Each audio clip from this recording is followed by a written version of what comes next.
listen to me. This is Baron Miles and I am back. And I want to share something with you. What you are about to listen to is one of Darkwater's finest works. It is over 5 hours long. Yes. The combined work is 5 hours long. So I want you to sit at home, get some popcorn, get something to drink, and sit back and relax your nerves. Now, if you are used to watching other YouTube channels and expect there to be some type of video here for you, I apologize to you up front because this is designed for you to see it in your head like a movie. Trust Baron Miles on this. You do not want to be distracted. It would be even better if you were listening to this on a road trip.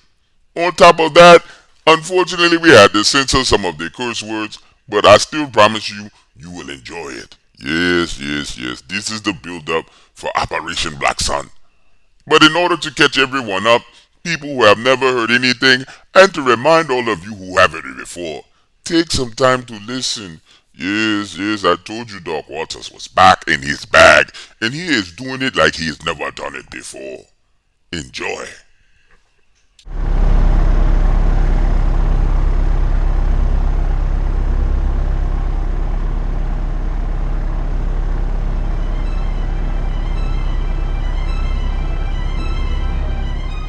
Oh, 1500 hours, August 2010. We're flying at 20,000 feet. Our team, which is led by my best friend Steve and I, are on our way to Ruby, Alaska in search of a monster known to many as Bigfoot, the descendants of an unholy union between fallen angels and the daughters of men. Modern day cannibalistic giants that grow to 12 feet tall and weigh over 1,000 pounds. These creatures are fast, aggressive, and very territorial. They are known to rip a man apart limb from limb and devour him as foretold by the Book of Giants. My name is Roger, and I've been called many things. To some, I'm a crazy man. To others, a hero. But in reality, what I am and what we do is hunt monsters. Our objective is to hunt and kill the clan north of Ruby, Alaska, and cleanse the earth of these vile creatures. This story is the tale of our expedition. The events detailed here are all true. Many of you think you know what Bigfoot is, but you don't. You are ignorant to the reality of what it is that you face, and you assume that you're safe. I can assure you that the world is full of dangerous monsters. And if you actually knew the truth, you will realize that our world holds many terrifying creatures. Just the sight of these creatures causes the hearts of the best men to falter.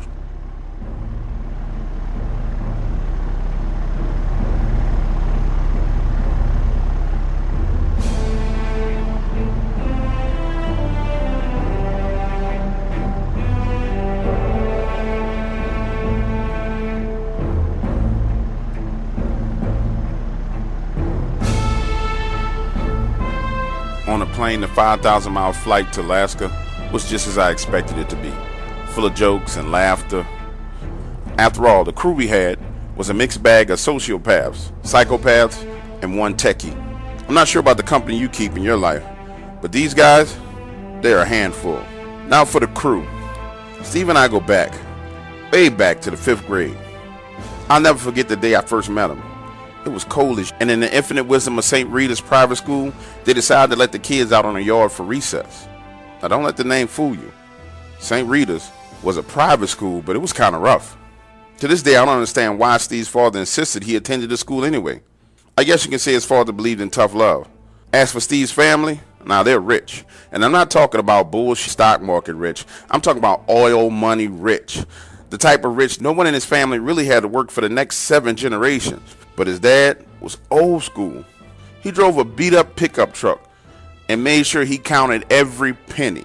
Steve's older brother worked at McDonald's his entire senior year at high school. Anyway, back to the story. That day, Steve was on the yard, surrounded by some of the less desirable kids in the 6th and 7th grade. And true to his MO, he didn't know when to back down, and he damn sure didn't know when to shut up. I couldn't stand by and watch them just beat him up.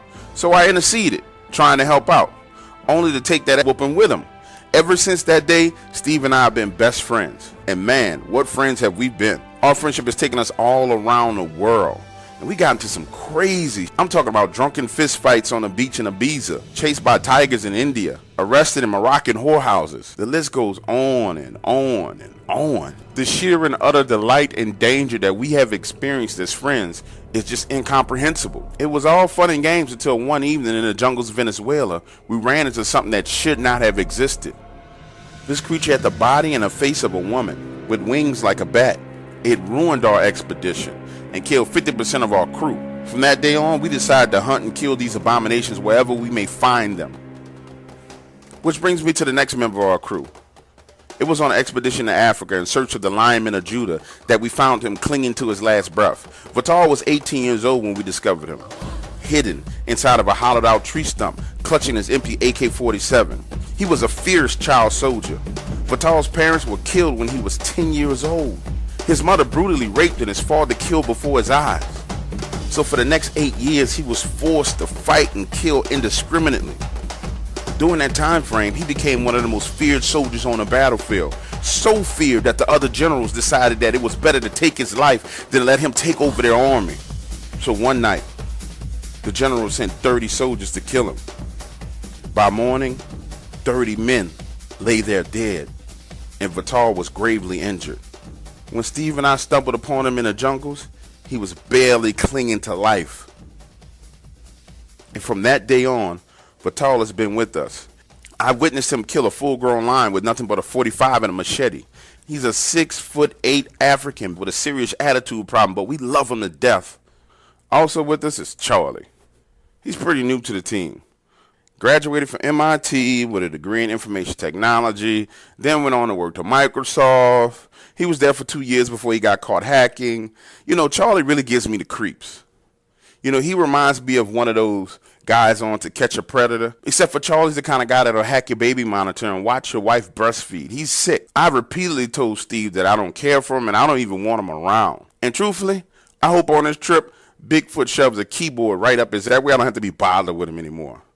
He serves as our tech guy, setting up cameras and stuff like that. The geeky stuff that allows us to see what's coming to get us before it gets us. As for the rest of the crew, they're all ex-military contractors. Karate Kid, who's my boy, I love him to death. He's our point man, and he looks just like Ralph Macchio. Chef, who's our cook, and deadly with anything with a sharp point on it. Scissors, who got his name torturing jihadis in the Middle East. And last but not least, Gentle Ben. I think this son of a is part Sasquatch himself. 6'11", 275 pounds of lean muscle. Ben. Now Ben is extremely fast and agile for his size. And the worst thing about Ben is he's unstable. And he's triggered by the least of things. Just last year, we're in Saudi Arabia at one of the markets. And this street vendor decides to start laying into his wife. I mean, beating her up. Foot to mouth type whooping. It looked like some WWE going on in the middle of the street. Steve and I just kept walking. It wasn't any of our business. But no, not Ben. Ben had to get involved. For some reason, this stranger beating his wife triggered him. And I don't know what it was. Maybe his father used to beat his mother when he was a kid and he would witness it. But oh my God, he walks up to this man and with one hammer fist, bam, smashes him on the top of the head. He falls to the ground and he proceeds to start kicking him over and over and over again. In about 20 seconds, it's all over. But there's a crowd surrounding us all at this point in time. Ben looks into the crowd with this look on his face, like I dare any one of you to do something. And not one person moved. Yeah, Ben is our boy, but Ben is unstable, and he's got problems. It was this crew of men that landed in the Beechcraft 450 at a tiny airport in Ruby, Alaska. And after a long process of unloading our gear, we all headed up the Mezzanine River in a few small motorized boats. Now you need to understand something. On the Mezzanine River, they don't really like you using motorized boats. It's more of a recreational type river. You find people kayaking and things of that nature. But we didn't have time for kayaks. The area we were headed to was 15 miles upriver, and we would have to travel 3 to 5 miles north into the wood lines to reach the area we knew the creatures lived in. The ride upriver was slow and rather uneventful. You know, we saw a few grizzly bears, a moose here and there, some oversized beavers, but nothing really exciting. One thing that did kind of pique my interest was for a while a grizzly bear decided to run along the banks following us upriver. After a few hundred yards, he decided we would not worth his effort, so he ran back off into the woods. When we reached the area marked on the GPS, stopped, pulled our boats out of the water, and headed into the woods. Now this terrain was like nothing I'd ever really seen before. The Sika spruce trees went on for miles. And the only good news was that the woods in this area wasn't really dense, so you had a good line of sight and good vision all around you. With our equipment gathered, we embarked on a hike towards the base of the mountain range. Now I've been all over the world and been in some creepy places, but there was really nothing quite like this. The feeling that this place gave you was just being so isolated. It was different. And from the minute we headed into the woods, I had the feeling that something was watching me. Even Ben commented that something had eyes on us. He could feel it. The spot we had picked to camp for the night was about 1.5 miles away from where we suspected that the Bigfoot's territory was. So we got to work, cutting down trees and making a sufficient base camp. Charlie and Kid ventured out to set up night vision cameras and perimeter sensors, while the rest of us set up tents and solar power supplies and the rest of the equipment. By nightfall, we had finished our prep and were set up. Roger rested in his tent, while the rest of us were just sitting around telling stories. Somehow, during the time we were setting up, Chef had ventured out and killed one of those oversized beavers. And by the time he finished with it and added some rice, you'd have thought we were eating at Applebee's.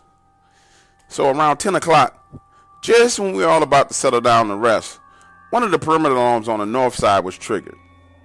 Of course, everyone huddled around the little table that Charlie had set up as a monitoring station, and we discovered 2 grizzly bears moving silently through the woods. Now that is weird. Grizzlies are normally a solitary animal. You rarely see 2 of them together, ever. Just then, the 2 animals stopped and began to sniff the air with the nose pointed upwards and to the north. Then a larger one stood up on his hind legs and began to growl and roar. This sound echoed through the night air. And then the second one did the same thing. For a moment, they just stood there, staring into the darkness. Then came this vocalization like nothing I had ever heard. One of the bears took off running full speed out of the view of the camera. And the other one again stood up on his hind legs and growled. Next we heard what sounded like a tornado coming down the mountainside, breaking trees, rocks falling, and this yelling that was almost deafening. This grizzly bear took off south, heading straight for our camp, and within 45 seconds a 400-pound grizzly bear was bolting through our campsite and headed southward towards the river. Ben, Kid, and Chef grabbed their weapons, preparing for whatever it was that was chasing it, but the sound stopped. Looking back on it, I believe that this is how they first came to know exactly where our campsite was. Later, this would be a major problem, and one that will almost cost me my life. The following morning, at dawn, we all ventured northwards, towards the area where we had heard the sounds coming from. Now, the terrain in this area was quite different and sloped steeply uphill to the point that each step was difficult. Kid, who was on point, radioed back to us that he had found some large broken trees up ahead. Then a few minutes later, he said something that let us all know we had reached these creatures' territory. What in the name of Jesus? He sounded frantic when he told us about the huge trees driven into the ground upside down with their roots exposed. Some were older, but others were fresh and had just been placed. By the time we reached Kid, I died with his finger on the trigger. This might not be such a good look for us. Whatever did this had to be huge, Kid said. Steve looked unfazed as he inspected the tree, and he signaled for us to venture further beyond what clearly was some type of boundary line. As we moved deeper into the wood lines, it became evident and clear that we had reached some type of plateau. And I couldn't help but feeling like I was invading some type of foreign soil. The wood seemed completely still. Not just silent, but still. Almost as if the trees themselves was anticipating something happening. We didn't have to wait for long to discover what it was. Ben, who was covering our six, shouted, "Contact!" Then let loose from his weapon. Then it went silent and he shouted, "Target hit!" Rushing towards the direction in which he fired, we discovered blood splatter and hair. This thing had to be fast. It took us less than a minute to get to the very spot he was shooting at. From there, Kid fanned out looking for a blood trail and any signs where it went. Only to return 5 minutes later saying he had lost the trail. It was like the creature had just disappeared. For the next 2 hours, we explored every square inch of that plateau and found all kinds of signs that this was indeed their area. Broken tree limbs that they used as markers, Huge structures made of broken trees. This was a jackpot. Everything was here except for the clan. Now the climb to move further north was way too steep, so we decided to head back down towards our campsite. After what happened today, everyone knew there would no longer be a need for us to go out looking for these things. They were going to come to us. And when we arrived back at the campsite, Charlie was already working to move his motion sensors out 200 yards away from the camp. He said after hearing all the gunfire in the distance, he knew tonight we were in for some. And boy, was he right. No sooner than the sunset, we began to hear them from every direction. It was this whooping and then this screaming, almost as if they were calling out to each other over a long distance of miles. Then around 10 p.m. that night, everything went silent. Steve looked at Ben and Chef and said, "Hey, get ready. I think they're coming in for us." Charlie had this small drone that he flew up into the air just to inspect the area to see what was surrounding the perimeter. And from this bird's eye view, we saw 15 heat signatures all around us. We were surrounded on all angles. But for some reason, they were staying beyond our perimeter. We didn't know what they were going to do next, but I knew one thing: we weren't going out to them. They were going to have to come to us. 10 minutes later, the northern perimeter alarm went off. Then seconds after that, the southern perimeter alarm went off. Then the east and the west perimeter alarms went off. They were moving in. You could feel the ground rumbling as these things ran in at us. They would run just beyond the area of the lights, almost as if they were running zigzag patterns crossing around us. This full speed running back and forth, left and right, north, south, east, and west went on for the next 15 minutes. I think they were checking our defenses for some type of weakness. Then it started. A full-size tree came flying in over our heads, hitting one of our lights and knocking it down. Chef and Kid, who were covering the south, began to fire their weapons. Steve and I began to fire. Ben covered the east while sisters covered the west. Back to back, with our backs turned to each other, we fired round after round and clip after clip. Charlie huddled in the middle of us with his computer trying to find out what was going on, and he kept calling, "Incoming from the north! Incoming from the south! Incoming from the east!"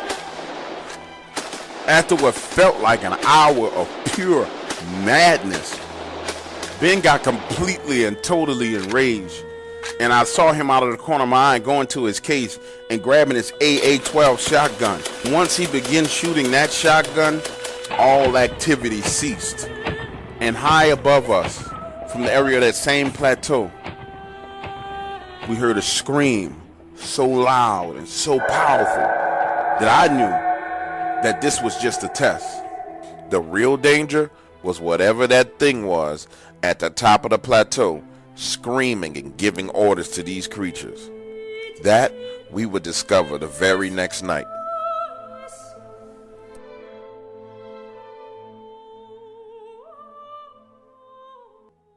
The following morning, camp was a mess.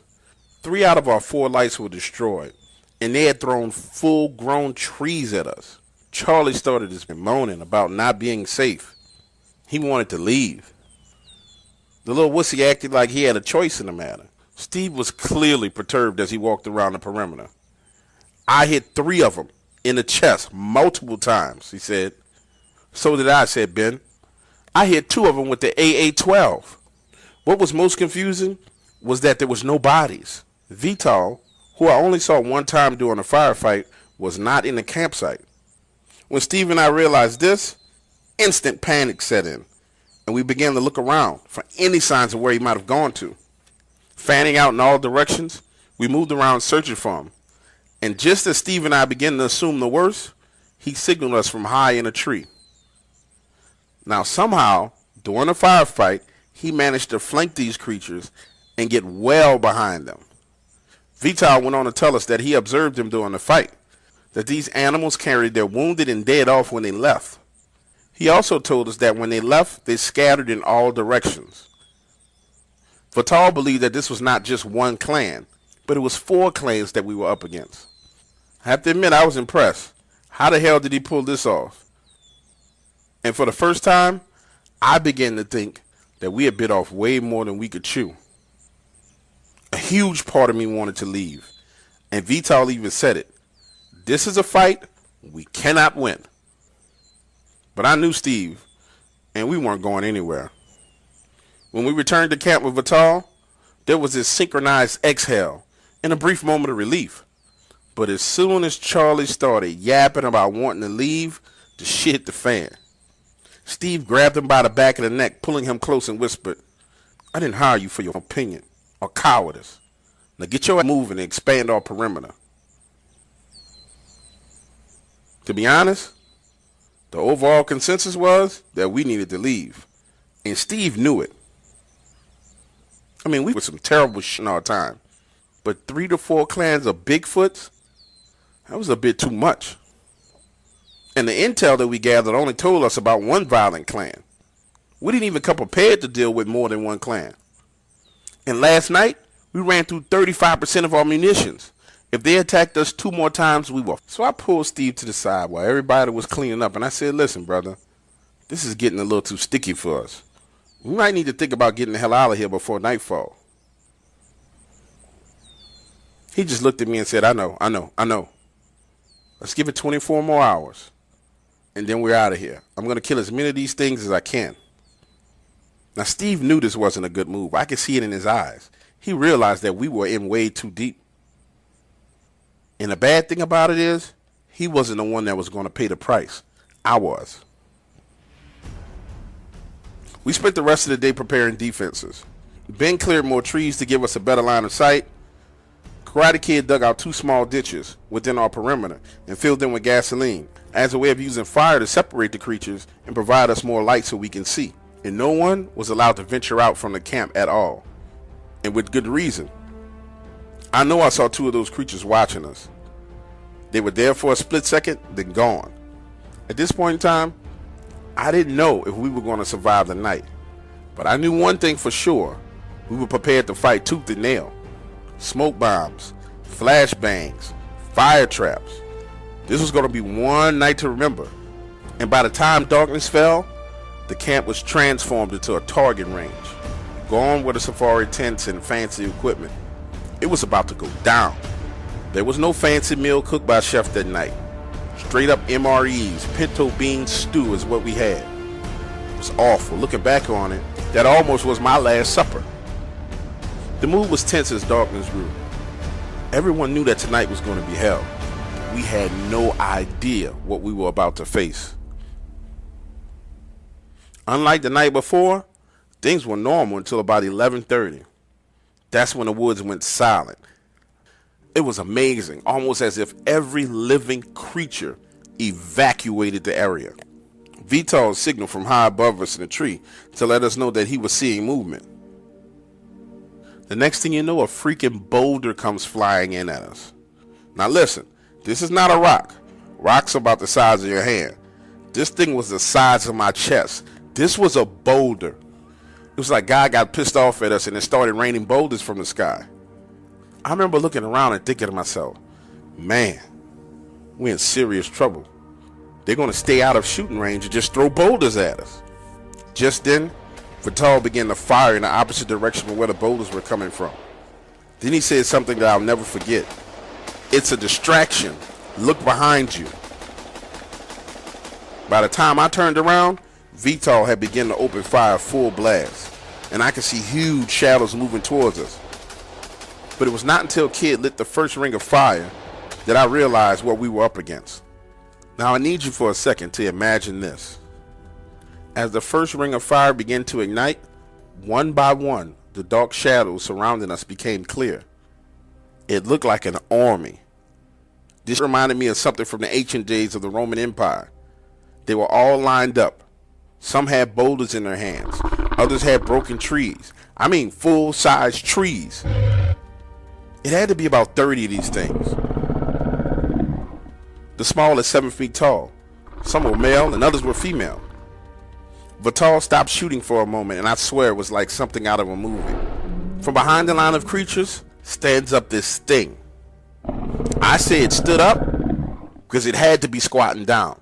This creature was 14 feet tall. Its hair illuminated this kind of reddish brown glow by the fire, and this was clearly their leader. Now, I'm not bullshit. He dwarfed the others as he moved forward to the front of the line. At this point, I'm thinking I'm about to die a horrible death. I could see it in my head, my arms being ripped off, my legs being ripped off, and being eaten alive. And if we had been led by anyone else, we probably would have died that night. I mean, you can feel the fear overwhelming each of us, just like a pitcher left under the faucet running water.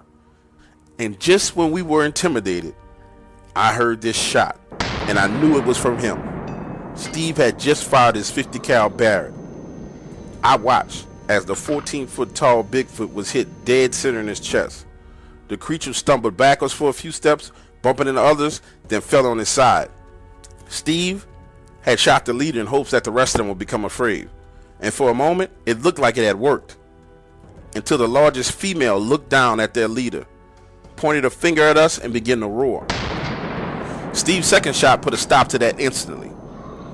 I can't tell you exactly where he hit her, but she fell to the ground, squirming, arms and legs flailing about.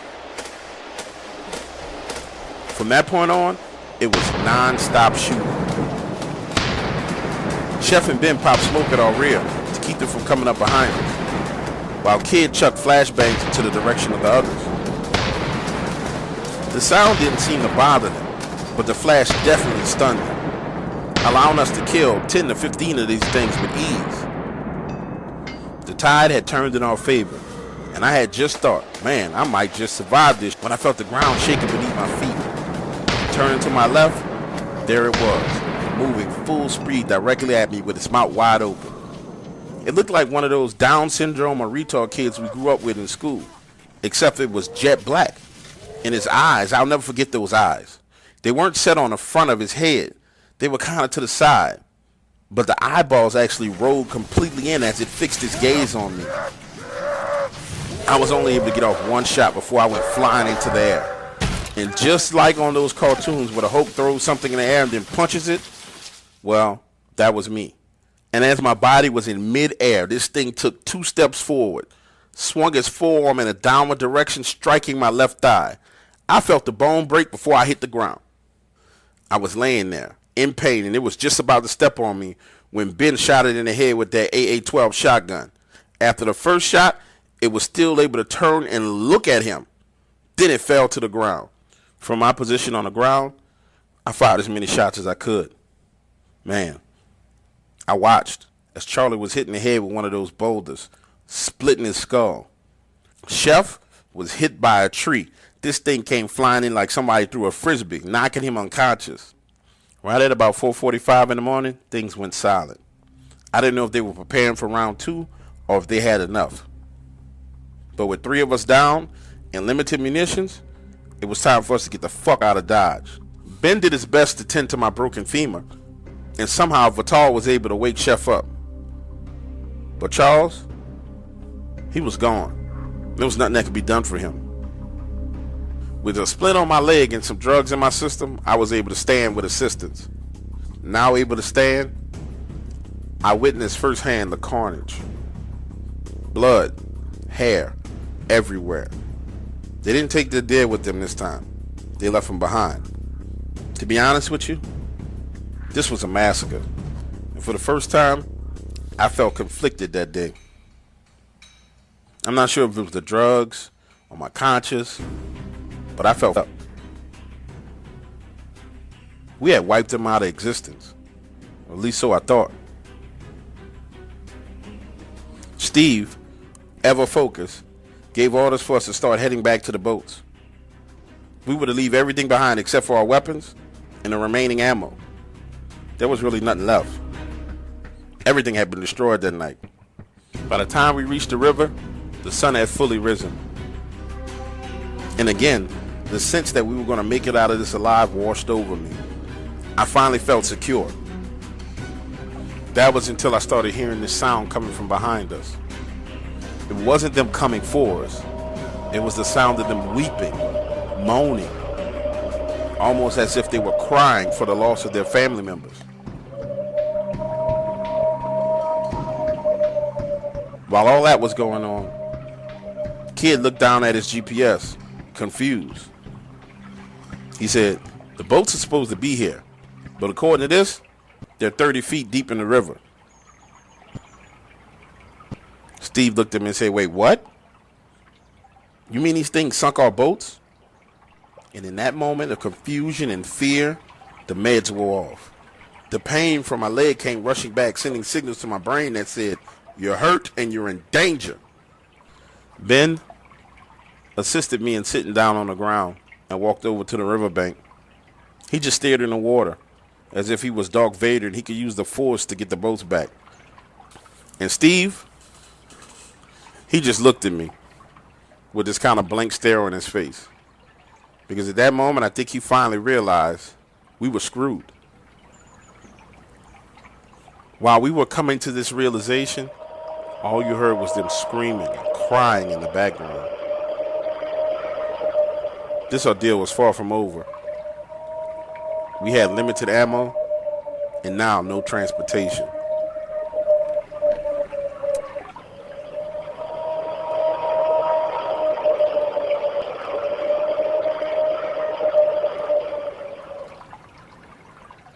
An accurate assessment of our situation at this time would be to say that we are officially screwed. No transportation, low munitions, and we were miles away from the extraction point. In fact, there was no way to get there by foot. In retrospect, we should have left about 24 hours ago, and life would have been easy. Now, we're about to be hunted down like animals. As I sat there, I could feel the anguish and pain of these creatures.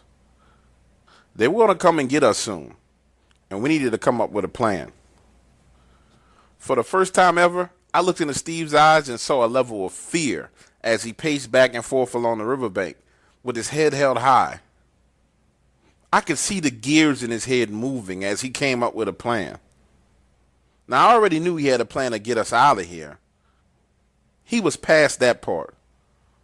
But he was worried about something. The pain in my leg was so severe that I started to feel dizzy. And the next thing you know, I blacked out. I was awakened by the feeling of water on my back. And when I opened my eyes, we were floating downriver on these makeshift rafts made of logs. Steve was there kneeling next to me. He propped me up on his backpack, looked me square in the eyes, smiled, and said, "Glad to have you back in the land of the living." "Where are we?" I asked. 3 miles downriver. When I looked around, Vitar was towards the front of our raft, with his weapon in hand scanning the wood lines. Just behind us, about 30 yards, was a second makeshift raft that carried Chef, Ben, and Kid. For a moment there, I was relieved to know that we all were headed downriver. That's when Steve handed me my weapon and said, "This is not over. They're shadowing us in the wood line. Stay ready." Still, there was something wrong. The look of fear was still there in his eyes. That's when I said, "Steve, tell me right now what's wrong." He and Vital both looked at me. "You don't remember the ride upriver?" My mind was flooded with the visuals of the trip upriver, and that's when I saw it. There's a section of this river where it narrows to only about 150 yards wide. Along that section, the riverbank slopes upward, and there's a rock face. This was a perfect point for them to attack us from. My next question was, "How far downriver are we from that point, Steve?" He just looked at me and said, "I'm not sure, but I hope we get there before dark. We need to get there before it gets dark." Looking over towards the tree line, I could see movement. These things indeed were following us downriver. Now, when I say movement, I'm not just talking about 1 or 2 trees moving. You could see the trees swaying back and forth as if these things were walking in single file lines. We were definitely not out of danger, and everyone knew it. With the sun directly above my head, I knew I had a good 4 or 5 hours before the sun went down. So I rested, saving my strength for what was to come. The sound of the water was comforting in such a stressful situation. It made me think about Charlie. I didn't like him, but that was a horrible way to die. And for us to be forced to leave him was even worse. I'm sure he was being devoured by those beasts, his body torn apart limb by limb. It was one of the last things I remember before passing out again. That and the look of concern on Vital's face. The next time I was awoken was by the sound of gunfire. My vision was still foggy. My leg was in the most intense pain I'd ever felt in my life. But once I was able to focus, the situation looked bad. It was just about to turn dark, and we were in the middle of that 1 mile stretch where the river got most narrow. Vital was taking pot shots into the woods. Steve was kneeling holding his 50 cal, and the second raft somehow had got ahead of us. The terrain had changed, and the riverbank was only about 50 yards away. Beyond that was a rock face, and looking up, I could see them moving along above us. As I reached for my rifle, Steve pointed back upriver and said, "Keep your eyes on the water. Several of them have already jumped in the river. If anything moves, kill it." I hesitated for a second, thinking, what the f are they doing in the water? But it made sense. If we can swim, why can't they? Next came the boulders, splashing down into the water from that rock face. I'll never forget it. And what made everything worse was I was feeling extremely weak. But I knew if we planned to get the hell out of here alive, I needed to fight. So I rolled over to my right side, took aim, and fired a shot. Now I wasn't thinking that I was actually going to hit anything. This was just a way of me getting my adrenaline and endorphins going. But that's when I saw one jump off the rock face and into the trees. It was coming straight for us. I fired again, hitting it in the chest and then again in the shoulder. Its body and arms flung wildly as it continued to move forward and jumped into the river.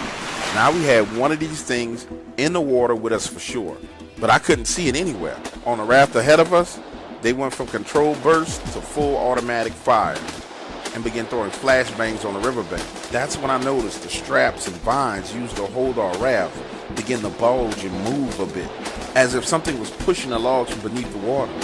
Then the weight shifted as this massive hand gripped the front right edge of the raft, right where Vital was standing. Without hesitating, he shot the hand and emptied the clip into the water, right at his feet, the river filling with blood. The next thing I remember is this loud explosion of force, water splashing everywhere. The raft that Ben and Kid stood on was flipped over, tossing them into the water. Seconds later, I saw Ben's head pop up first. Then I saw Kid swimming towards our raft. And as Ben struggled to hold on to his weapon and grasp one of the tree logs, I noticed that Chef had not come up yet. From that point on, it was an all-out gunfight. Steve firing a 50 cal, Vital firing. Kid had climbed on our raft and started firing. The whole while, Ben was holding on to a log barely out of the water and shooting his weapon at the same time. Several minutes passed before Chef's body came floating back to the surface. When we were able to retrieve it, his neck had been broken. This firefight went on for the next 30 minutes. They had killed 2 of our team members. There was not going to be a third. We threw everything we had at them. I know that I personally killed another 5 of these creatures. And I saw Ben kill 3 more. And there's no telling how many that Steve killed with that 50 cal. 10 minutes later, everything went silent as the river widened and the creatures seemed to disappear. And during this expedition, we lost members of our little family. This was not the first time, but this was the worst exchange we'd ever been in. Steve looked down at me and smiled and said, "We made it out alive, brother. Now you need to rest." I remember him sticking me with a needle. And when I woke up, my leg was in a cast and we were on a plane. There's not much more to share outside of that. We went to kill a clan of Bigfoots. We were successful, but at what cost? It cost us the lives of our friends. We never been back to Alaska to hunt any other creature. And after that experience, we'll probably never set foot back in Alaska again.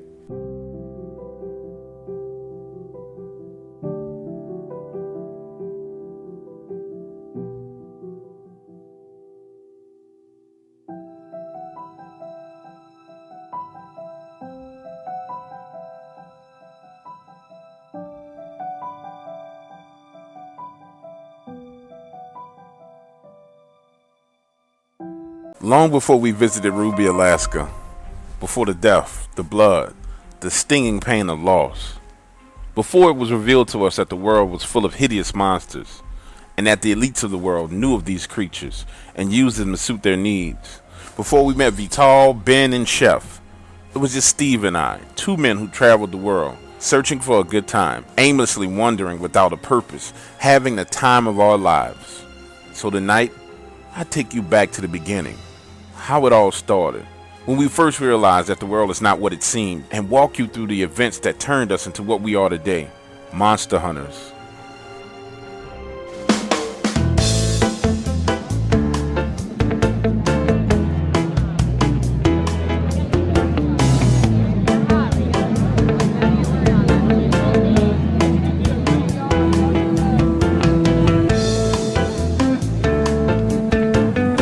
$2,100, May 1st, 2004. Steve and I are in Belize, having the time of our lives.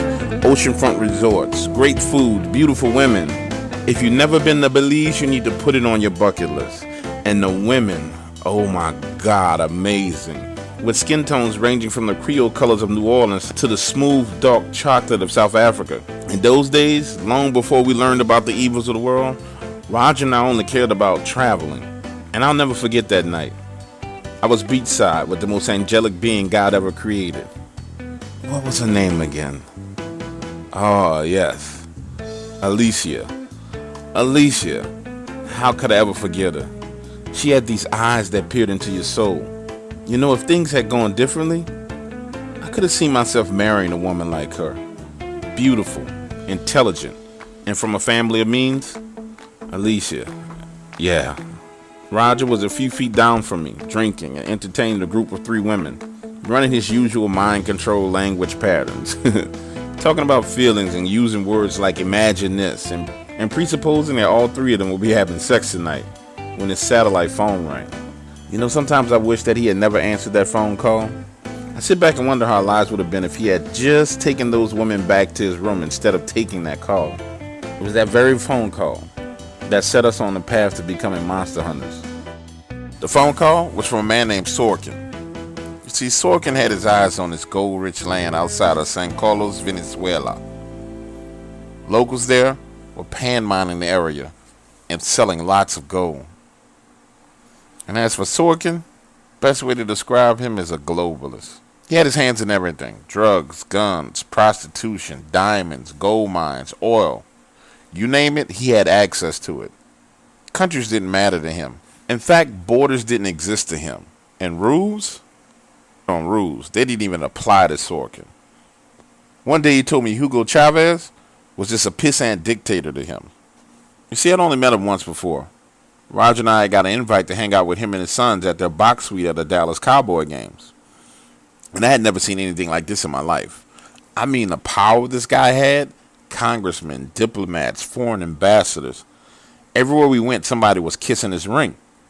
And somehow, Sorkin and Roger's dad were good friends. But looking back on everything, I don't even know how he knew we were in Belize. From within 24 hours of that phone call, we go from drinking and partying to doing business. Sorkin's business. He makes us an offer, and a good one at that. Just for reaching the location and securing it, we would get 3% equity in the mines. Now, of course, with a man like Sorkin, 3% really means 2% or 1%, but we really didn't give a damn. It was an adventure, and we were adventurers. The following morning, Steve and I caught a flight from Belize to Caracas. Then, got a little shaky. We boarded an old 1981 Cessna plane for the most dangerous flying I have ever experienced in my life, hopping from city to city, from Caracas to San Fernando. And when we landed in San Fernando to get fuel, we damn near lost a wheel on the plane. Potholes all over the runway. After fixing the wheel and several other close calls, we landed in San Carlos de Negro. Now, not to be confused with San Carlos. San Carlos de Negro is a small city. It rests right upon the Rio Negro River. And the guy that Sorkin had put us in contact with in the area was named Juan. Now, I'm not going to tell you everything that Juan did, but I can tell you this much. San Carlos de Negro is on the border of Venezuela and Colombia. This guy does business with Sorkin and spends a lot of time in the jungles. Catch my drift?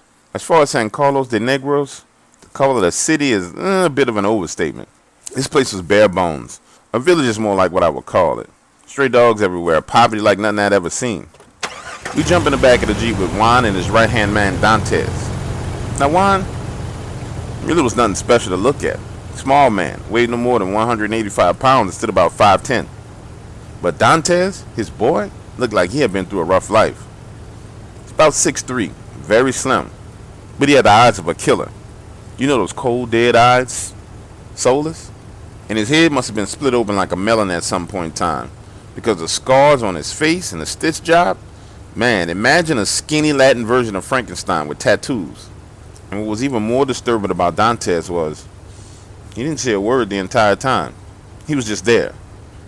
We drove for what seemed like about an hour through the jungles. And then we arrived at this clearing. Had these fancy huts. Juan's operation was something major. Talking about 200 people in the middle of the jungle, moving around like work ants. Men, women, and children. We were set up in our own hut. 2 beds, table, chair. It was actually pretty nice. I lay down for a minute to take a nap, and Juan and Roger disappeared and went off somewhere. When I finally awoke, it was sundown, and a fire pit started everywhere. Roger was sitting there with Juan and Dantes, laughing and joking. Back in those days, he was way more charismatic, far from this obsessed personality that he has today. That's why they laid out the plans. We were to get up at first light, and Roger and Juan were going to fly over to Colombia to get supplies. Dantes and I were to take one of the large jeeps, 6 men, and head out to the area where locals were mining the gold. We would leave those 6 men there overnight to build huts and make preparations for us to arrive the next day. We spent the rest of the night sitting there drinking, laughing, and joking. And then the following morning, Roger and I parted ways, and I was left there to deal with Dantes. Turns out he was way more talkative than I would ever imagine. In fact, this dude talked the entire ride as we slowly maneuvered our way down this half-washed out road headed to the location. He talked about his family, how his mother and father were murdered in a drug war with the Colombians. He bragged about being shot 10 times like he was Tupac and not dying. He told me about when he was hitting the head with a machete and how some of the workers rebelled against him and Juan. This man had been dealt some major in his lifetime, and he was only 32 years old. Now, I don't know if any of you guys ever spent time in the jungles. It's different from the woods of North America. It's hot, humid, the air is thin, and every breath is a struggle. You find yourself sweating profusely. And soon, I was taking off my shirt just like Dantes. Riding in the Jeep was the only positive thing about this trip. Just a little air circulating to cool me down. It was like having your own personal spot in hell. It was just that hot. And Dantes continued to surprise me. I didn't realize he was a hands-on kind of guy. When we hopped out of the Jeep, he grabs a chainsaw and begins to help clear the trees with the other guys. And within the first 3 hours, they had the first structure completely built. It was crude at first. Pretty much a small log structure, but they claimed by tomorrow it would have a tile roof to protect us from the rains. This was something I had to see. While they worked, I ventured off a little to explore, carrying an AK-47 that Dantes gave me. He gave me a stern warning about the jaguars, telling me to keep my eyes up on the trees if I wanted to live. And then he told me to follow the sounds of the waterfall, and eventually I would find where gold was being mined by the people of the villages. After traveling about 300 feet through the dense jungle, I came across a trail. It's fairly worn, and up ahead, I could hear the sounds of people talking. I walked for a few more feet, and then the jungle brush opened up, and it was like I beheld paradise or something. Imagine the most beautiful landscape. To my left was this waterfall. Water flowed down, creating this vast pool, and then that pool flowed down into a small river where people were everywhere. It felt like I had stumbled upon the most beautiful ecosystem known to man. I had never seen anything like this except for on postcards. The locals even waved and were very friendly. Further down the river, I could see men panning for gold. This was amazing. I stood there looking up at this waterfall, awestruck by its intense beauty. Then it hit me. This is where we were going to bring heavy equipment and mine for gold? We're going to destroy this place. At that point in time, I was conflicted and so deep in thought that I hadn't even realized that Dantes walked up behind me until he said, "Beautiful, isn't it? It's been this way since I was a little boy. But come now, we must prepare to go. This place we must leave now and get back to our camp. I have a long ride ahead of us and need to be away from here before dark." Dantes stared attentively at the waterfall as he said this, and for a brief moment, I saw a look of concern on his face. But in those days, I was completely ignorant and naive to the dangers of the night. But looking back on that moment, if I knew then what I know now, I would have suspected something. We walked 300 feet or so back to the jungle to the area where we had parked the truck, hopped in and prepared to depart. But another strange sign was the workers. Now I understand these guys didn't have much of a choice. They were working for a drug cartel, so they did what they were told to do. But they had this look on their face. Not a look of fear, but a look of helplessness. Like they didn't want to stay there all night, but they had no choice. In reality, they didn't. And they stood there and watched us as we drove away with these blank looks on their faces. Almost like they were coming to terms with the fact that they were going to have to stay there the whole night. Although I was able to observe these things, I wouldn't understand the significance of it till the very next morning when we returned. When Dantes and I arrived back at the base camp, Roger and Juan were sitting at a makeshift table eating what looked like chicken. However, something was off with Roger. He had this look in his eyes. I had seen it before. It's not fear, but he looked uncomfortable. When he saw me walking up, he stood up from the table, smiled at Juan, and placed his hand on his shoulder walking by, and said, "I'll be back, my friend." Now you have to understand something about Roger. He and I have been together for a long time. His body language is very familiar to me. So familiar that I knew when he touched Juan on the shoulder, it was not meant to comfort Juan.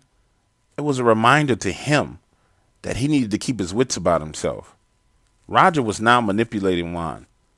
Something had gone down. Something really important. Because he hadn't done this the prior night. We shook hands and returned to our hut. Once inside, Roger closed the door, looked at me, and began to whisper, saying, "This Juan is a goddamn psychopath. Listen, we flew into Colombia to get ammo and heavy weapons. He's going to kill every villager that's been mining the gold." I called Sorkin. He told me it's up to us how we handle it. He normally lets Juan make decisions, but we're in complete control right now. Now, Roger was the wrong person to put in this situation. Long before the term bullying was a thing, Roger hated people that abused power, and Juan was turning out to be the epitome of what he hated. What are we going to do, I asked. We're in the middle of the jungle, and it's his territory. It's his decision to make, Roger. Sorkin is not here. We are. And I'm not taking a bullet in my head with some just Roger. Just then we both heard a twig break outside the front door. Then a knock. It was Dantes. "Steve, we must talk." Dantes had been told about Juan's plan and didn't like it either. He's not a man to kill innocent people. And looking back, at this moment in time, is when I learned how ruthless Roger could be given the right circumstances. See, there are different types of people in this world. But it all boils down to two things. People who sit back and watch things happen, and those who actually make them happen. Roger went on to explain to Dantes that Sorkin told him that we were now in charge and we were calling the shots. And then he started to try and brainwash Dantes, questioning him, saying, "How long have you been working under Juan? Since you were in what, your 20s? What has that gotten you? How much longer do you think he'll keep you around?" Dantes surprised me when he looked at Roger and said, "There's no need for manipulation. I want to make a deal with you. I will kill Juan, but I want control of the drugs. You can have the gold. The villagers have to stay safe and they help us work the gold mine. We build roads, real houses, and get them electricity. If you can do that, I will kill Juan right now." Without hesitation, Roger said yes. And although I had spent the whole day with Dantes, his disdain for Juan was something that I missed. Somehow Roger saw it or picked up on it. I don't know, maybe Roger picked up on something during the flight to Colombia, but he knew it. When Dantes walked out, I whispered, "What if this is all a setup, a double cross to see if we're here to take over?" That's when Roger smiled, looked at me and said, "It's not. Everyone wants to be the boss. Dantes now has his opportunity. He will take it, and he will take it fast. Besides, Steve, you don't understand. Juan is a major piece of he's a pedophile. He talked about it the whole time we were in the plane. I damn near shot him myself." I took a deep breath, and as we walked out of the hut, the night air was so humid. No breeze. But this moment felt big. I mean colossal. This is the moment when we made the transition from two guys who traveled the world off and stepped into the shrewd world of doing global business. And although the decision we made was to help the innocent people of the area, we had just initiated a hostile takeover of a major drug operation.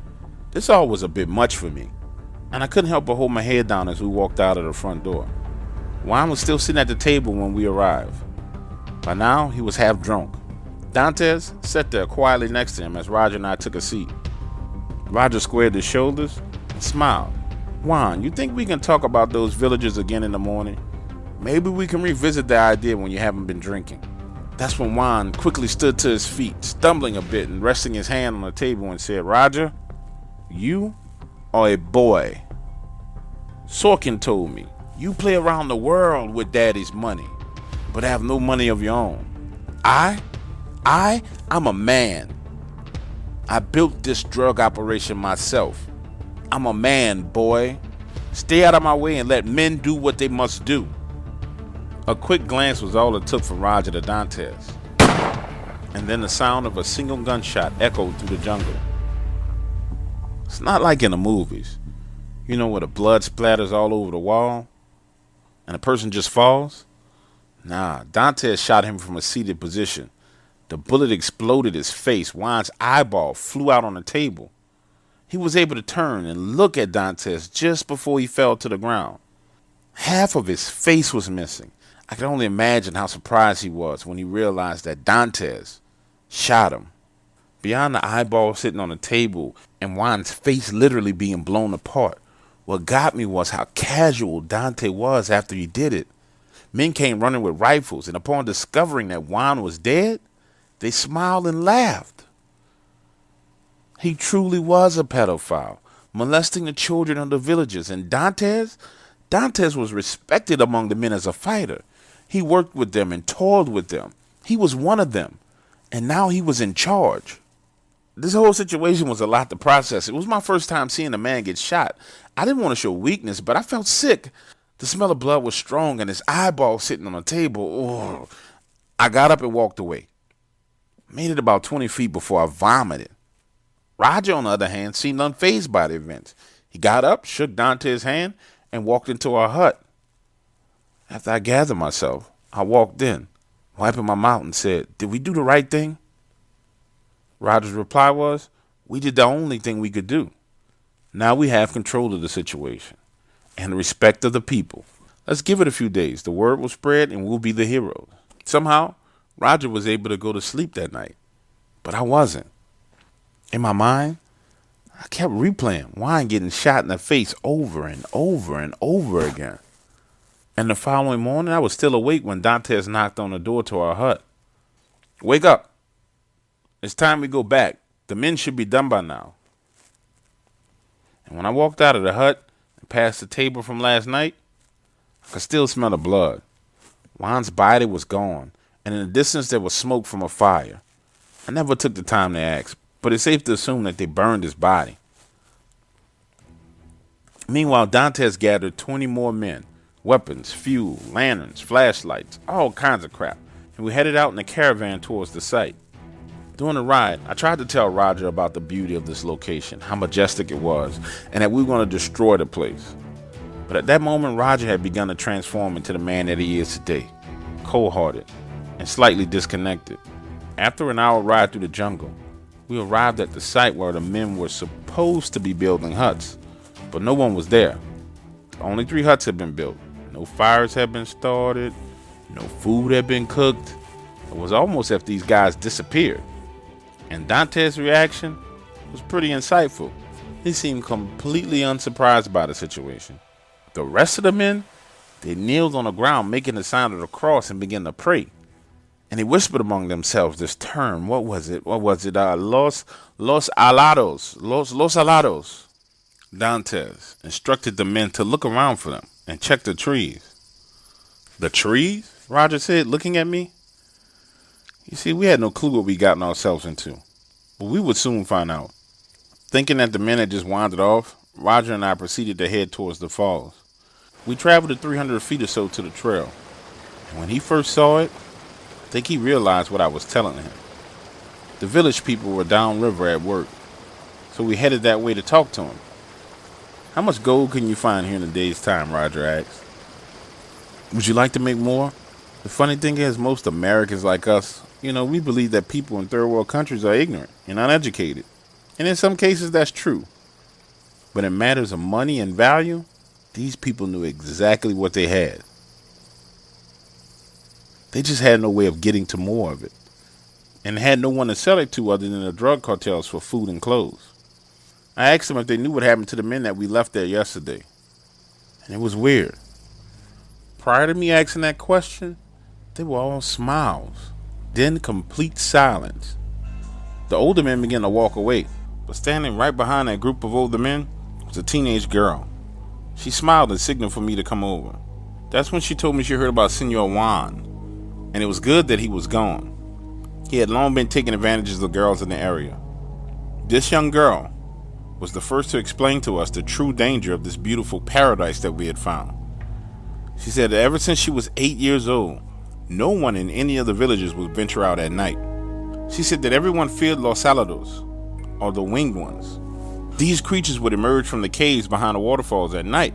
According to her, she had never seen one herself, but she heard that they were women with wings. Their eyes glowed this green color at night, and that they would take anyone outside near the falls at night. She said last night, they heard screams as soon as the sun went down, and that our men had probably been taken to the caves behind the falls.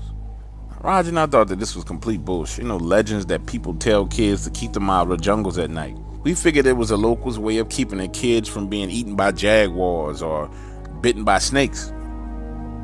However, the look on this girl's face was one of sheer terror, and she was afraid of something. We traveled back, finding Dante's and the rest of the men. They had begun to build these weird structures. They had dug holes in the ground and jammed logs into them, and on the opposite end, they had sharpened them to these very, very fine points. The best way to describe it is take your hands, spread your fingers, and point your palms to each other. Then with your hands straight, interlace your fingers between each other, making a triangle. Your fingertips will be where the logs were sharpened to these extremely sharp points. And that was the structures that we were going to stay in. While some of the men were at work, Dantes pulled us to the side and said, "Hey, we need to search the cave behind the waterfalls before dark." He said they found some of the men's torn and bloody clothing on a small cliff just before you reach the falls. What the teenage girl from the village said was starting to make sense. Roger and I looked at each other like, what the f is going on? I said, "Hey, let's call Sorkin." So Roger and I went to the Jeep, closed the doors, and placed the call. No answer. You think it's possible that something like that could be out there? Asked Roger. All I could say is anything's possible, my friend. Based on all the evidence that was stacking up in front of us, indeed it looked like it was. Luckily for us, the pedophile Juan had got a mini arsenal, shotguns, AK-47s, flashlights, claymores, all kinds of crap. Back in those days, I had no idea how to use any of those weapons. I barely knew how to change a magazine on the AK-47. So I grabbed a shotgun and a flashlight, and Roger took a 9mm sidearm and an AK-47. I'll never forget the day, 1345, May 5th, the day that would change our lives forever. Dantes gathered 12 men, accompanied by myself and Roger. We ventured up into the area near the falls. Climbed to the cave, steep, wet, and very slippery. There was no way that our men had traveled this route in the dark. It was nearly impossible to do by daylight. So I began to question, how did the clothes actually end up there? When we reached the top, it was again some of the most beautiful scenery I had ever seen. The cave opening was straight ahead, leading into the rocks beyond the waterfall itself. Now the stench of death couldn't be detected outside of the cave. It was masked by the scent of fresh water cascading down. But upon entering the cave, my nose was assaulted by the smell of rotten meat, blood, and feces. A smell so strong that it made my eyes burn and my nose twitch. Dantes bravely led the way deeper into this cave. And when we got about 50 feet in, it split into two different sections. One that sloped upward and to the left, and the other one straight ahead. Roger and I, along with 3 men, went left, and Dantes took the rest of the men and went right. It didn't take us very long to realize that we weren't alone in these caves. We had this constant feeling of being watched. Like something was just in front of you in the darkness, and it was reaching out for you, toying with you, like it could get you at any moment. That's exactly how it felt, and I can't think of any other way of describing it. You knew you were in danger. And not in danger of a rock hitting you in the head. I'm talking about danger of something taking you and eating you. We had been moving forward through the darkness for about 20 minutes when the air suddenly became fresh. It was this draft blowing. And steps ahead of us in the cave, and a few steps ahead, the cave opened up into this huge cavern.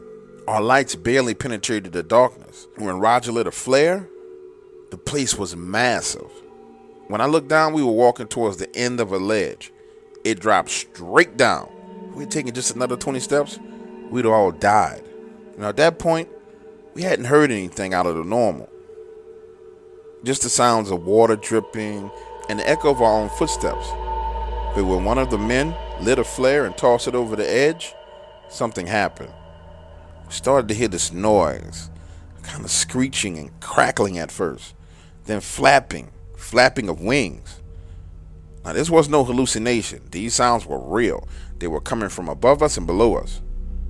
I shined the flashlight upwards trying to see what it was, and that's when I caught a glimpse of what looked like a giant wing. By giant, I mean leathery and long, 7 feet I would guess. Gotta go back. I began to pull Roger as I slid past the other 2 guys, trying to get back into the tunnel. I was pulling Roger so hard that the shirt began to rip, and when I looked back, that was the first time I saw one of them. Imagine a naked woman with wings. I had turned around just in time to witness this creature knock one of the men off the ledge. Then the other guys came running towards us as Roger and I began to panic, rushing through the darkness of the tunnel. I dropped my weapon. Fear had completely taken over me. I struggled to breathe. And as we ran, I began to hear gunfire and screams. After about 10 minutes of stumbling around in the darkness, I could finally see the light and begin to hear the sounds of the waterfalls. When we got to the entrance of the cave, there was no sign of Dantes and his men. Luckily, one of the other men who was with us, a man named Alessandro, found a shell casing on the floor near the entrance. He told us that he believed that they had left us behind and we needed to go outside. And when we emerged from the cave, Alessandro was right. I could see Dantes and another man quickly heading towards the bottom of the falls. "What was that?" said Roger. And Alessandro, with this cryptic voice, says, "Those were the winged ones. And now that we disturbed them, they will come for us all." We rushed down the side of the falls, and when we got back to camp, Dantes was frantically moving around barking orders. He had already called 75 more men from his operation to come to this camp, and it took about 30 minutes to get him to explain to us what happened. Dantes said that they found themselves at the bottom of the same cavern that we were in, that he saw the flare we tossed down falling from the air, and the floor was riddled with carcasses of dead animals. But it wasn't until they found the dead bodies of the missing men that they really began to panic. These men, their chests and stomachs had been ripped open. Their hearts, lungs, and organs were all gone. Then they heard the wings and the screeching. Dante says that when he turned to lead them out, a winged woman was standing right behind one of his men. She engulfed him with her wings, and he heard his bones crackling. He saw the blood leaking from his body. That's when he all opened fire. One by one, his men were killed or just taken and flown off into the darkness. That's when he ran. Only him and one other man escaped. We were dealing with something that Roger and I had not anticipated. But naked women with wings? And on top of that, we only had a few hours till sundown. I went and sat down inside our hut just trying to clear my head. But there was this constant movement and panic outside. And when the rest of the men arrived, they came with generators and lights. Roger and I didn't say much to each other in the hours leading up to sundown. We knew if we wanted to maintain control of this mine, we'd have to stand with Dantes and his men and deal with whatever came that night. So when the sun began to go down, Roger and I stood among the men and waited. Hours passed. Nothing happened. Then at 10 p.m., the treetops began to sway and move, but there was no breeze blowing. There had been none the entire day. Then it sounded just like thunder. Everywhere you looked were these creatures. Their eyes glowed these green colors from the lights. The men began to fire randomly as the winged ones swooped down from the sky. I was standing right next to Roger when one of them flew over us. Massive wings, and without any effort, it bludgeoned one of the men in the head. Upon witnessing this, the situation became so real to me that I began to open fire myself. These creatures weren't invincible. In fact, shooting their wings sent them crashing to the ground. This fight went on through the entire night, and when the sun rose and we did a head count, we were down 22 men, and there were 15 dead creatures, And when Roger and I finally got a chance to take a closer look, they looked just like women. I mean, every female feature was exactly the same. The skin was pale though, and it turned red in the sunlight, as if they were getting severe sunburn. I would have expected them to have sharp teeth like some kind of vampires from a movie, but they didn't. They had one row of teeth. But when we measured these things, the tallest one would have stood 10 feet tall, and the smaller ones 7 feet, and their wingspans ranged from 12 to 19 feet. Dantes rounded up the bodies and burned them, then sent men into the caves with explosives to seal off the entrances. The following day, we were finally able to get Sorkin on the phone. We told him about these creatures and how we had to kill them to secure the location. That's when Sorkin said, "Oh yes, Los Alados, the women of the caves. If you took care of them, then we have a secure location." Sorkin knew about these creatures. Not only did he know about them, he knew they were there the whole time. I didn't know whether to feel played or pissed. He used us. Roger began to negotiate with Sorkin. He told him, "We secured the land, killed the monsters, and now we want 35% of all the revenues. If not, we'll just buy and move the equipment in here ourselves and keep 100%. And he told Sorkin, "You can consider the 32% a bonus for almost getting us killed." By the end of the day, they had agreed to 22%. And Roger cut a custodial deal with Dantes for 2%, just so he can keep an eye on the place and make sure the winged ones didn't come back. After that, we left and returned to the States. So now you know how we got started in this life of hunting monsters. But it's absolutely nothing like what you see on TV. Sometimes I wish it was. I can assure you that reality is far worse than fiction. In order for you to understand this story and the events that happened back in time to the days of the Bible, to one of the most complicated biblical figures there is, King David. Those are the words that were shared with me by Roger and Steve before they started telling me in this story. They said, David was a man after God's own heart, the shepherd boy who became king, the man who slew Goliath. David rose to power as a result of both God's blessings and his faith. When the army of Israel faced off with the Philistines in the valley of Eli, David rose to the occasion. Will one of you fight me? Israelites! You win! And the Philistines will be your slaves. I win! And you will be our slaves. The warrior who defeats him will be a rich man. Not one man in Israel! Not one of God's people!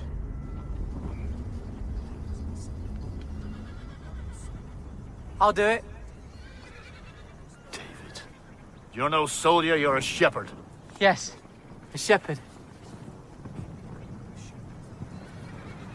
As I protect my sheep, God will protect me. Where is your faith? Where is your God? I will kill him.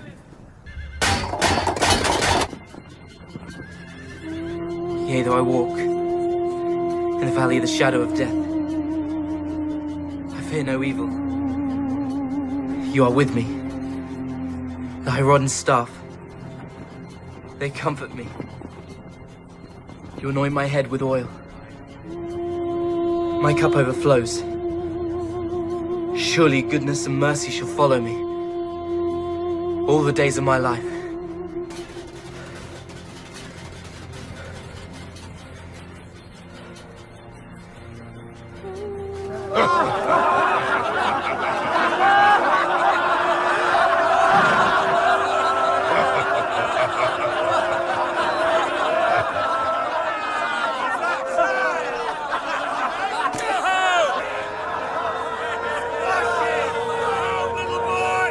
Don't waste my time, little boy. You're too young to die. I will fight you!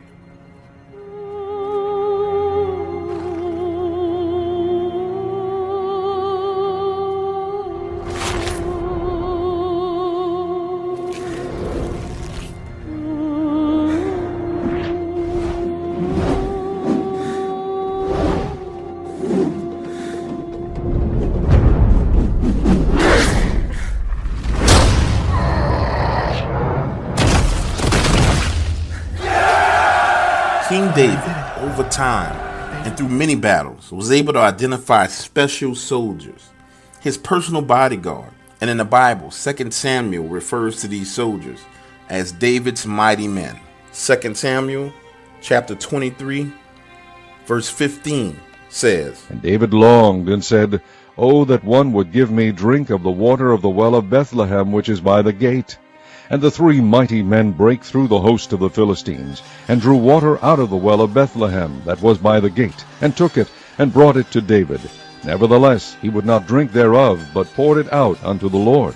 And he said, Be it far from me, O Lord, that I should do this. Is not this the blood of the men that went in jeopardy of their lives? Therefore he would not drink it. These things did these 3 mighty men. And Abishai, the brother of Joab, the son of Zeruiah, was chief among 3. And he lifted up his spear against 300, and slew them, and had the name among 3. Was he not most honorable of 3? Therefore he was their captain, howbeit he attained not unto the first 3. And Benaiah the son of Jehoiada, the son of a valiant man of Kabzeel, who had done many acts, he slew 2 lion-like men of Moab. He went down also and slew a lion in the midst of a pit in time of snow. It was this encounter with these 2 lion men of Moab that sparked a race for the acquisition of the most prized DNA in the history of the world. A race that few people ever heard of, to gather the DNA of these creatures. Roger and Ben went on to tell me about how disappointed they were in the revelations, learning that Sorkin knew of the winged ones prior to sending them into the jungles of Venezuela. Roger's sole purpose was to find a way to strike back at Sorkin. He had placed their lives in danger, lied to them, and in Roger's mind, betrayed his father. So meeting Ben, who had worked for Sorkin's organization as a hired gun, was not only a blessing, but he proved to be a much needed source of information. And after Ben's experience on the coast of Africa, not only was he not a fan of Sorkin's lies and his underhanded activity, Ben himself had a bone to pick, because Ben had lost many friends at the hand of Sorkin.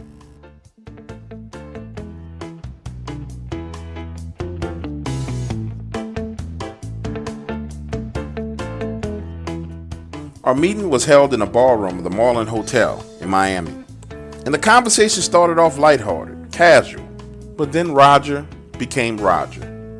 You see, he had something different on his mind. He leaned up to the edge of his seat and said, Ben, how do we get back at Sorkin? His entire demeanor changed, his back straightened up, and he gave this cold stare, damn near looking into Ben's soul. And this was the moment of truth. Would Ben really betray his old employer? But Big Ben, never the one to be intimidated, leaned forward and stared at Roger as he was looking beyond the man sitting in front of him and reading his intent, and said, The lion men of Judah, beat Sorkin to them and he'll lose his mind. What the hell is that? I said. And that's when Ben went on to tell us the story of David's mighty men and how they slew these 2 beasts, hybrid creatures, part man, part lion. And they took the remains back to King David. Ben said that Sorkin, through his wealth and power, had obtained a text of the Bible unknown to modern day scholars, and that this text told of what happened after that encounter with the lion men. It said that the rest of the lion men of the tribe pursued King David and his men with the intent of recovering the bodies, and that King David ordered that the bodies be hidden in a cave near the Dead Sea. Ben also was told during his briefing that the lion men, originally of Moab, still roam the earth to this day, the corrupt seed of fallen angels. He said that the mission was laid out to be extremely dangerous. Firstly, because these lion men, not fully human or fully animal, upon death became these powerful spiritual entities, and that the actual physical lion men who had survived to this day had grown old and become wise to the ways of modern men. They had been able to speak and trade with men over the years. Ben said that he had sat through hundreds of mission briefings on behalf of Sorkin's enterprise, but this was laid out as the most formidable opponents that they would ever face. Sorkin had sent 3 teams already into the area, and no one returned.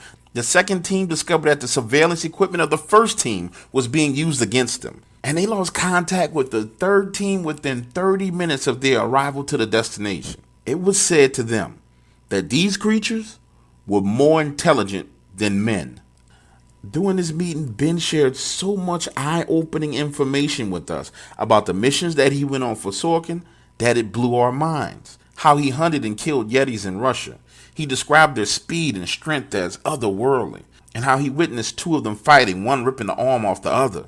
And never one to belabor any points, Roger asked him, "So when is he sending another team?" Ben's answer was soon. And if you want a Sorkin, we need to beat him to that location. However, the timing was everything. You see, the cave entrance was chosen by King David and his men for a reason. The blue moon. Ben said that he never really understood the mumbo jumbo behind it, but each team had been sent during a blue moon. And the next blue moon is when we needed to be there. However, there was one big problem. Ben said he never accepted the mission, so he never got the information on the actual location. And without the location, we had nothing. You should have seen the look on Roger's face when he realized we didn't have what we needed. Pure rage. You see, Roger's ego had taken over him after Venezuela, and I knew at that moment he would spare no expense in finding what we needed. We stayed there no more than about 30-40 more minutes, and our sit down with Ben ended with an agreement that Ben was going to reach out to anyone he still knew within Sorkin's organization and try and bribe them for the information. And as Ben walked out of the hotel lobby, I asked Roger, "Do we really want to do this?" But he didn't reply. He just nodded his head up and down and said yes. And in that moment, I realized that our days of traveling the world being playboys was over. We had crossed into crazy, and there was no going back.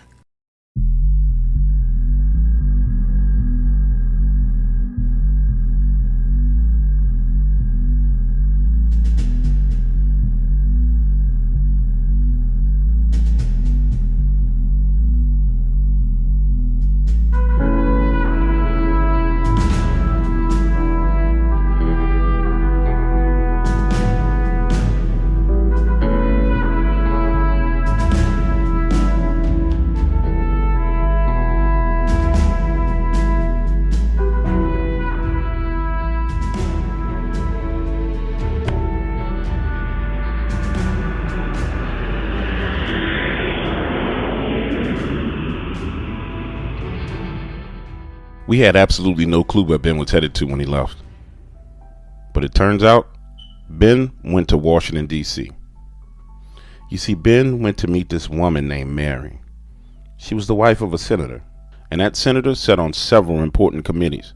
Ben and Mary had first met each other while he was working private security for her and her husband. Back then, she was this 40-year-old smoking hot, neglected, sex-deprived housewife. Her husband, the senator, was into some weird male prostitutes, young boys. And Mary, yes, she was beautiful, but boy, was she ambitious. She was the type of woman who said forget about her maternal instincts. She didn't give a damn about children. She wanted power, and she wielded that power with an iron fist. Her husband, the senator, was merely a puppet. And Mary, she was the marionette that pulled all the strings. So Ben went to see her, and they met at Marlin's Tavern, at this little small table to the rear of the bar. "Long time no see, Ben," said Mary. "To what do I have the pleasure of seeing you again?" Sitting back in his chair, right in front of me. "Are we going to start doing this dance all over again?" And if you recall, Ben, the last time I saw you, we never moved anywhere beyond these two chairs, sitting here having drinks, staring into each other's eyes. I want you to know, the only reason why I took this meeting with you is because I wanted to see if you still looked as good as I remember. And Ben, guess what? You do. Which means that my imagination is satisfied. As usual, Mary started the conversation and drove it straight to the bedroom. Something that Ben wasn't really against, but he understood that sex is a weapon. No different than the weapon he kept in his holster under his jacket. And the words that came out of his mouth next were tempered by all the blood and guts that he survived on the battlefield. They were simple, but yet powerful. I came back for you. Where's your car? Mary's eyes lit up, but her face remained stoic as ever. She showed absolutely no emotion. She simply reached in her purse and gently laid $100 bill on the table, stood up, and walked out. Mary left through the front door and Ben through the back. A few minutes later, her limo pulled up and picked him up. Now I need you to understand something. Now Ben and Mary, although they had this strong sexual connection, they hadn't been close to each other since the time they spent at the Afghan embassy 5 years ago. As Ben sat down next to her, the scent of her hair brought back the memories of the times that they spent together, alone. The dust-filled desert air, her waist, the strength of her arm, and the feeling of her rear end pressed against him as he taught her how to fire an AK-47. Mary was one sensual woman, and within minutes, things got hot and heavy. And when they arrived at her house, they stumbled into the front door, disrobing, and headed up the stairs to her bedroom. The smell of her was so intense, her breath in his ear. Mary felt as if she had not had sex in years. She began to pulsate, her face flushed with color, and moaned ever so gently. Ben had taken her to the edge of the cliff, and it was time to push her over.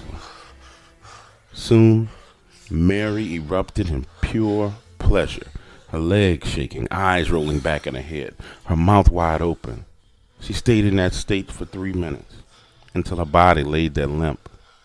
When Ben awoke the next morning, Mary was dressed in a yoga outfit, working out on the patio just outside these French doors. And when Mary walked back in those doors, she looked absolutely radiant, like a brand new woman. And Mary made no qualms about saying it. You, sir, make me feel like I'm 30 again. Let's go get some breakfast.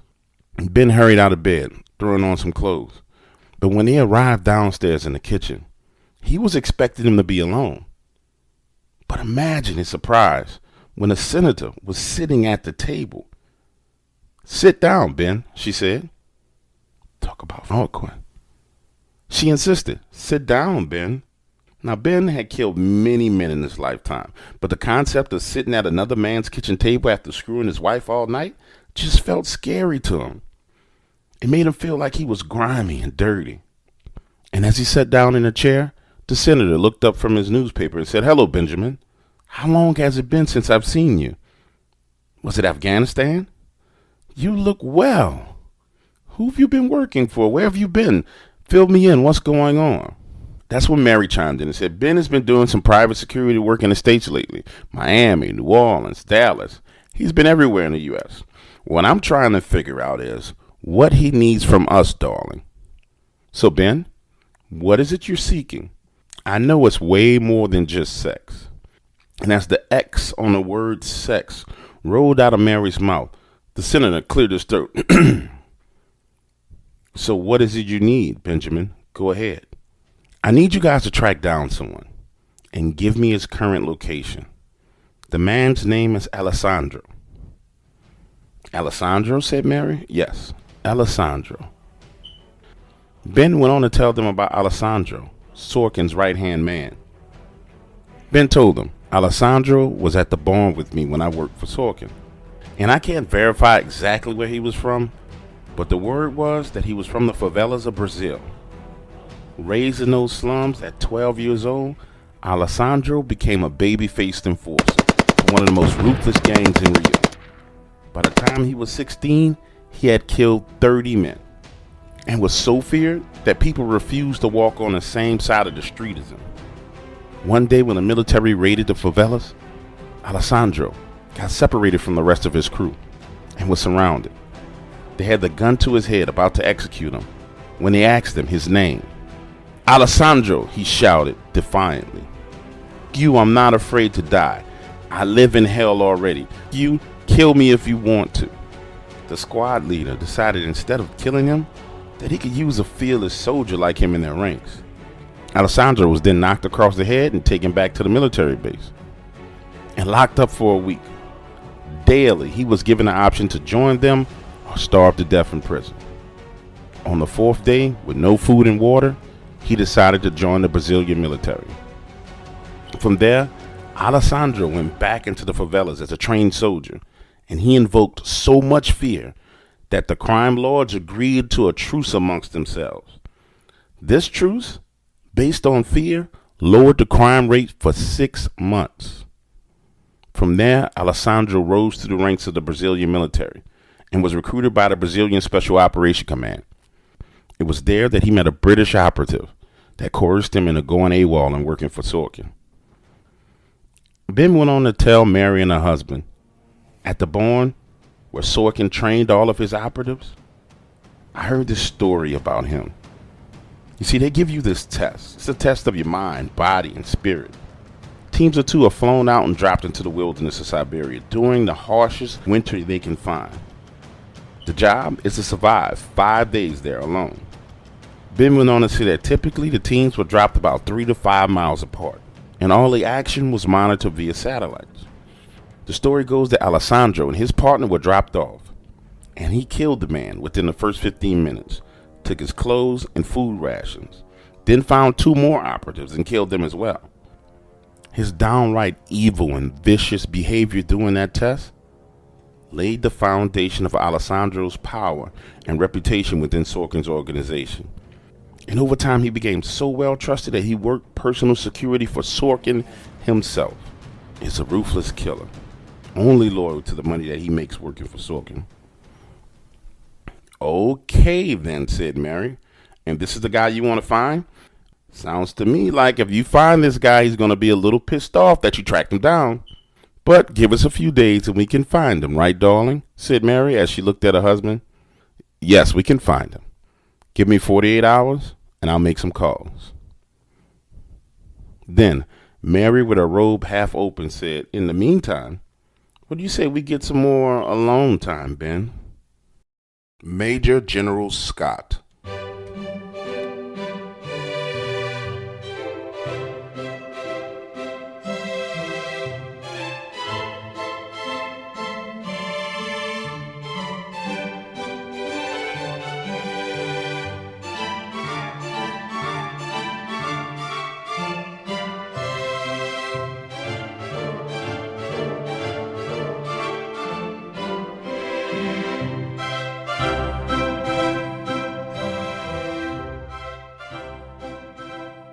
While Ben was busy trying to fill the void in Mary's sexual relationship, Roger and I had traveled to Nevis Island for a wedding party.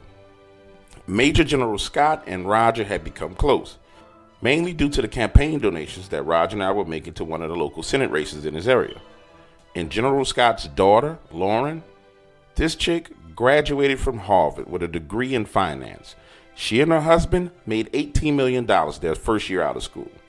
And this wedding we were at was like some out of the movies. They spared no expenses. Ice statues, the best wine, champagne, any food that you can think to eat was there. Roger and I were standing there talking when General Scott approached. Gentlemen, I'm glad you could make it. What a beautiful evening this is. Now I hear you 2 boys went into business down in Venezuela. It's such an amazing place. Isn't it beautiful? But I hope you guys realize you can't get your hands too dirty down there in that part of the world, right? I mean, especially with that partner of yours, Sorkin. The smile on his face melted away. And for a moment, he transitioned from that happy father who was at his daughter's wedding to the general himself. He looked stern. His eyes were saying to us, don't go around with me. Then he said, you know what? We've been keeping an eye on Sorkin, especially since he took majority ownership in one of Europe's largest PMCs. I'm not sure what he has planned, but if I were you, I would make sure I keep a close eye on my new partner. You never know what may come down the pipeline, and I would hate for you to get caught up in the middle of his BS. Then the general smiled and said, good seeing you boys. I gotta run. The bride is waiting to dance with her father. Now, very few times since I've known Roger have I ever seen him speechless, and this was one of those times. It was almost as if the general was talking down to him, but we knew that he was warning us. Roger looked at me and said, what the does he need with a PMC? We need to talk to Ben. Call him right now. But little did we know, while we were at the wedding, Ben was 4 steps ahead of us. Mary had given him the intel on Alessandro, the PMCs, Sorkin's operations in China, India, Russia, Africa. Sorkin had his hands in everything. He was shipping arms to Uganda, Liberia, the Congo, Venezuela, Brazil. This man was the devil himself. And the most important thing about the intel was that it pinpointed Alessandro's location to a small village in Liberia. He had been there for 2 months and was trafficking drugs, guns, and sex slaves.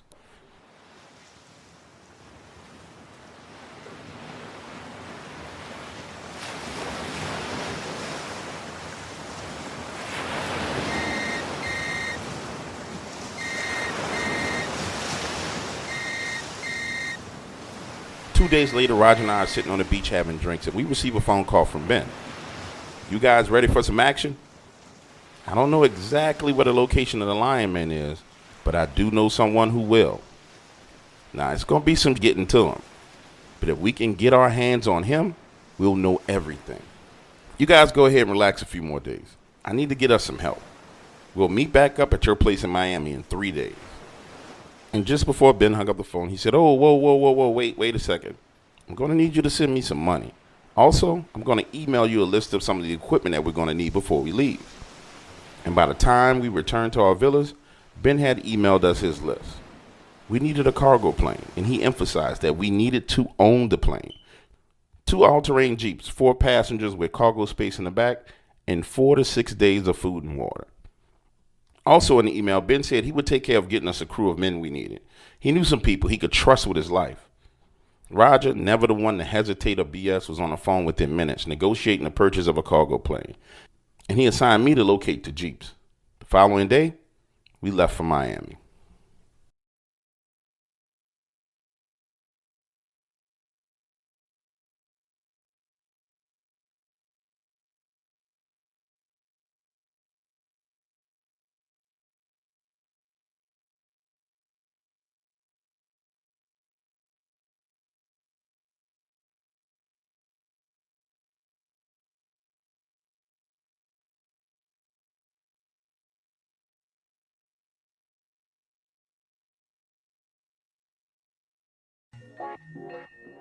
Pirates and Mermaids.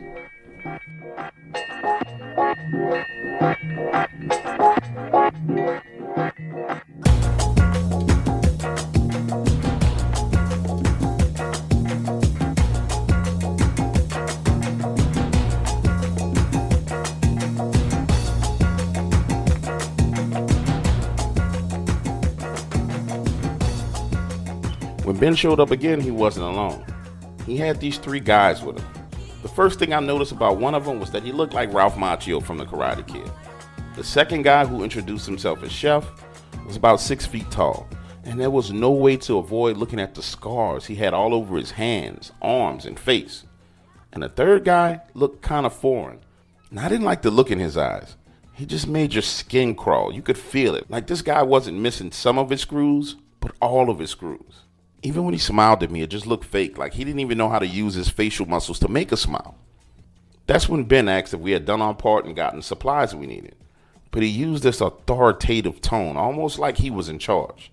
And based on his tone, I knew in that very moment that it was just a matter of time before Roger and Ben would start bumping heads. And let me tell you, when they did, it was explosive. The following day, we boarded our plane and headed to Caracas, Venezuela. A 3-hour flight. Then we headed on a 22-hour flight to Liberia. And it was on this 22-hour flight that the ice began to break, starting with Ben. He told us more about the intel on Sorkin, and he went deep into why he hated him. You see, a few years ago, he was working on a private security mission for Sorkin, protecting some freight ships right off the coast of Africa.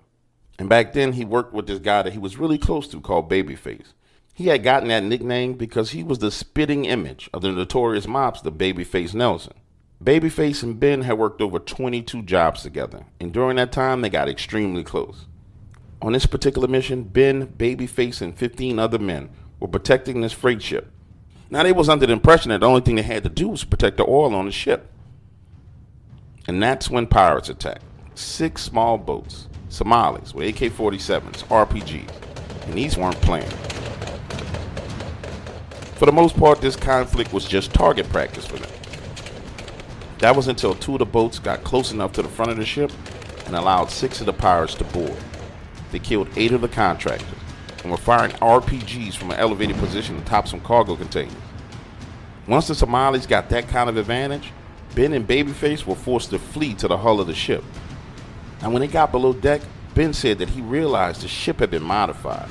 It looked like a standard ship up top, but down below, it was like nothing he'd ever seen before. The 2 of them quickly devised a plan. They were going to work their way to the front of the ship, come back up, and flank these bastards from behind. Ben told us they had been moving through the ship for about 3 to 5 minutes when they started to take fire below deck. And this wasn't coming from the pirates. These were other contractors. Hold your fire! Hold your fire! We're with you! Hold your fire! But they didn't stop. Now they were in a situation. They had pirates up above them. And God knows who this was in front of them shooting. It took Ben and Babyface 10 minutes to move forward using suppressive fire, pushing the guys back. And that's when they came across this room. And inside, a massive tank filled with water.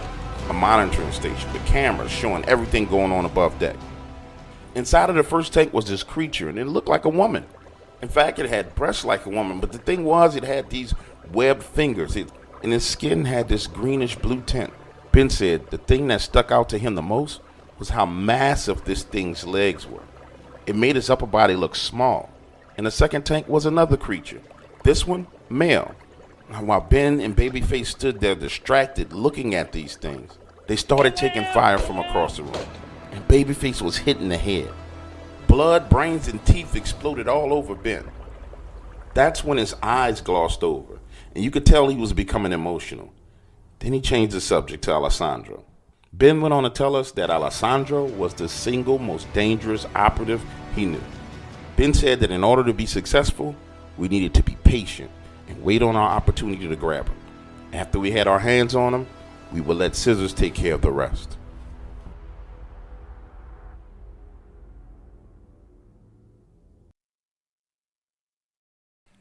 The story of Vital.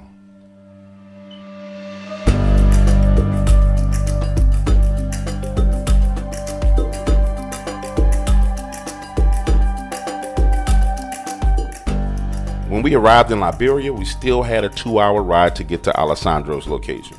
So we set out in the Jeeps, and for the first hour, the ride was fine. We drove on these dirt roads, but when we got about an hour away, Ben drove us off-road into the bush. He said that this area was notorious for warlords and child soldiers, and if we ran across them on the road, we'd have one hell of a fight on our hands.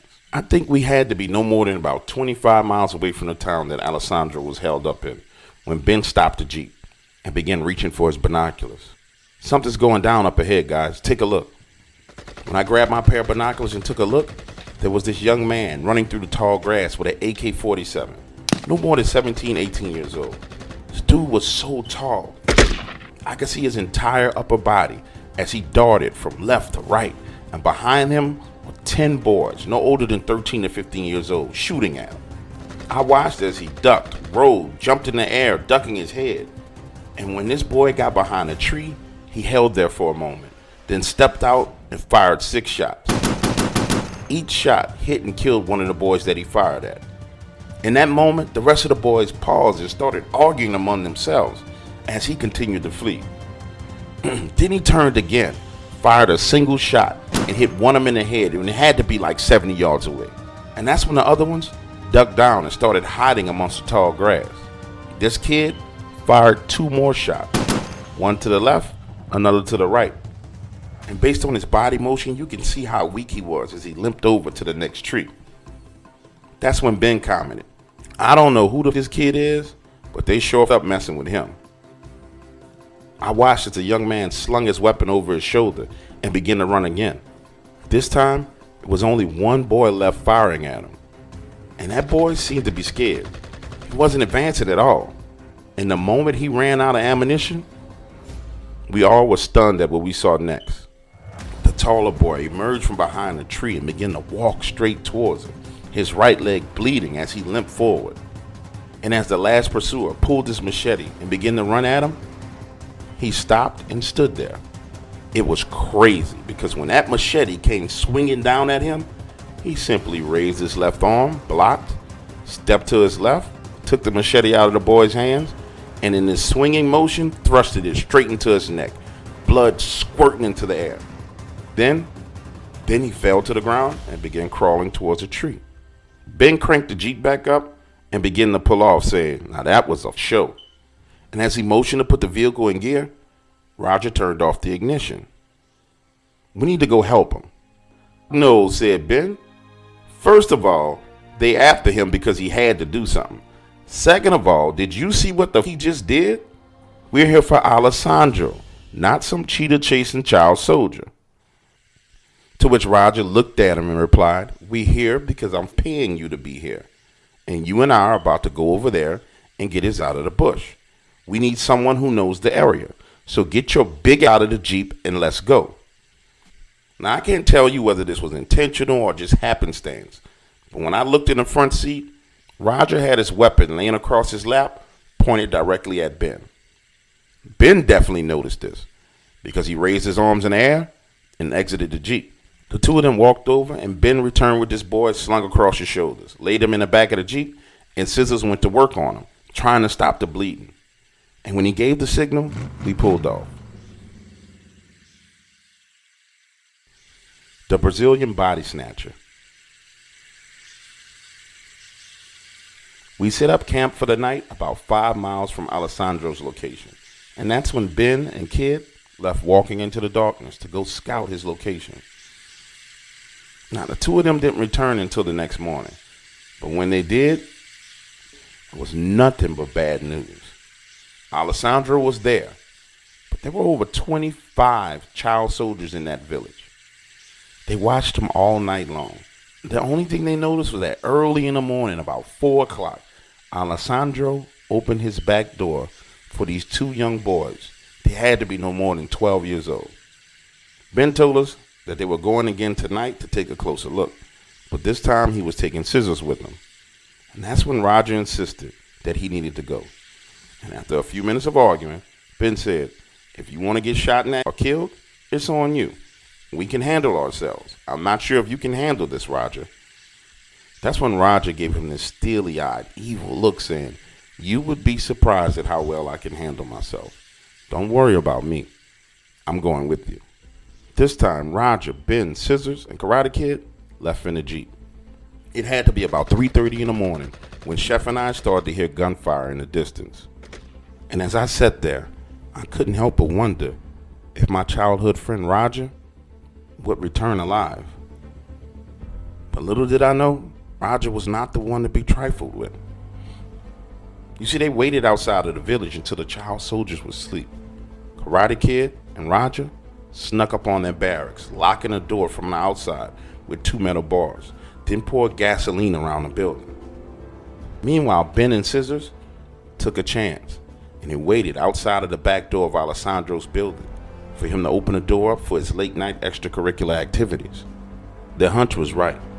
When those 2 boys arrived, Alessandro opened the door. That's when Ben shot him in the shoulder. Alessandro, falling backwards, began to fire through the open doorway, hitting one of the boys and killing him instantly. That's when Scissors circled around to the front side of the building, kicked in the front door, and went to work on the rest of the soldiers inside. Simultaneously, Roger and Karate Kid set the barracks on fire, waiting for anyone to escape. Within 15 minutes, the 4 of them killed everybody in that village, except for Alessandro, who immediately recognized Ben, saying, "You do realize I'm going to kill you, right? And if I don't kill you, Sorkin will." Scissors grabbed Alessandro by the neck, drug him into a room, stripped him down, and strapped him to a chair. Now, nobody filled me in on exactly what Scissors did to get Alessandro to talk, but I'll tell you this, I heard him screaming miles away.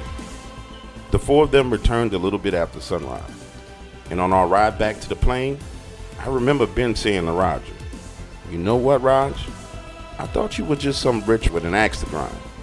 But something is seriously wrong with you, my friend. Have you ever done anything like that before?" "No," said Roger. "Then I tell you what," said Ben. "You don't have a conscience. because most ordinary men can't do what you did. And you did it without thinking twice. Later, I learned that Roger himself put the bullet inside of Alessandro's head, killing him. We had obtained the location of the Lion Men of Judah. We knew what time it was going down. All we needed to do was get prepared to go. The blue moon was 3 weeks away, so we headed back to Venezuela to hole up there. We were going to need more men, and Roger and I knew exactly where to find a few crazy mothers that would help us. The Lazarus gene. Remember Dantes, our boy who took care of Juan in the jungles of Venezuela? We hooked up with him. He was doing well, so well in fact that he had gained a little weight. He told us that they were having a few problems back at the mines, but nothing they couldn't handle. 2 of the winged ones had showed up about a month ago and killed a few of his men, but they were able to track them down inside of the caves and kill them. He also said that per our instructions, the villagers were able to work the mines for good wages, and that the town was starting to grow. That's when Roger told Dantes, listen, we need 6 of your best men to go on a trip with us. Dantes, who's always about getting his hands dirty, volunteered himself. The crazy bastard didn't even ask what we were going to do. During those weeks in Venezuela, we got to know the young man who we saved. His name was Vital. He shared his story with us about how his family was killed and how he ended up in the situation that he was in. Back then, his English was kind of choppy. He asked us why we were there, and when we told him about Alessandro, he knew him well. He said that Alessandro was the one causing all the infighting amongst the warlords in the area. He was shipping in drugs, guns, and he was known for kidnapping and raping little boys in the surrounding villages. We hung around in Venezuela for a few weeks, visiting the mines, kicking back, and letting time pass before we had to head out to Jerusalem. Roger spent most of that time buried in the intel report Ben received from Mary. One night, we were all sitting around drinking, cracking jokes, and Roger walks up from nowhere. He says, I know exactly what the Sorkin's looking for and why he's looking for it. Ben, let me ask you a question. When he sent you to Russia, did you collect samples of the creatures you killed? Yeah, said Ben. And the thing that was on the boat, he kept them alive, right? Yeah, they were alive. That's when he went on to ask us this question. He said, have you ever heard of Lazarus from the Bible? John 11. Now a man named Lazarus was sick. He was from Bethany, the village of Mary and her sister Martha. This Mary, whose brother Lazarus now lay sick, was the same one who poured perfume on the Lord and wiped his feet with her hair. So the sisters sent word to Jesus, Lord, the one you love is sick. When he heard this, Jesus said, This sickness will not end in death. No, it is for God's glory, so that God's Son may be glorified through it. Now Jesus loved Martha and her sister and Lazarus. So when he heard that Lazarus was sick, he stayed where he was 2 more days. And then he said to his disciples, Let us go back to Judea.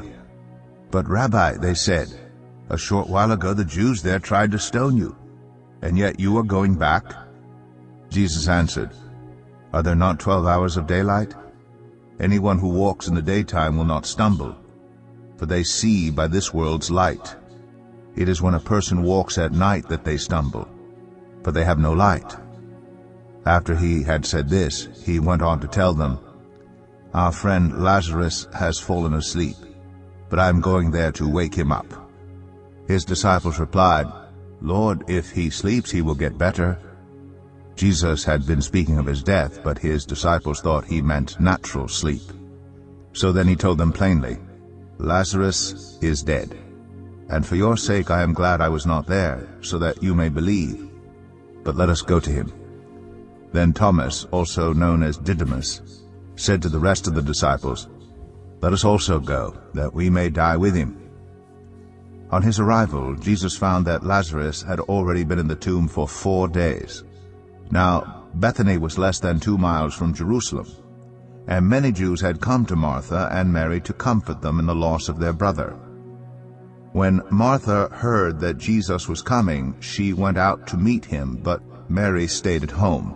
Lord, Martha said to Jesus, If you had been here, my brother would not have died. But I know that even now God will give you whatever you ask." Jesus said to her, "Your brother will rise again." Martha answered, "I know he will rise again in the resurrection at the last day." Jesus said to her, "I am the resurrection and the life. The one who believes in me will live even though they die, and whoever lives by believing in me will never die. Do you believe this?" "Yes, Lord," she replied, "I believe that you are the Messiah, the Son of God, who is to come into the world." After she had said this, she went back and called her sister Mary aside. "The teacher is here," she said, "and is asking for you." When Mary heard this, she got up quickly and went to him. Now Jesus had not yet entered the village, but was still at the place where Martha had met him. When the Jews, who had been with Mary in the house comforting her, noticed how quickly she got up and went out, they followed her, supposing she was going to the tomb to mourn there. When Mary reached the place where Jesus was and saw him, she fell at his feet and said, "Lord, if you had been here, my brother would not have died." When Jesus saw her weeping, and the Jews who had come along with her also weeping, he was deeply moved in spirit and troubled. "Where have you laid him?" he asked. "Come and see, Lord," they replied. Jesus wept. Then the Jews said, "See how he loved him?" But some of them said, "Could not he who opened the eyes of the blind man have kept this man from dying?" Jesus, once more deeply moved, came to the tomb. It was a cave with a stone laid across the entrance. "Take away the stone," he said. "But Lord," said Martha, the sister of the dead man, "by this time there is a bad odor, for he has been there 4 days." Then Jesus said, "Did I not tell you that if you believe you will see the glory of God?" So they took away the stone. Then Jesus looked up and said, "Father, I thank you that you have heard me. I knew that you always hear me, but I said this for the benefit of the people standing here, that they may believe that you sent me." When he had said this, Jesus called in a loud voice, "Lazarus, come out." The dead man came out, his hands and feet wrapped with strips of linen and a cloth around his face. Jesus said to them, "Take off the grave clothes and let him go." Therefore many of the Jews who had come to visit Mary and had seen what Jesus did believed in him. But some of them went to the Pharisees and told them what Jesus had done. Then Jesus was the Son of God and raised Lazarus from the dead. But these creatures, all of them, were the spawns of the fallen ones. They were the lesser sons of God, but yet and still they were sons of God. "Get me?" said Roger. Roger went on to say, if you wanted to live forever, all you had to do was track down the bloodline of Lazarus, his descendants, and get a sample of their DNA and modify it. "That would practically be impossible," said Roger. "But what you can easily find are the spawn of the fallen ones. Each of these creatures has a touch of divinity. Although they come from corrupted seeds, their fathers were created by God, and thus the DNA is valuable." Roger slid his hands in his pockets and said, "Sorkin is trying to extend his life. The bastard wants to live forever, so he's taken the DNA of these creatures in search of the Lazarus gene, the power to resurrect himself and live forever." Roger walked off like everyone understood what he was saying, but in fact, nobody did. We were all left in silence. And the next morning, we began to prep the plane for takeoff. And it was while we were in transit from Venezuela to Jerusalem that we all began to notice that Scissors was isolating himself from the group. When we inquired about it, Ben said, "Guys like Scissors have a limited lifespan. Either they end up killing themselves or you have to put them out of their misery. I hope he can hold up for a while longer, but it looks like he's about to go off the deep end." Now, when our plane landed in Jerusalem, we had a few issues. And by issues, I mean the IDF. They surrounded the plane and detained us immediately. We were locked up for hours, questioned, and held against our will. But all that changed when Roger was able to get to a phone and call General Scott. It was like we went from being prisoners to kings. We were fed well and released and let go. The blue moon was only 2 days away, and we needed to scout the location. But when we arrived, it was all up. They had set up camp less than a mile away from the cave. We had to get closer if we wanted to have any idea of what we might be facing. So that night, we sent Karate Kid and Scissors out into the darkness to recon the camp and the entrance to the cave. But when they returned, Scissors' body was dripping with blood. What the happened, Ben said. But Scissors didn't say a word. He just walked past us all. That's when Kid went on to tell us that the two of them separated. Kid headed for the cave and Scissors for the camp. Kid said that as he got closer to the cave, he began hearing whispers, as if someone was talking to him from every direction. And then he heard footsteps. But not normal footsteps. These were fast, way faster than anything he's ever heard. He felt as if he was being surrounded. So he backed out of the area and went to find Scissors. When he got to the camp, he saw Scissors dragging one of the men's body into the darkness. And when he got closer, he realized what he was doing. He was actually peeling the skin off this man's shoulder and doing it less than 250 feet away from a camp full of armed insurgents. Some of the men were so close to where he was, you could throw a rock and hit him. That's when Ben stood up and walked over to Scissors. Now, I couldn't exactly hear what was said, but it got real heated. And while those two were going at it, Kid, with this confused look on his face, said whatever it was at that cave felt supernatural, and that he thought we were going to need more than guns to deal with this. The blue moon was less than 12 hours away, and our team was in disarray. Scissors had gone Hannibal Lecter on us. Sorkin had clearly funded these insurgents to guard the cave and possibly go in. And if we got by them, literally God only knew what was inside that cave. That's when Ben devised this plan. And personally, I thought it was a good plan. He said that we should let Scissors loose, let him go do his thing inside of the camp, then the herd.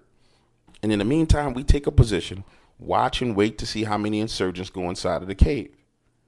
As Ben was talking, I noticed Scissors digging through his bag with this evil smile on his face. That would be the last time anyone saw Scissors until the next morning. When night came and the moon shone above, we watched as the insurgents entered the cave. 25 men. The rest remained at the camp, drinking, talking, and laughing. We decided to wait 20 minutes before we entered behind them.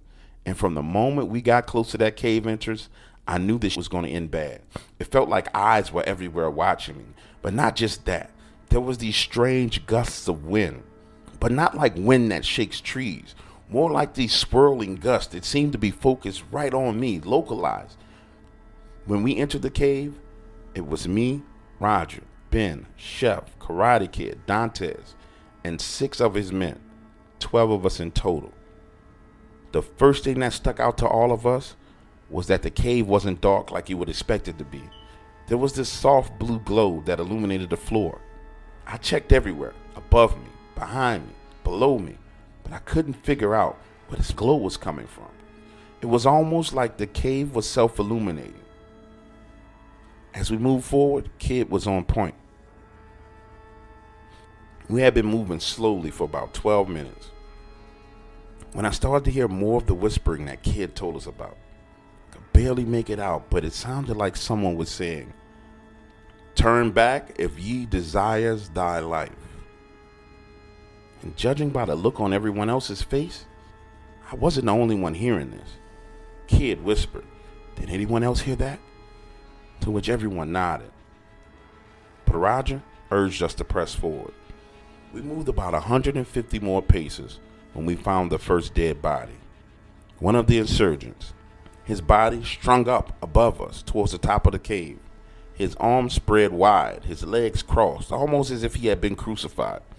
But he was suspended in the air by ropes. I had never seen anything like this in my life. We should have taken that as fair warning as to what would come next. As we pressed forward, we entered this cavern, huge open space. Above us, absolutely nothing but darkness. But there, illuminated by the light of the floor, we could see the men who entered the cave before us. just standing, almost as if they were frozen. And when we turned on our tack lights, what we saw, I'll never forget.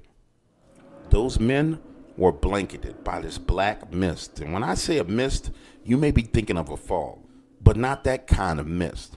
It was thick, smoky, and looked wet.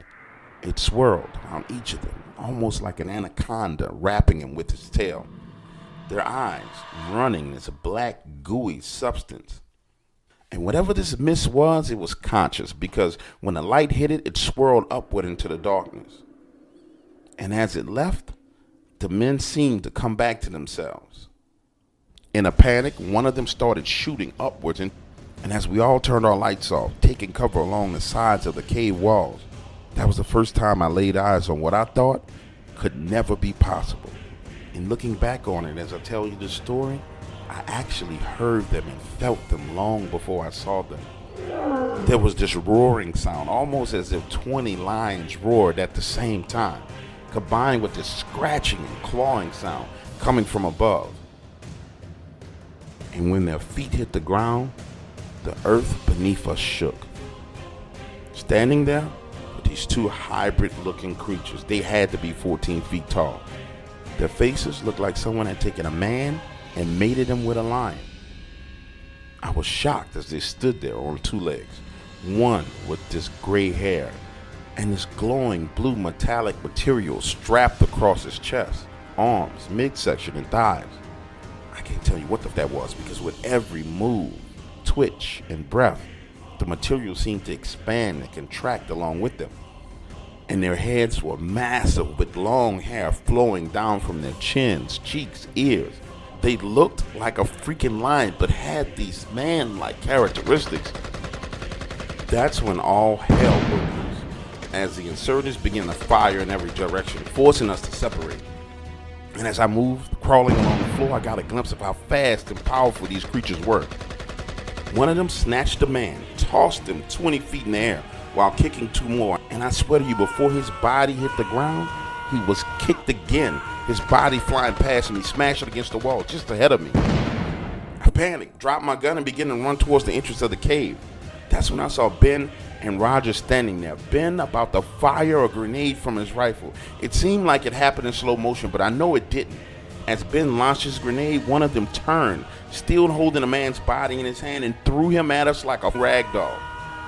In that moment, I think we all realized we had up. I remember Ben yelling at us, "Back out, back out!" Chef and Karate Kid running past me, tossing flashbangs in the direction of these creatures. Everyone was running out of the cave, the insurgents, us. It was a mess. For a moment, I lost track of Roger, but I saw Dantes stumbling forward as he ran. He had these gashes across his shoulder and chest. It looked like someone had clawed his entire upper body.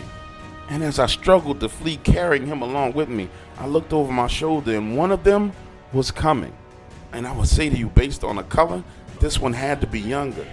It was holding on to one of the insurgents, twisting and ripping his arm as he dragged him along the floor of the cave in pursuit of us. And that's when I realized that these things could talk. In an angry rant, it said, "You monkeys, you return every blue moon. How many of you must die before you learn?" Then he threw the man that he was dragging behind him, the same way we would ball up a piece of paper and toss it in a trash can. "There is nothing here for you humans, you monkeys, you swine. Leave and never return." And I swear to you, it was almost like we had been hallucinating or dreaming, because as those words faded away, he was gone. The only sound left in that cave was the sound of us panicking and fleeing to get away. Once outside, we moved as fast as we could to clear the area, while those insurgents were jumping into trucks and jeeps and getting the hell out of there. They didn't even pack any of their equipment. By the time we returned to our base, all 6 of Dantes' men were gone. He was there, bleeding out in front of us. Chef had broken his wrist. Kid had been shot in the leg. We didn't have a clue where the scissors was. And Roger was staring off into the darkness like he had lost his goddamn mind. That's when Ben looked at me and said, "Ain't nobody getting a goddamn thing out of that cave unless they drop a nuclear bomb on it." That was a show, boys. Ben was raging. He turned and walked off into the darkness, saying something about finding scissors so we can get the f*** out of here. And while Roger stared into the darkness, Chef began the process attending to Dante's wounds. And I personally struggled to digest all the things that had just happened to me. That morning, when the sun rose, Ben was back with Scissors, who was smiling from ear to ear.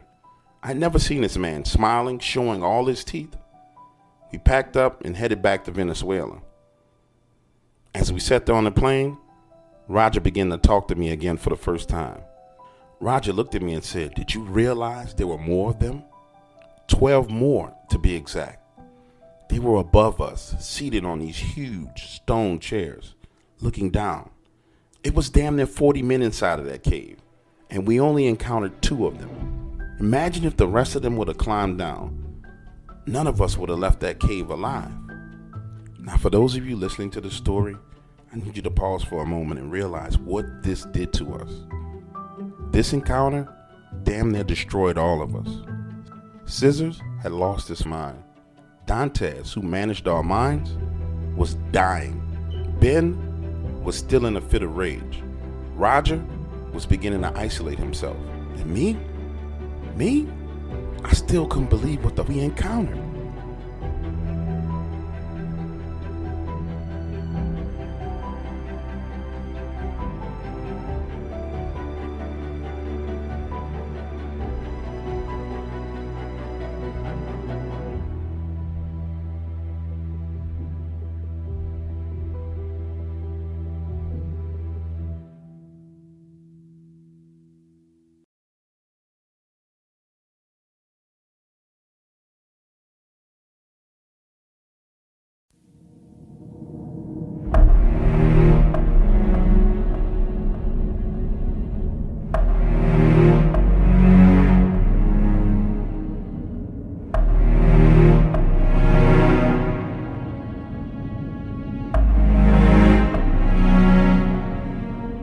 Genesis 6. When human beings began to increase in number on the earth and daughters were born to them, the sons of God saw that the daughters of humans were beautiful, and they married any of them they chose.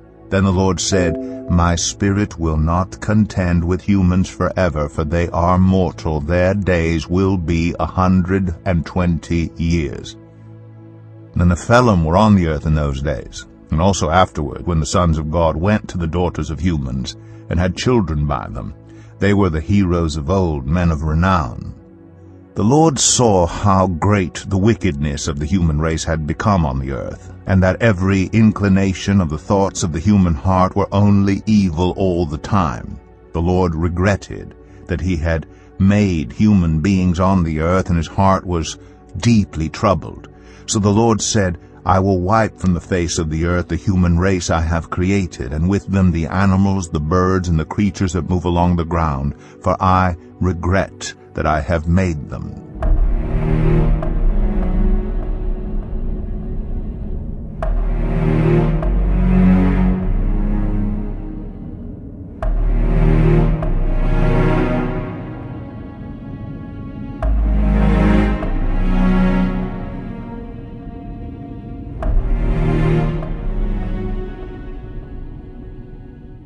Matthew 24.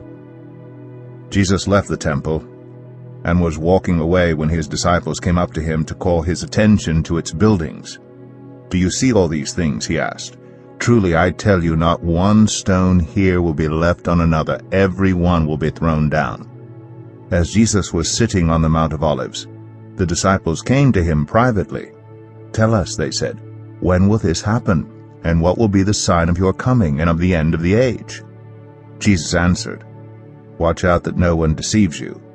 For many will come in my name, claiming, I am the Messiah, and will deceive many. You will hear of wars and rumors of wars, but see to it that you are not alarmed. Such things must happen, but the end is still to come. Nation will rise against nation, and kingdom against kingdom. There will be famines and earthquakes in various places. All these are the beginning of birth pains. Then you will be handed over to be persecuted and put to death, and you will be hated by all nations because of me. At that time many will turn away from the faith and will betray and hate each other. and many false prophets will appear and deceive many people. Because of the increase of wickedness, the love of most will grow cold, but the one who stands firm to the end will be saved. And this gospel of the kingdom will be preached in the whole world as a testimony to all nations, and then the end will come. So when you see standing in the holy place the abomination that causes desolation spoken of through the prophet Daniel, let the reader understand. Then let those who are in Judea flee to the mountains. Let no one on the housetop go down to take anything out of the house. Let no one in the field go back to get their cloak. How dreadful it will be in those days for pregnant women and nursing mothers. Pray that your flight will not take place in winter or on the Sabbath, for then there will be great distress, unequaled from the beginning of the world until now, and never to be equaled again. If those days had not been cut short, no one would survive. But for the sake of the elect, those days will be shortened.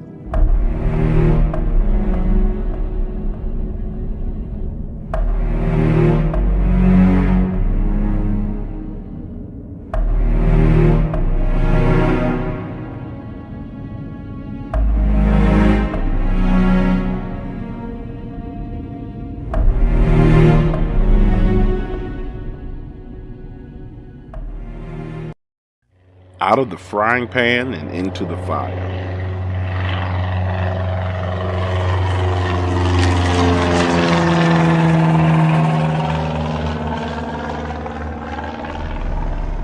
If you will recall, after our encounter with the linemen of Judah, we left headed back to Venezuela, tail tucked between our legs and our asses fully kicked. One of us was injured so bad that he was damn near dead. Ben was raging, isolating himself from the group. This was going to be the longest flight I'd ever taken, and things were only about to get much, much worse. Kid and Chef had managed to get Dantes stable, his bleeding under control, and that's when we start to hear jets flying outside of our plane. Again, let me remind you, we're flying in our cargo plane at this point in time, and we haven't done any upgrades to this plane. No flares, no nothing. We are literally sitting ducks. Then another jet appears. Then the next thing you know, on our right and left wing, we're flanked by the IAF. Our pilot starts to freak out, screaming, "What the hell is this? What's going on?" And the general panic begins to set in. Everyone's wondering, are they going to shoot us down? We had just finished fighting Sorkin's people. Was he behind this? What could this mean? Now I need you to imagine this scene for a moment. Everyone is moving from window to window, looking around. The pilot is losing his mind and has the plane rapidly descending to a lower altitude. And while all this is going on, Ben's satellite phone starts to ring. And then it rings again. Now Ben, while everyone else is panicking, he's sitting in his seat, buckled up, like nothing is going on. And when he finally answers the phone, it's Mary. Turns out that these planes were an escort that she arranged to get us out of the area safely. Now you may be thinking this is some good news, right? No, not at all. Mary went on to tell Ben that she had just got some fresh intel. Sorkin was sending a hit squad to Venezuela. Her exact words were, "Ben, he is sending serious firepower your way. Don't go back to Venezuela. He's gonna kill all of you." Ben hung up the phone, then walked into the cockpit and told the pilot what was going on. The pilot, now relaxed, leveled the plane off, and we traveled safely back to Venezuela. However, when we landed in Venezuela and exited that plane headed back to our mining town, none of us would have imagined the storm that was coming our way. And looking back on it now, even if someone told me what was coming, I would have never believed that Sorkin had that much power and influence.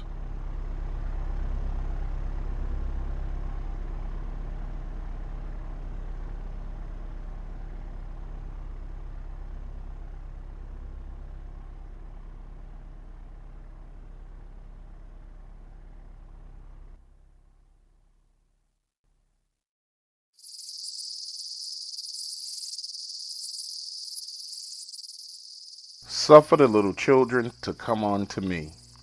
Looking at Scissors, I had never seen this man afraid. But that morning, as we stood there, I knew that his twisted brow, eyes wide open, and his neck muscles tensed up, Scissors was afraid himself. But not afraid of death. He was afraid for that little family that he had grown to love. There was another explosion, and when I turned to look over, he was moving towards his quarters, and without hesitation, so did everyone else. Roger, you know we're walking into death, right? I said. Roger's reply was simple. What better way to die than saving a village of innocent people? We geared up and headed into the jungle. Remember that small waterway I told you about that was created by the waterfall, where the villagers would mine for gold? Well, we headed to that spot. It was the 4 of us and 21 of Dante's men. We surveyed the scene from the tree line, and it was the beginning of a massacre. Imagine for a moment, you're standing there in a tree line, and in front of you, to your left-hand side of the river, is the blown-up mining equipment. And across from you, people are being lined up in a single-file line to be executed. Dead bodies already laying on the ground from those who had suffered gunshot wounds to the head. The wooden and metal shacks that they used for homes, smoking and in flames. This was cruelty at its worst, the darkest heart of mankind on display. And we were not about to let it happen. At the moment before we separated, all I could think was, I wish Chef and Kid were here. They would damn sure be a help. But there was no time for drifting off into La La Land, because Scissors took 6 men and began to move towards the mine, where he would cross the water and attack. He looked deep into my eyes as he walked past me, and the look of determination I saw, number one, the bastards across that water from us were in trouble. Number two, there was no way he was returning without those kids. Scissors took off running, and he moved so fast and graceful through the jungle. It really was a sight to see. That man was a killing machine, and within 35 seconds, he had disappeared into the dense foliage. That's when Ben fired the first shot. And I would say we had to be 200 to 220 yards away. And bing! Headshot from his rifle, dropping one of the PMCs like a sack of potatoes. And then we started exchanging fire. Bullets whizzed past the tree that I was hiding behind. And from that moment, it was on. And when the gunfire started, the remaining villagers began to scatter, running in all directions. A serious disadvantage for us, but our plan was only to distract these guys until Scissors could lay down fire from the north. Then Ben, Roger, and myself would take 10 men and work our way south, coming up on the other side of them. Now that was the plan. But as I've learned so many times, the best laid plans of mice and men always go awry. We held off position, laying down sporadic, short burst cover fire, until we heard Scissors' group begin to fire from the north. Now the action was happening fast, but at that time I counted about 15 men across from us. And the odds were in our favor, or so I thought. But as we separated from that group and started trying to flank them to the south, moving along the waterway, Ben suddenly told us to hold still. And just below the sound of the gunfire, you could hear movement through the thick jungle brush. That's when the first one emerged, moving slowly and taking a knee next to a tree. Then he signaled for more men to move forward. I personally stopped counting when I saw 10 men emerge from the brush, one of them carrying a flamethrower. Realizing that there was a strong possibility that not only were we outnumbered, but outgunned, Ben turned and whispered, "We can't win this fight. We have to leave, now." We were under the impression that Sorkin had just sent private military contractors, a hit squad, to kill us. But what Ben told me later was that this squad was the User. A squad of fighters from around the world, completely fearless, very, very well paid. And they weren't just a hit squad. They were a cult, a demon-worshipping cult. They had tried to recruit Ben years ago, and once he found out what was involved, He decided that wasn't for him. Anyway, we're there hunkered down in the brush, and like I said, I stopped counting when I saw 10 men. Ben motioned for us to fall back. And you remember how I told you there were these times where Roger and Ben would have differences of opinions on how to handle things? Well, this was unfortunately one of those times. The first one, bow, hitting the guy in the head. The second one, boom, in the shoulder. Now we're in a firefight, and the guy with the flamethrower starts spitting hot fire. I need you to realize something. If you've never seen a flamethrower actually spitting fire at you, it's nothing like in the movies. The best way to describe it is this. The flame stretches out at you, kind of like a frog shooting out his tongue to catch a fly, and you expect it to retract. But no, it's a streaming wave of hot death. I watched as two of the men that we were with was set on fire, and it's not a pretty sight. Their arms flailing and flying around, bodies spinning, they're dropping to the ground, and what made it worse, they shot them. I didn't take much of that for the rest of the men to take off running. Now we were forced to head in the other direction. And you need to understand the predicament. There's fire behind us, gunfire across the water from us. It wasn't looking good for the home team at all. And when we got back to the location we were at, only 3 of those guys were still alive. The rest of them had been picked off one by one. At that point in time, we knew we had to retreat. Get back to the plane and get the out of there. Now let me pause for a second and say this, because it's really hard for me to express to you what happened next. But you know, in life we make decisions. And I can say one thing about Roger and I. We always try to be fair to people. No matter how rich you are or poor, what your race is or sexuality, we pride ourselves on just doing what's right. And most of the time you never get to see the outcome of those actions because you do what's right and move on. Well, that day, the decisions we made to do right by Dantes, his men, and the people at Village saved our lives because they asked us to leave. In fact, those men forced us to leave, telling us that they would hold them at bay while we escaped. Now they had to know what they were doing. They were making an ultimate sacrifice for us, laying down their lives so we could live. And I absolutely refused to let their lives go to waste. So we left, running as fast as we could through the jungle in order to get back to the Jeep, and eventually to the safety of our plane. When we arrived at the Jeep, Scissors was already there, covered in blood, his arms, legs, shoes. And he didn't have those kids with him. And I wasn't asking him what happened. I already knew. They were dead. And the worst part was, he couldn't save them. I need you to imagine for a moment. There's gunfire in the distance, smoke, flames, and Scissors is just sitting there in the passenger seat of the Jeep like nothing is going on, staring into the jungle. As we drove away, there were no more screams, just gunfire. I knew those people in that village were dead or dying. I could feel the death in the air. Roger called Kid and Chef as we were pulling up to the landing strip, telling them not to come back, to meet us in San Carlos. We had to get back to the States. And when we finally got united with Kid and Chef, we learned that they had taken Dantes to the hospital in Valencia. They told us he would be fine, but it would take him weeks to recover from his injuries. As a team, we decided the best thing we could do was lay low for a while. So we headed back to Miami, and everyone parted ways.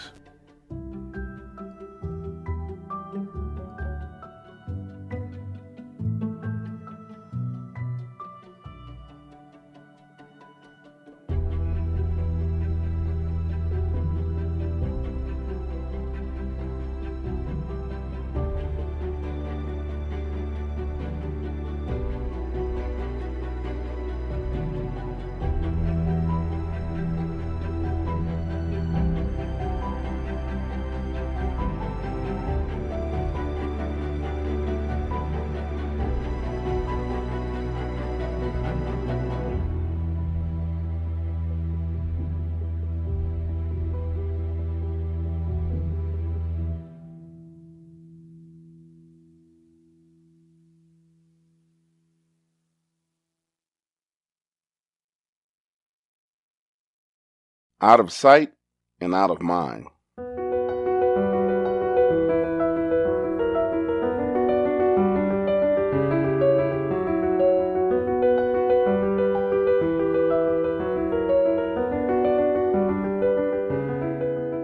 little bit more than 3 weeks had passed since I talked to Roger. I needed a break from the madness, and I went to my property in Georgia just to chill and lick my wounds. So much had happened that I was not only physically exhausted, but mentally and emotionally on empty. We went from hanging out on the beach with beautiful women to fighting monsters and running around like the A-Team. While I finally had some peace and quiet, I couldn't help but contemplate how and why were we really doing this? Were we being guided by some unseen hand or a higher power? As for Roger, he was in Miami with Vital. He had hired a tutor to teach him English, brought a martial arts instructor in to teach him daily martial arts lessons. And the two of them were beginning to build a father and son relationship, something that Roger always wanted. And as for Ben, he was back in Washington, D.C. This time he found himself in bed with Mary and her husband. But it wasn't for nothing. Ben wanted to get back at Sorkin for what he did in Venezuela. And at first, Mary was not having it. She told him, just leave the whole thing alone. You guys are alive, you lost your mind, it's over. Let it be. All you're going to do is make the situation worse. But Ben was adamant. He wanted revenge. Not only did he want to kill Sorkin, but before he killed him, he wanted to destroy everything that he owned. And over the next few days, he would press and press until Mary and her husband finally got him some information that would lead us to China in the beating heart of Sorkin's operation. As for Chef and Kid, they were in Las Vegas partying like rock stars. And when I talked to Kid about Scissors, I really wanted to know what was going on with him because I was worried. That's when he told me that Scissors was broken.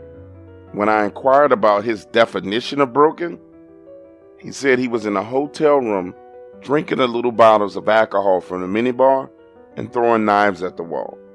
He said that he even saw him sitting on the edge of his hotel bed, crying.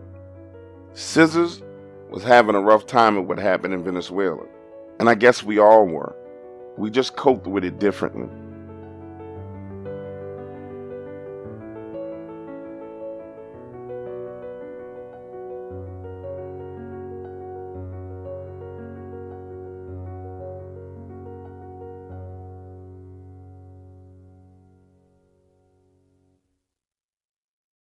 Planning to win.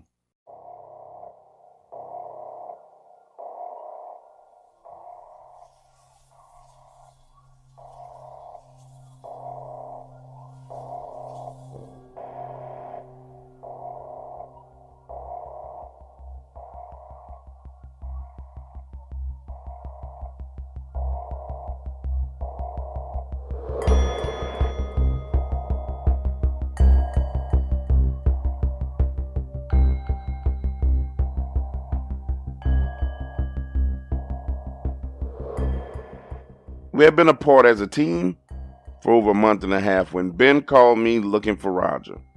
He had information on Sorkin's operation in China and Li Chongji, a Chinese political activist that once worked for Sorkin. When he found out the true nature of Sorkin's operation, he quit. Now I had a new task on my hands. I needed to get in contact with Roger and then talk him into getting the group back together for a trip to China. Now, you think that would be easy after everything we had been through, right? But it wasn't. It wasn't easy at all. I was able to get in contact with Chef and Kid, but Scissors was completely out of pocket. No one had spoken to him in weeks. They didn't even know if he was dead or alive. And Roger took my phone call after 3 days and immediately started expressing his doubts about going to China, the language barrier, the communist government. He said that the sheer turmoil going on in that country made this so dangerous that he needed to think about it. I would say that it had to be about 3 days after I talked to Roger when Ben showed up on my doorstep with a set of blueprints. And what he proposed to do was nothing less than a suicide mission. You see, Mary was able to get a massive amount of intel on Sorkin's Chinese operations, his steel factory, gold, copper, and ore mining operations, This guy had his fingers deep into the Chinese government. But what Ben really found interesting was what Mary described as his secret testing facility. She told Ben that U.S. intel had very little about what he actually was doing inside of the building, but the construction of the facility alone cost $200 million. And in her exact words, you don't build a $200 million facility in the middle of nowhere, China, in order to make marshmallows. Something heavy was going on there. Real heavy. As for the blueprints, they showed a 4-story building with a proposed 3-level underground parking garage. And to the naked eye, it looked just like a regular office building. But the more we thought about it, in that city, there was only about 6,000 people. And this office building was built into the side of a mountain. Furthermore, according to the intel, the minute construction began in the area, the people were up in arms, rioting, fighting, which begged the question, what did they know that we didn't?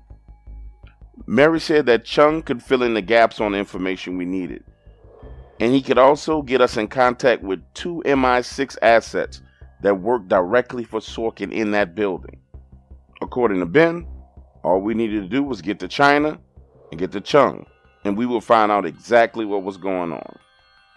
So the next day, I called Roger, and I listened to him rant about the people Sorkin killed in Venezuela. And the best way to describe his mood that day was pissed, especially after he learned that our corporation was now under investigation by the Venezuelan government for the deaths of the people in the village. You see, that whole area had been torched, burned to a crisp. And Sorkin was using his money and influence to pin the whole thing on us. Now, during previous conversations with Roger, he wasn't too sure about going to China for revenge. But that day, not only did he want revenge, but he wanted to put a bullet in Sorkin's head himself. So he asked me to get everybody together to meet him in Miami in 4 days. And I was able to get Chef and Kid on the phone immediately. But Scissors, no answer. And again, I started to fear the worst. Either he had been killed or he was locked up in prison. And when I talked to Ben, no one had spoken to him. So when we all met in Miami, we said a prayer for Scissors and hoped that he was all right. Now I know this is going to sound insane, but it was right there in Roger's living room that we discussed Ben's plans to destroy Sorkin's Chinese facility. Looking back on it, we had absolutely no clue what we were about to get ourselves into in China, the hidden truths that we were going to uncover, and the amount of death and destruction that our actions would create. We decided on a 2-week departure date. And in the meantime, Mary's husband was tying up the loose ends with Chung to ensure that we got in contact with the MI6 assets. However, before we departed, we needed to locate Scissors. And that's something that was not going to be very easy at all. Especially if he decided to go off the grid and didn't want to be found, it would be damn near impossible. So Ben and Kid left the day after the meeting with one single task: finding Scissors. The two of them traveled north to the only place they knew that he would rest his head: Chicago. The two of them decided it would be best if they traveled by car so they can take some weapons just in case Scissors wasn't in the best mental state. Ben knew about a commercial building that Scissors bought years ago in Riverdale, Illinois. And when they arrived, Ben warned Kid that Riverdale was one of the worst neighborhoods in the United States, and that this building was on Indiana Street in one of the worst hoods in the United States. The day they arrived in Chicago, they got there about 9:30 p.m. and people were outside everywhere. And I need you to understand something. 2 white boys riding around in a black Ford Tahoe is bound to draw attention in a neighborhood like this. And the minute they got off Interstate 130, it did. When Ben told me this story, he said, man, by the time we got past Gold Park, there were 2 cars tailing them. When they turned onto Indiana Street, Kid started calling Scissors, but no answer. Kid was aggravated and tired after being in the truck for all those hours. Said, man, this dude got us up in the middle of the hood looking for him, and the least he could do is answer the goddamn phone. When they got to the building, it was boarded up. There was a truck parked on the backside. So Ben turned into the parking lot, making a sweeping U-turn and parking the truck facing the way out. Then he turned on the high beams and his floodlights. Seconds later, and I mean no more than seconds later, 2 cars pulled in, a Jeep and a Ford Cutlass. Ben said that he could tell that there were 4 people in the Jeep. And as the driver in the front seat began to motion to open his door, Kid stepped out of the truck with his Desert Eagle in his hand, and Ben reached behind the seat to pull his shotgun. Now this situation was about to turn ugly really, really fast. These idiots had decided to carjack the wrong 2 people. But as Ben exited the truck, he noticed there was this red beam on the driver of the Cutlass. He followed that beam up to the roof of the building, and there he was, Scissors, standing there with an AK-47. You should have seen the dude in the car. He got the red beam on his chest and he's flicking it away like it's a fly, trying to rub it off his body. Then he steps out of the car with his hands up in the air and looks up at Scissors and says, Yo, Jen, we didn't know these was your people, man. Look, it's all bad. We're going to just get the out of here. If that's okay with you, we're going to get the out of here. Scissors said nothing. Again, he said, yo, no disrespect, man. We don't want no problems with you, bro. Again, Scissors says nothing. Then he screams, Jen, yo, I know you hear me, bro, but listen, peace, we don't want it with you, man. Now this was hilarious. This dude is standing there, both hands up in the air, looking down at the beam on his chest, looking up at Scissors. Looking down at the beam on his chest and looking up at Scissors. Then he screams again, yo, Jen, my bad, bro. And as he's screaming, Scissors turns and walks away from the edge of the roof. And these dudes damn near wrecked with an 18-wheeler trying to get out of there. A few minutes later, he opens the side door to the building, turns and walks back in. Ben was pissed. Immediately, he starts in on him saying, where the f*** have you been? We've been calling you, trying to figure out if you're all right. Why are you not answering the phone? But he just points to a small coffee table. It had 6 cell phones sitting there and 1 satellite phone. Every last one of them smashed to hell. The laptop smashed to hell. And looking around, there was not a working piece of electronics in the building. Og and Noah's Ark. So while Ben and Kid were busy tracking down Scissors, Roger and I had received a package from Mary. Inside, a small thumb drive and another large envelope addressed specifically for Ben. Attached to that thumb drive was a note that said, history always repeats itself. This is what happened the last time.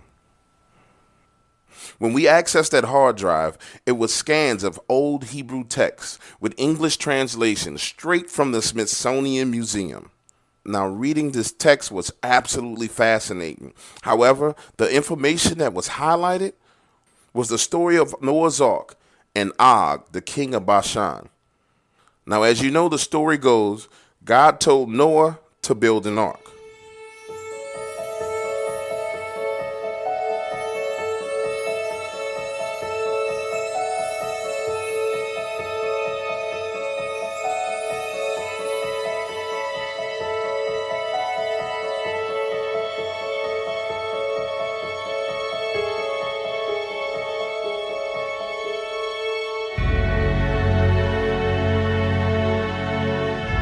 Genesis 6.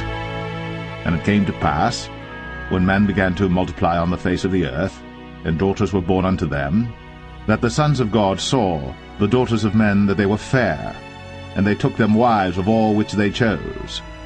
And the Lord said, My spirit shall not always strive with man, for that he also is flesh, yet his days shall be 120 years. There were giants in the earth in those days, and also after that, when the sons of God came in unto the daughters of men, and they bare children to them. The same became mighty men, which were of old, men of renown. And God saw that the wickedness of man was great in the earth, and that every imagination of the thoughts of his heart was only evil continually. And it repented the Lord that he had made man on the earth, and it grieved him at his heart. And the Lord said, I will destroy man whom I have created from the face of the earth, both man and beast, and the creeping thing, and the fowls of the air, for it repenteth me that I have made them. But Noah found grace in the eyes of the Lord. These are the generations of Noah. Noah was a just man, and perfect in his generations. And Noah walked with God. And Noah begat 3 sons, Shem, Ham, and Japheth. The earth also was corrupt before God, and the earth was filled with violence. And God looked upon the earth, and behold, it was corrupt, for all flesh had corrupted his way upon the earth. And God said unto Noah, The end of all flesh is come before me, for the earth is filled with violence through them, and behold, I will destroy them with the earth. Make thee an ark of gopher wood. Rooms shalt thou make in the ark, and shalt pitch it within and without with pitch. And this is the fashion which thou shalt make it of. The length of the ark shall be 300 cubits, the breadth of it 50 cubits, and the height of it 30 cubits. A window shalt thou make to the ark, and in a cubit shalt thou finish it above. And the door of the ark shalt thou set in the side thereof, with lower, second, and third stories shalt thou make it. And behold, I, even I, do bring a flood of waters upon the earth to destroy all flesh wherein is the breath of life from under heaven, and everything that is in the earth shall die. But with thee will I establish my covenant, and thou shalt come into the ark, thou, and thy sons, and thy wife, and thy sons' wives with thee. And of every living thing of all flesh 2 of every sort shalt thou bring into the ark, to keep them alive with thee. They shall be male and female. Of fowls after their kind, and of cattle after their kind, of every creeping thing of the earth after his kind, 2 of every sort shall come unto thee, to keep them alive. And take thou unto thee of all food that is eaten, and thou shalt gather it to thee, and it shall be for food for thee and for them. Thus did Noah, according to all that God commanded him, so did he. Genesis 7. And the Lord said unto Noah, Come thou and all thy house into the ark, for thee have I seen righteous before me in this generation. Of every clean beast thou shalt take to thee by 7s, the male and his female, and of beasts that are not clean by 2, the male and his female. Of fowls also of the air by 7s, the male and the female, to keep seed alive upon the face of all the earth. For yet 7 days, and I will cause it to rain upon the earth 40 days and 40 nights. And every living substance that I have made will I destroy from off the face of the earth. And Noah did according unto all that the Lord commanded him. And Noah was 600 years old when the flood of waters was upon the earth. And Noah went in, and his sons and his wife, and his sons' wives with him, into the ark because of the waters of the flood, of clean beasts, and of beasts that are not clean, and of fowls, and of everything that creepeth upon the earth. There went in 2 and 2 unto Noah into the ark, the male and the female, as God had commanded Noah. And it came to pass after 7 days, that the waters of the flood were upon the earth. In the 600th year of Noah's life, in the 2nd month, the 17th day of the month, the same day, were all the fountains of the great deep broken up, and the windows of heaven were opened, and the rain was upon the earth 40 days and 40 nights. In the selfsame day entered Noah and Shem and Ham and Japheth, the sons of Noah, and Noah's wife, and the 3 wives of his sons with them, into the ark, they and every beast after his kind, and all the cattle after their kind, and every creeping thing that creepeth upon the earth after his kind, and every fowl after his kind, every bird of every sort. And they went in unto Noah into the ark, 2 and 2 of all flesh, wherein is the breath of life. And they that went in male and female of all flesh, as God had commanded him. And the Lord shut him in. And the flood was 40 days upon the earth. And the waters increased and bare up the ark, and it was lift up above the earth. And the waters prevailed, and were increased greatly upon the earth, and the ark went upon the face of the waters. And the waters prevailed exceedingly upon the earth, and all the high hills that were under the whole heaven were covered. 15 cubits upward did the waters prevail, and the mountains were covered. And all flesh died that moved upon the earth, both of fowl, and of cattle, and of beast, and of every creeping thing that creepeth upon the earth. And every man, all in whose nostrils was the breath of life, of all that was in the dry land, died.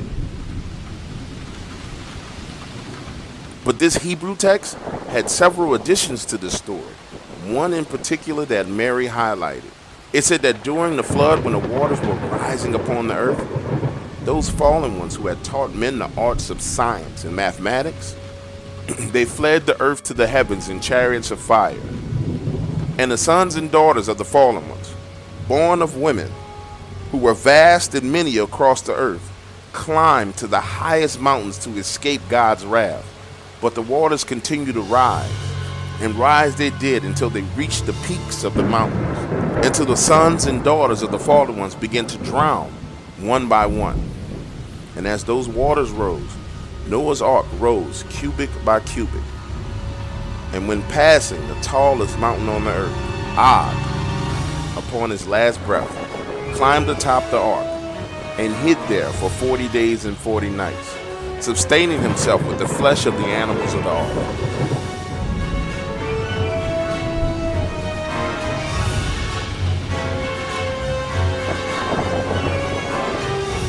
Now let me tell you something. At this point in our lives, neither Roger and I were particularly much of religious scholars at all. But as we would soon learn, the history of the earth is one that's been hidden from the average man.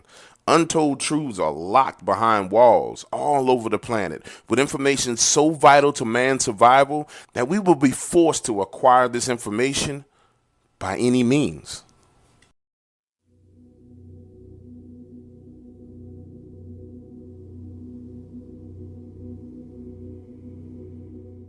Chinese dissidents and MI6 agents. Time was up and everyone had done their jobs. Mary had made contact with the two inside men who were able to confirm two things. Number one, that they could get us inside of Sorkin's building with the clearance to go to any level. And number two, that the underground parking lot was not a parking lot at all. It was a series of underground labs where Sorkin was doing genetic experiments. Now, only one of them had access to the lowest levels of the complex. And he told her that what they were doing down there was pure evil. The only problem was the contact was not able to confirm what kind of experiments were being conducted. And therefore, we were walking into this situation blind. For all we knew, Sorkin could be developing super soldiers, and we would be walking into certain death. The team left on a Friday morning heading to Chengdu, China, a 22-hour flight. It was myself, Roger, Ben, Scissors, Kid, and Chef. That was quiet on this flight for the first 6 hours, until Roger broke out a bottle of whiskey, and everyone got to drinking. As time passed, I could feel us starting to become a team again. Scissors and Kids toward the back of the plane discussing what part of China had the better looking women, Shanghai or Beijing. Roger and Ben reviewing the intel, and Chef was reading a cookbook. Things were starting to feel normal again. But this was just the calm before the storm. Because from the moment we landed in China, things would start moving fast, extremely fast. When we landed, Ben's cell phone rang, and it was Mary's husband, asking him if Ben had spoken with Mary.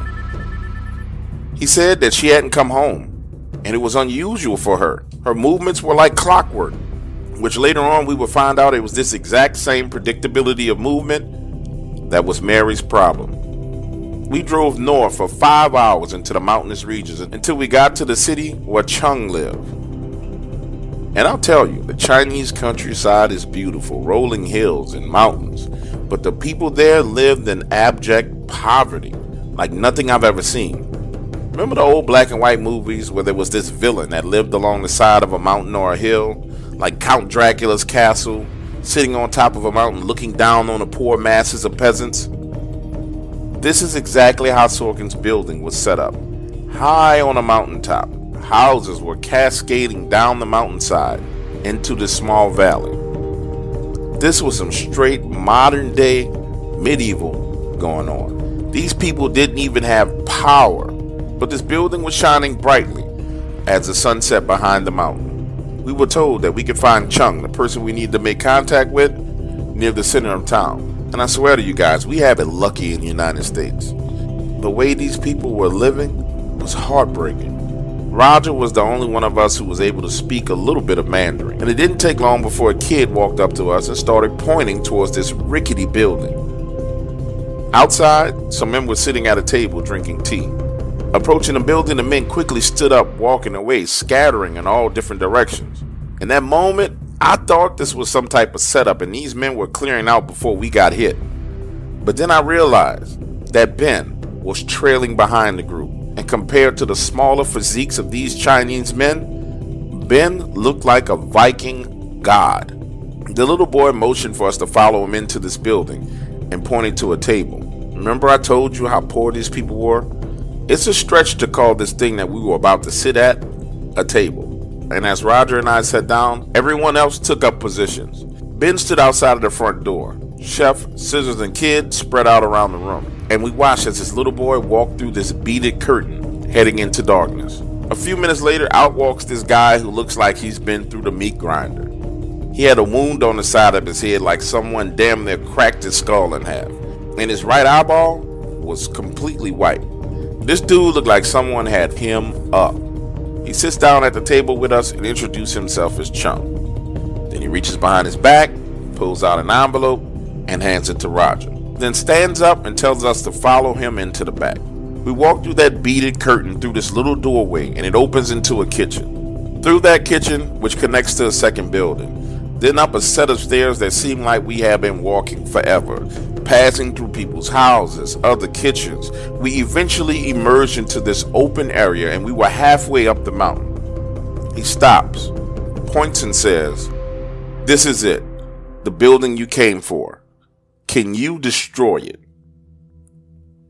By now it was nighttime and the building really did look like some type of evil castle, fully lit up, high above the peasants below.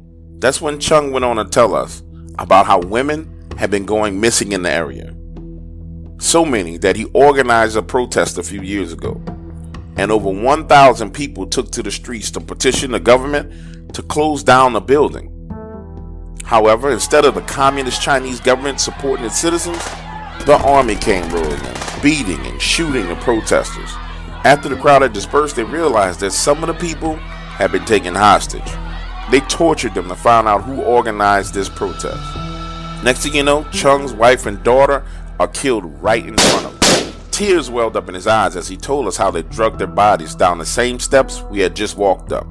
And I'll tell you, I was completely and utterly heartbroken as Chung described his daughter's head bobbing and bouncing down those steps, blood spilling everywhere.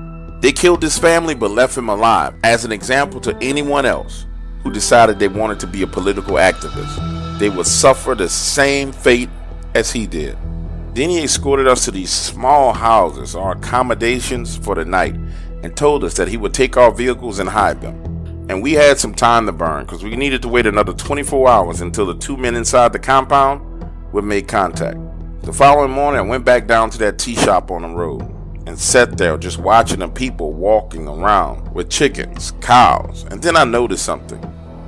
Cars driving up to the compound. But the people inside were not Chinese. Some were clearly Africans. Others looked German. But these were not Chinese people. Imagine a parade of 40 cars with not one Chinese person in sight. This confirmed the intel from Mary that only 7 Chinese people even worked in the building. Sitting there, I figured that these had to be employees coming in to work. And with nothing else to do, I sat there in that spot drinking bottles of water and watching the kids play. That's when Ben and Scissors walked up to me, let me know we needed to get moving. It was time for our meeting with our contacts inside the building. 35 minutes later, we were on these twisting and winding dirt roads, and Chung starts talking about the pregnant women who had been going missing from the villages. He told us that pregnant women go missing all the time, so much so that people are moving or not even having babies. What do you think is happening? Asked Roger. Chung held his head down and said, they're being taken into that building. I know it. Now what happens once they're inside? I don't have a clue. We arrived in a small village, and by small, I mean small. The houses were spread out, and this was wide open land, unlike the mountainous region we had just left. And off in the distance, you could see this house. The place looked modern, not like the shacks and wooden houses we had seen on our way over. Whoever lived here had money.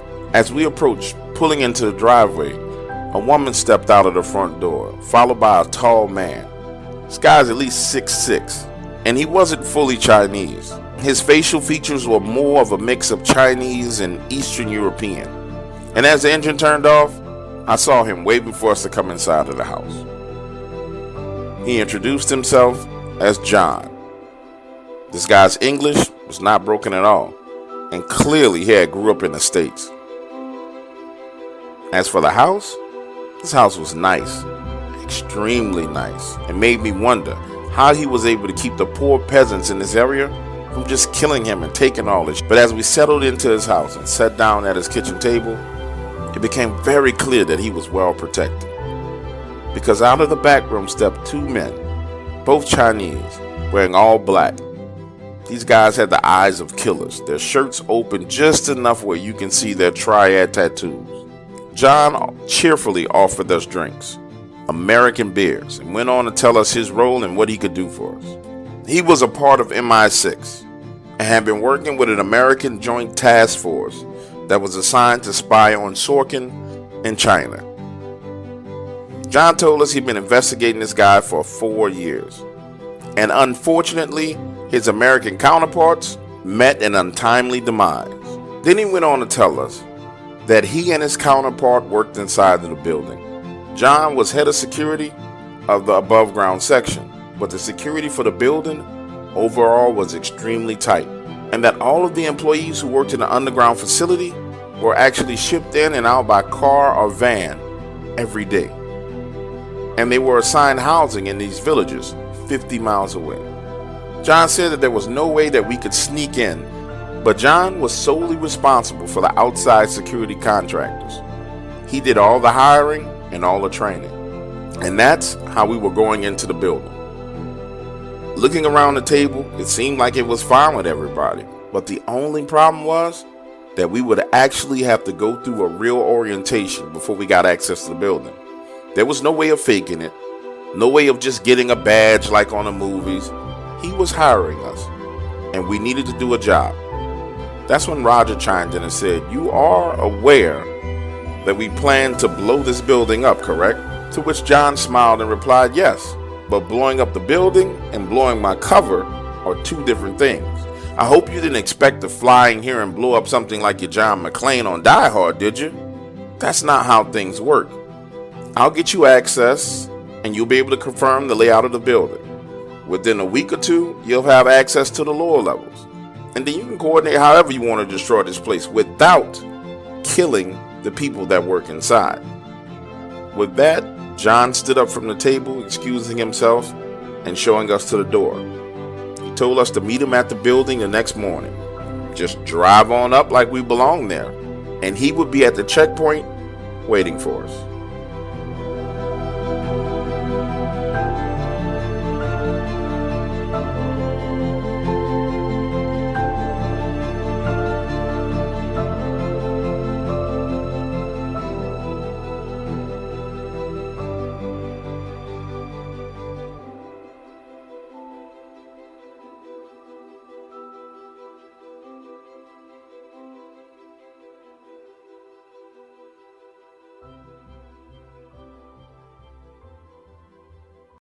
Counting the days.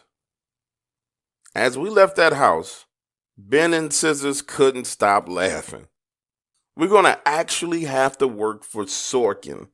What a sick twist of fate, said Scissors. I wonder what our paycheck is going to be like. Ben commented, I tell you what I'm going to do with my first check.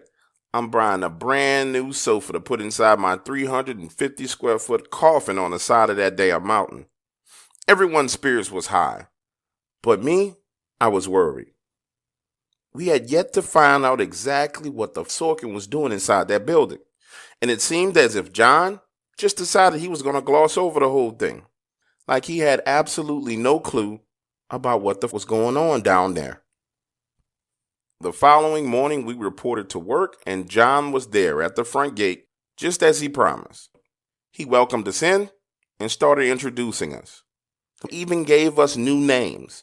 I was now Thomas. He walked us into this conference room and started issuing out these ID badges. He told us these were our temporary badges, and after orientation, we would take photos and get real badges. Then he started a video.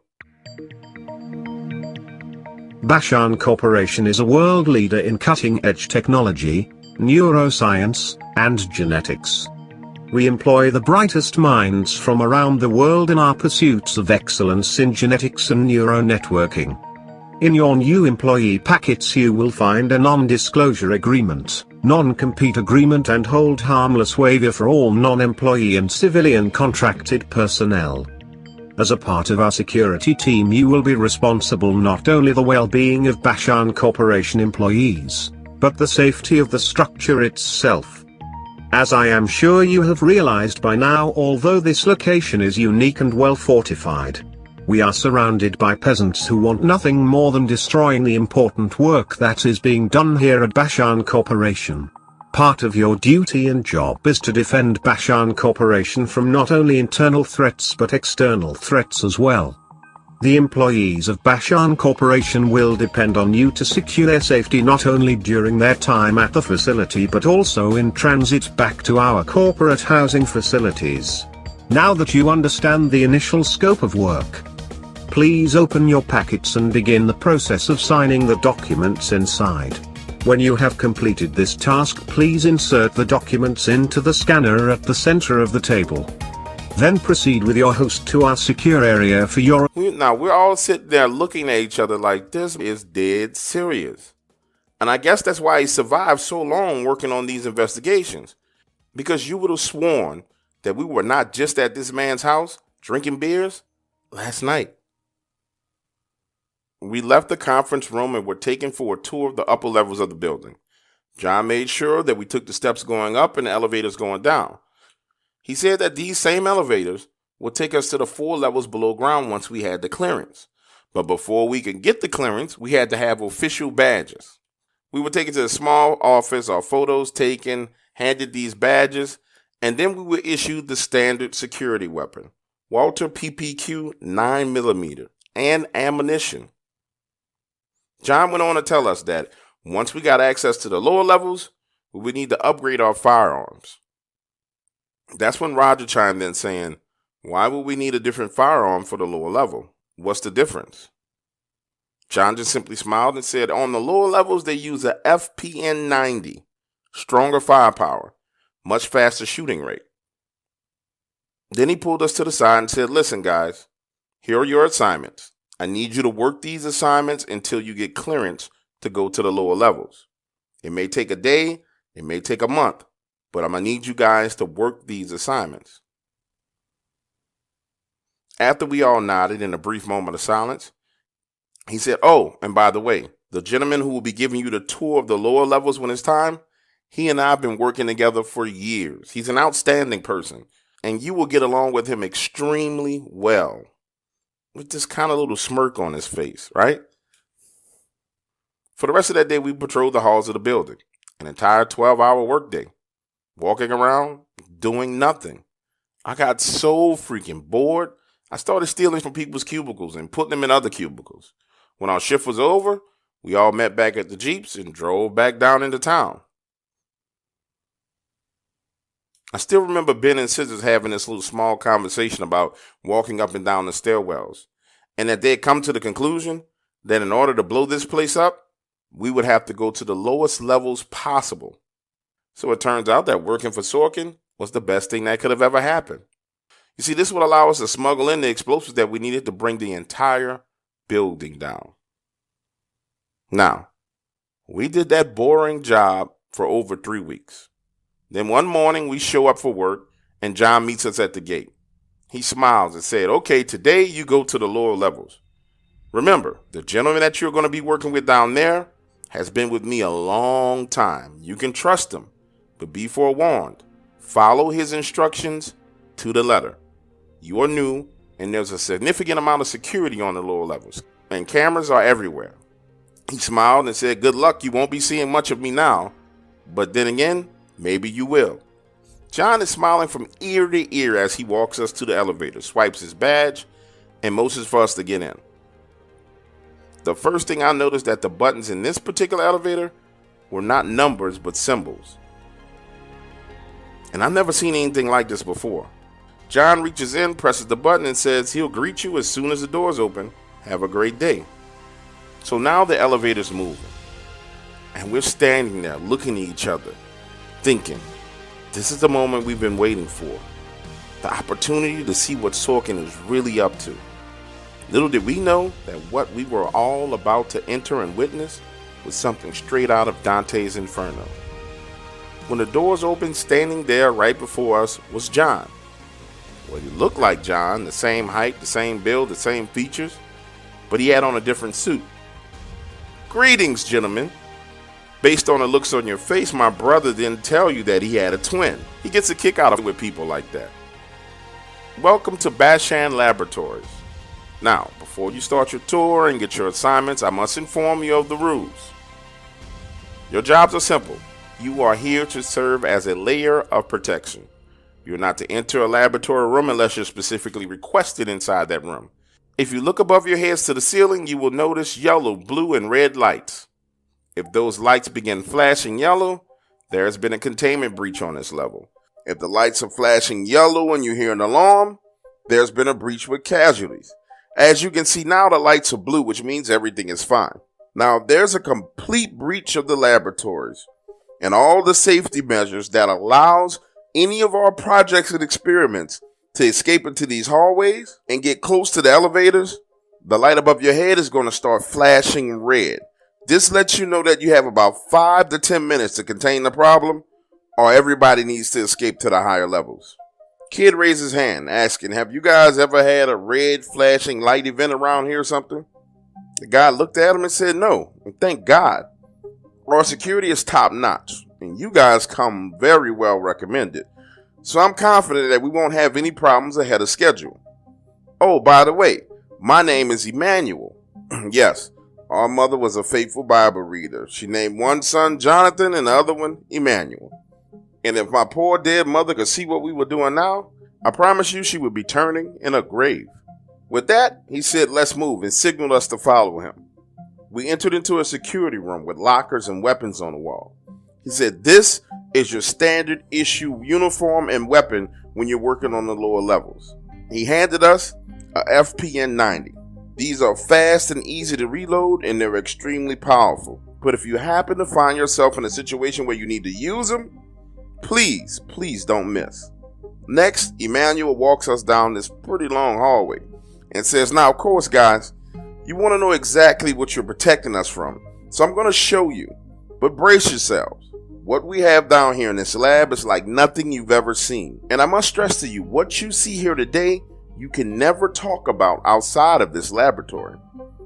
A few seconds later, we turn this corner and we enter this room.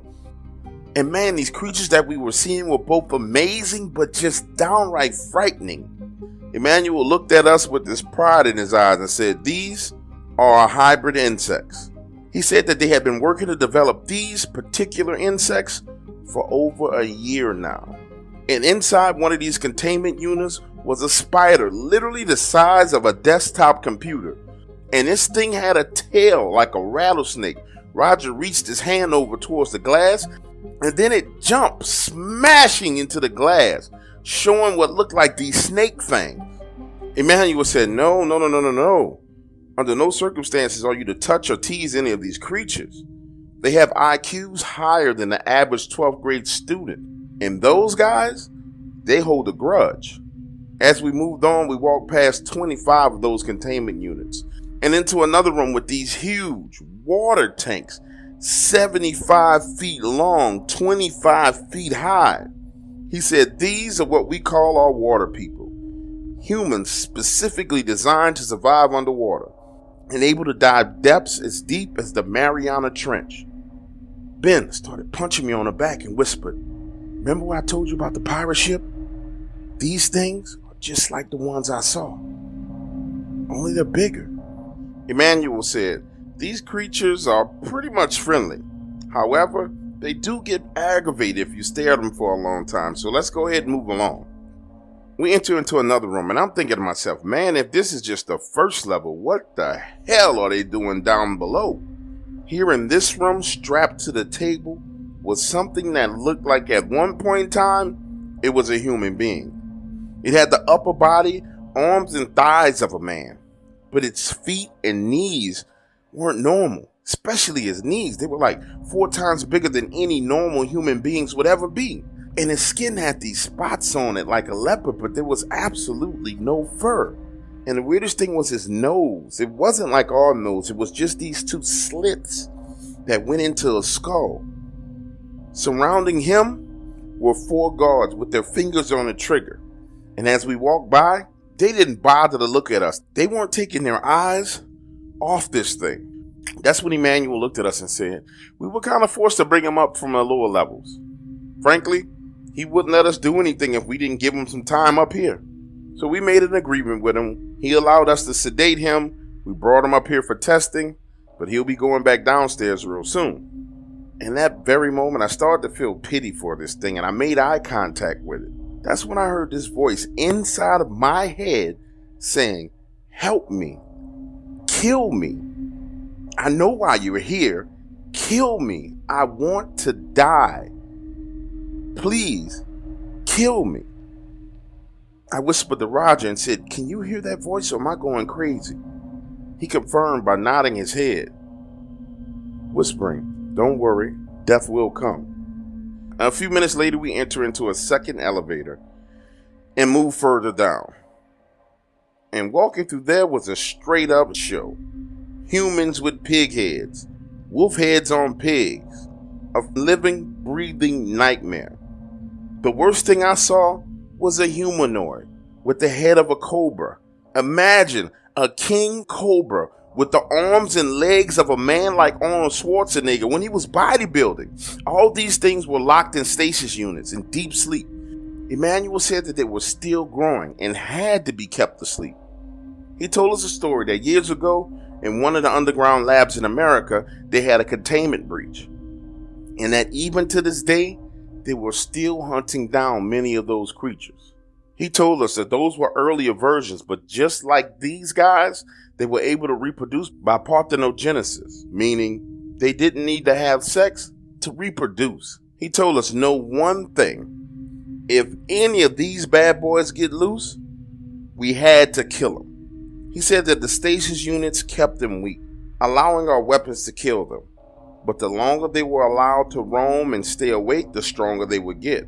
Within 7 days, their bodies would become so strong that shooting them with conventional weapons pretty much wasn't even an option. Again, he said, if they get loose, God help us if you don't kill them. Now the whole time he's telling me this, I'm thinking to myself, what the f is Sorkin going to do with this? And who on the planet does these type of cruel experiments?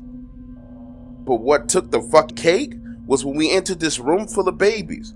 Black babies, white babies, brown babies. It got to me and I had to say, what the f are y'all doing with these children? Emmanuel looked up at me and said, please keep your voice down. This room is monitored. And yes, these are children, but they're unlike any child you've ever known. They were not born of a woman. He stood up straight and said, these children are the future of Bashan Corporation. And soon, one day, they'll be the new rulers of the world. We all stood there in silence, looking at him as he glanced at us and then up at the security cameras. Then he turned his back to us and said Bashan Corporation is proud of these major developments in science, and so are all of its employees. And then he said, now on to the final level. We enter into another elevator, and this one is huge. He hits the button, and we start to go down. And it feels like we are standing on this elevator for maybe 3 to 5 minutes.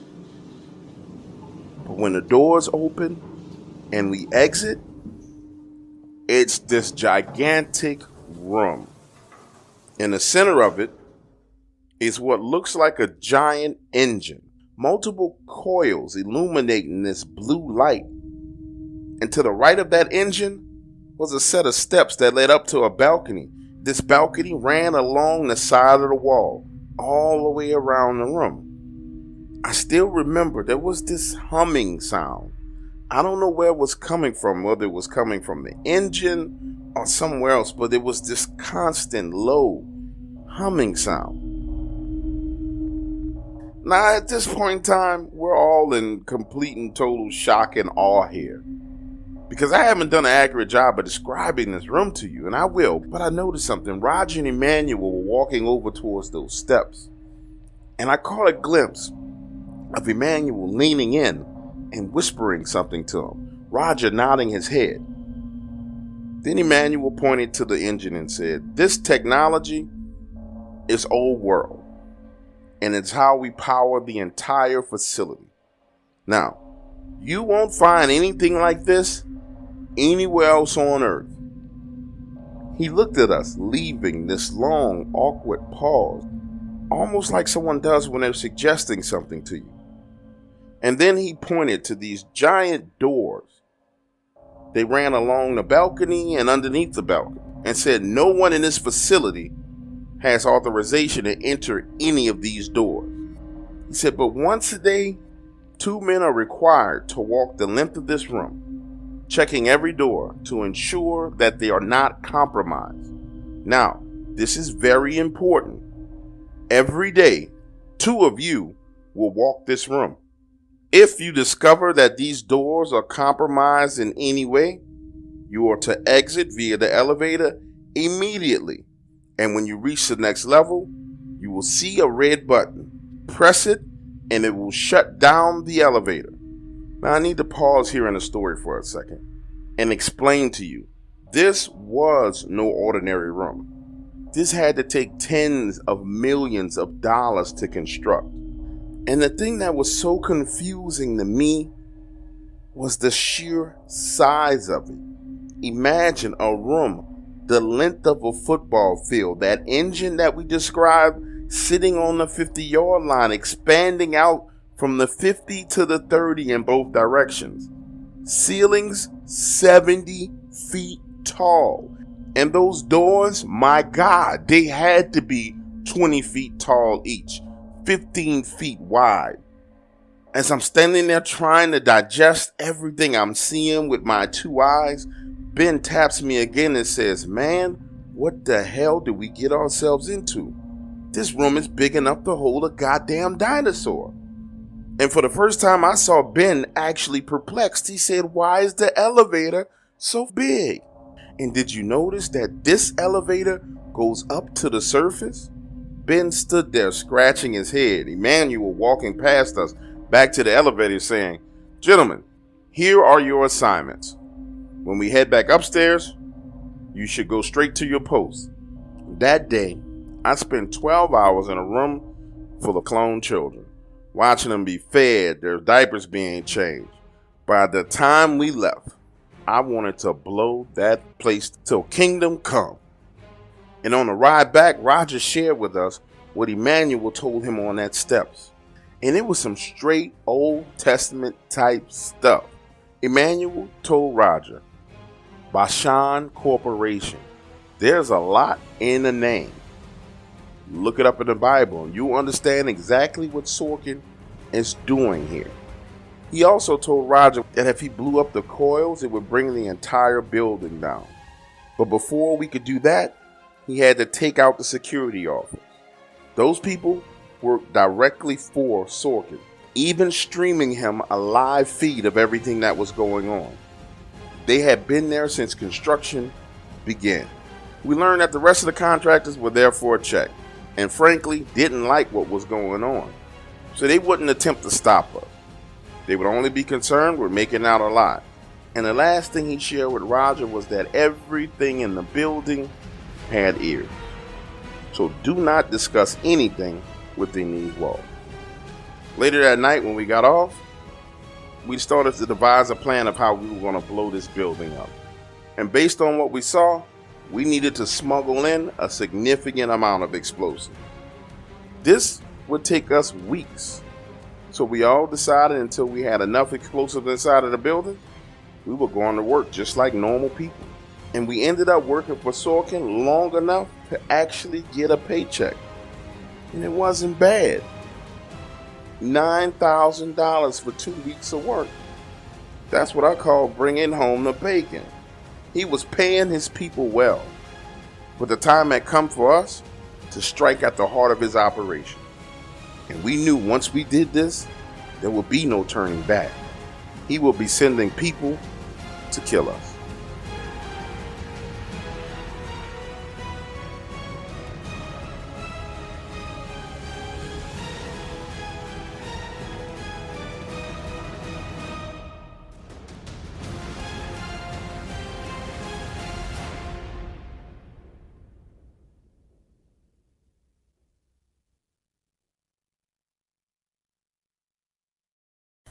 Escaping Dante's Inferno.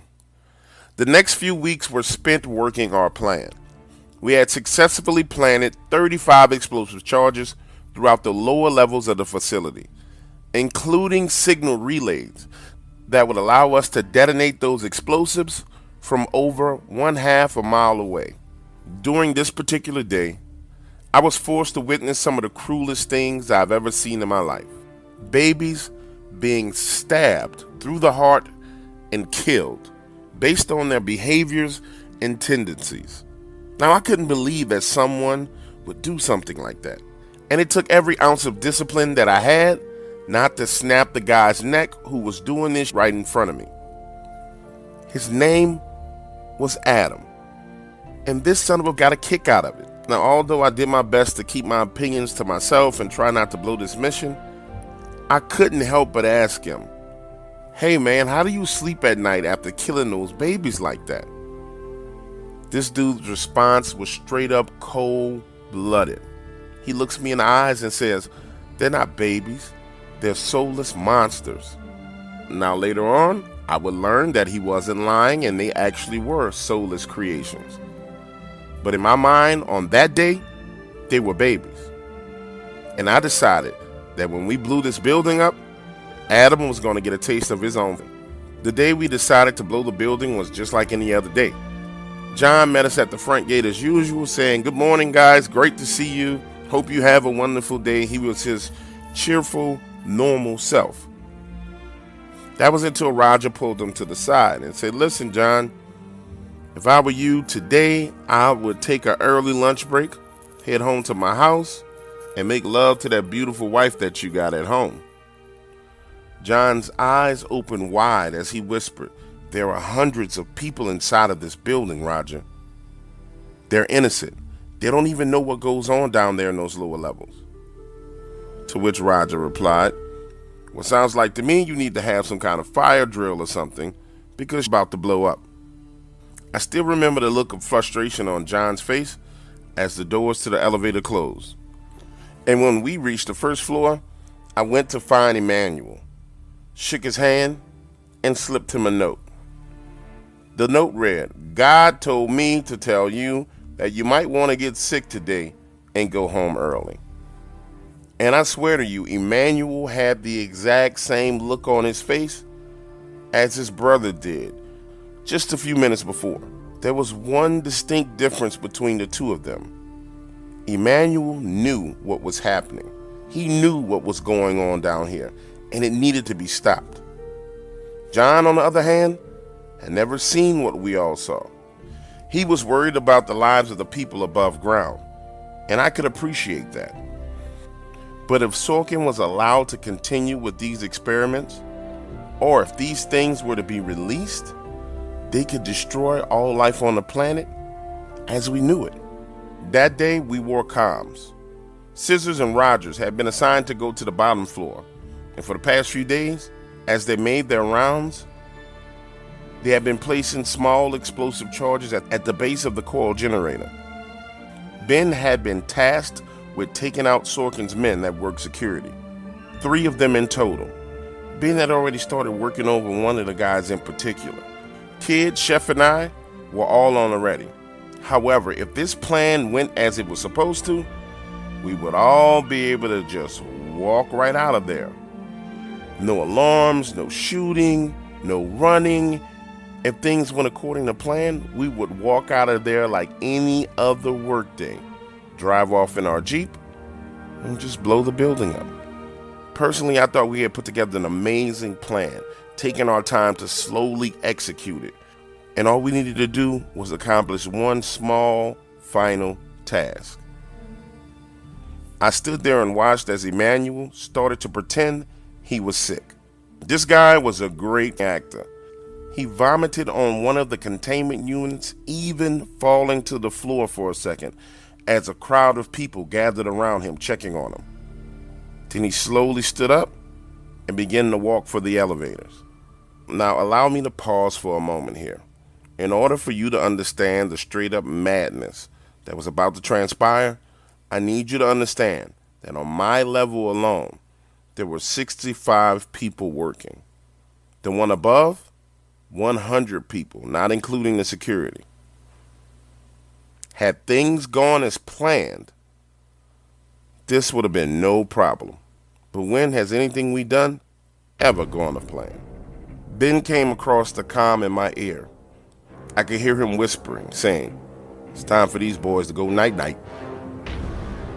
Next, I heard him talking bullshit, saying, "Man, listen, when you guys come stateside, we gonna hit up some strip clubs. I'm taking y'all straight to Vegas." You hear one of the guys casually chuckle in the background. And Ben saying, "I remember one time I met these 2 Italian chicks, right? The melons on these broads. Oh man, I'm telling you, you're gonna love them. In fact, I think I got some pictures of one of them in my phone. Come take a look." You can hear the guy getting excited, Ben jostling around for his phone, then silence. The next thing you heard was this gurgling sound of him choking on his own blood. After that, there was this huge ruckus, a grunt, and finally, another man gurgling, saying, "Ben, why, Ben? Why?" After that, Ben comes across the comms saying, "We're clear," and you hear the door to the security room closing. I moved from my position out into the hallway and stood there watching Scissors and Roger head to the elevator that led down to the bottom level. As they entered those doors, Roger looked back, giving me this excited look like he was a 12-year-old kid going to the candy store. Then he disappeared. The success of this mission was riding on the 2 of them, and they knew it. When they entered the room, Roger slowly moved, planting larger explosives and completing the daisy chain that would allow us to blow up that generator. And Scissors moved up the balcony to ensure that no one else was in the area. Later I learned, as he walked past the doors, Scissors couldn't help himself. He had to peek inside. Even though common sense told him that whatever was behind a 20-foot tall, 15-foot wide door was not something he wanted to wit or even see, he decided to open it anyway. When he did, Scissors said what he saw was straight out of a sci-fi movie. Inside a giant incubator was a black man, but this dude was huge. Standing in front of him, Scissors' head was only as tall as this man's thigh. He wiped condensation off the glass, but only could see this man's penis. So he moved sideways and started to jump, wiping the glass so he can get a better look. He jumped again and again, as high as he could, smudging the glass, and was able to see a face. Imagine for a moment you took Shaka Zulu, made him 13 feet tall with a long black beard, and made him 7 times more muscular. That is exactly what the scissors was standing right next to. He told us that he looked away for a brief second because Roger was calling him on the comms, and when he looked back, the eyes were open and looking down at him, and the pupils were this silver color. It scared him so much that he jumped back from the glass, tripping over this tubing and wire that was beneath his feet, and fell to the ground on his. And according to Scissors, that's when the alarm started going off. Now back upstairs, the comms were breaking up, but I can hear Roger saying, "What the just happened?" Then Scissors saying, "Go, we gotta go, it's time to go, go, we gotta go." Above my head, the hallway lights were flashing red, alarms going off. The plan had just gone. Down below, Scissors was running out of the room. This abomination starting to move. "We gotta go, we gotta go, we gotta go," he yelled as he ran down the steps. Roger looked up at him and said, "What the f did you do?" "No time, man, we gotta go, finish, let's go." Roger was moving towards the elevator when that 20-foot door came flying off the hinges, tumbling over the balcony. And as the two of them stood there in a panic waiting for the elevator door to close, they could see this thing's head and shoulders squeezing through the doorway, its eyes staring at them with this shiny, metallic color to them. Roger turned to Scissors and said, "Man, what the f did you do? Tell me right now, what the f did you just do?" Scissors paced back and forth as the elevator slowly rose, and below them you could hear this thing talking, saying, "Wake up, my brethren, our time has come." And later on, Roger shared with me that this was the only time that he'd ever seen Scissors afraid. When those elevator doors opened, they came running out as a crowd of people filled the hallways. Everyone was headed for the elevator. Meanwhile, the entire building shook. I mean, it was like an earthquake was happening. Imagine for a second, 65, 70 people trying to get into an elevator that only holds 40. The building shook again. And now, the noise of the babies crying could be heard. Then, we hear gunfire. I did a comm check. "Is that one of you shooting?" Ben, looking on from the security room, said, "Nope, that's not us shooting, but you're gonna need to get up here because the animals are getting loose." He went on to describe some of the scenes from the security room. He said, "Well, those big boys down at the bottom, it's 6 of them now, and that noise is them literally punching the walls as they climb the elevator shaft. And the big black guy, he's going around ripping off doors, waking up everybody down there screaming." Ben was silent for a moment. You can hear the confusion in his voice. He said, "This is some wild, man. We need to get out of here. Let's go." Next, the comms went kind of staticky for a moment. But I thought I heard Chef saying, "Power fluctuating in this room. Cobra. Headed to elevator." Then, Adam, the baby killer, comes running out of one of the laboratories. And let me paint this picture for you guys. Imagine that long white hallway, red lights flashing, people screaming, pushing towards the elevator. And through the crowd, I see Adam. His eyes bucked, head on a swivel, panicked look on his face. You could see the gears in his head turning, debating how he was going to get out of here. Then he starts working his way towards us, pushing, pulling, fighting through the crowd. This really thought he was going to get out of here alive. And after he had pushed his way and fought through the crowd, he was about 4 feet away from the elevator. I reached for my knife, lunged, and drove it into the side of his neck. Should have seen the look on his face when he realized it was me. And as he leaned towards me, I whispered in his ear, "Surprise me, I hope you burn in hell." Ben came across the comms again. "Guys, the elevator's on its way back down. You only got 5 minutes before that floor is locked down. You can't miss this one. Do whatever the hell you gotta do, because if you don't, you're gonna have to deal with all this on your own. There's no way we can get down there to you. Now, I'm gonna be brutally honest with you at this point in time, and I'm gonna attempt to paint the most realistic picture of what happened in the next few moments. You see, myself, Roger, and Scissors were standing within feet of the elevator, a crowd surrounding us. Chef had not made it to the rendezvous point with us at the elevator yet. It wasn't wise for us to split up and go looking for him. We didn't have time for that. The only thing we could do was clear the elevator and wait. And that's when Scissors decided that he needed to thin out the herd. He opened fire, shooting people in their ankles, knees, thighs, waist, hips. That gunfire sent people scattering away from the elevator, back down the hallway and into these rooms. And that's when Ben comes across the comms. Guys, I got Chef. He's headed to the hallway. It looks like those people running into his room saved his life from that cobra. It's time you guys get up here. Go, now. The doors to the elevator opened and we moved in. I was watching Chef make his way down the hallway when I noticed something.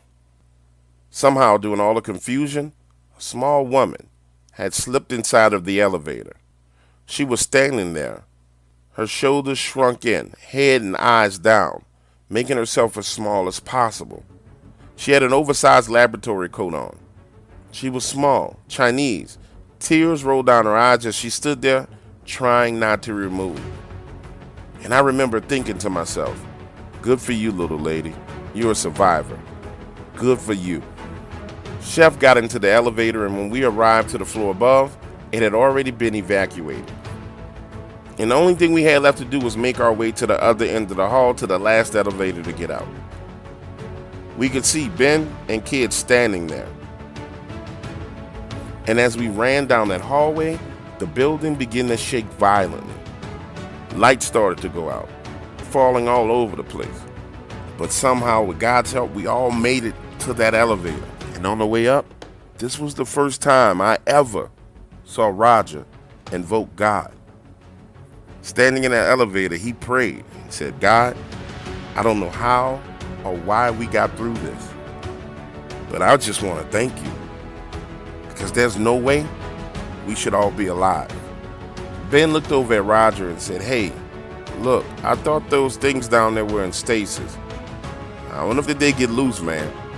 Roger shot a quick glance over at Scissors, who was looking down at the floor.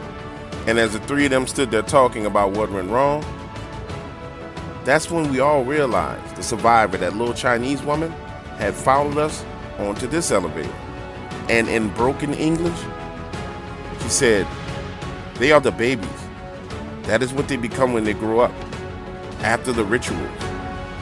Just then, the elevator doors opened up, and we scrambled out of the building into the garage. Roger grabbed Ben by the arm and said, we're taking her with us. The survivor, the little Chinese woman, she fought for a moment, but after looking into Ben's eyes, she decided it was better just to go with us. Driving away from that building, Roger hesitated to trigger the explosives. And looking back on it, I'm glad he did. Because when that building blew, it took a part of the entire mountain with it. The sheer and utter destruction we had left behind, combined with the fact that we had kidnapped a woman in the process, made this the most insane thing we had ever done. And if that wasn't enough, when we arrived at the plane, I noticed that this woman, her midsection was swollen. Minutes later, we all realized that she's pregnant.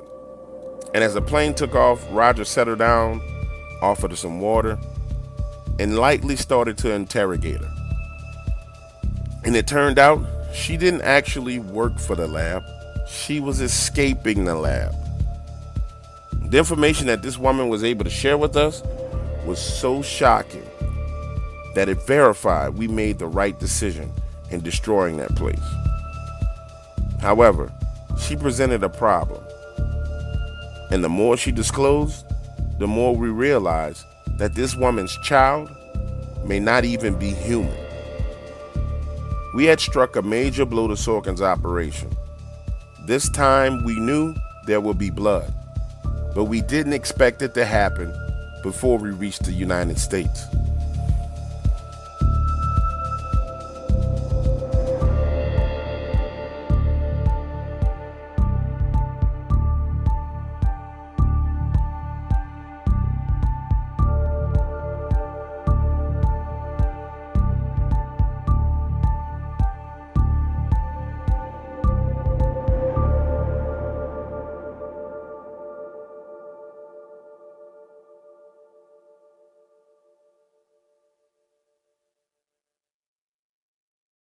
Sleeping with the fishes.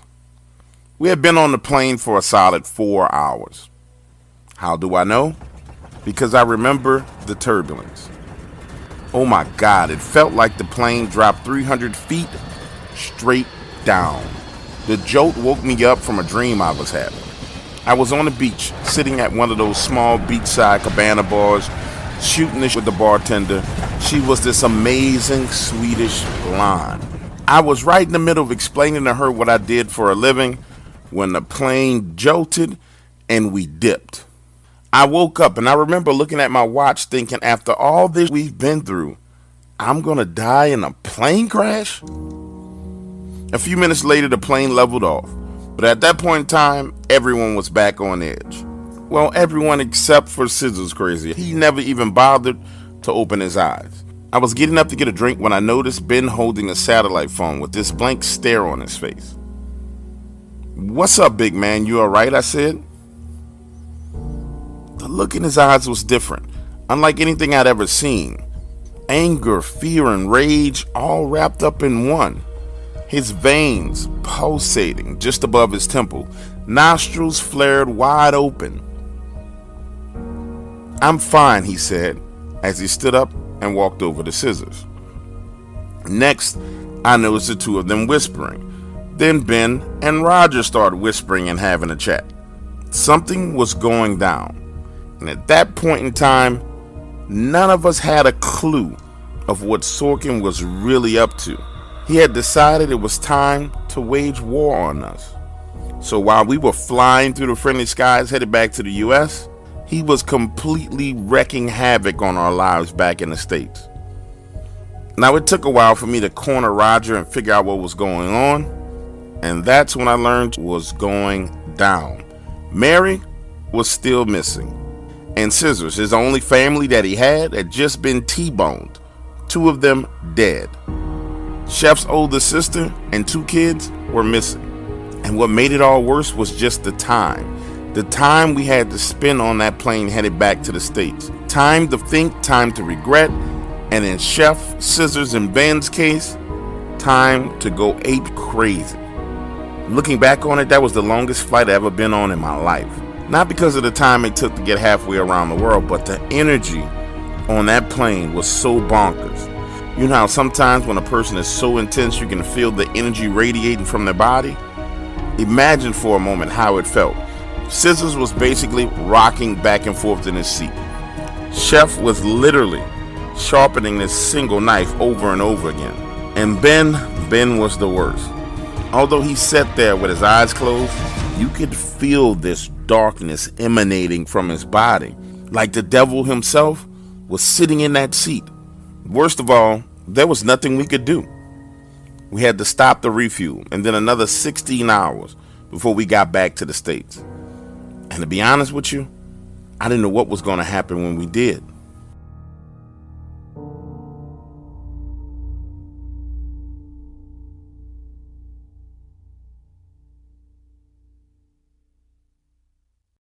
When we arrived back in the States, everyone parted ways. I remember thinking that given the current circumstances, this just might be the last time we all see each other.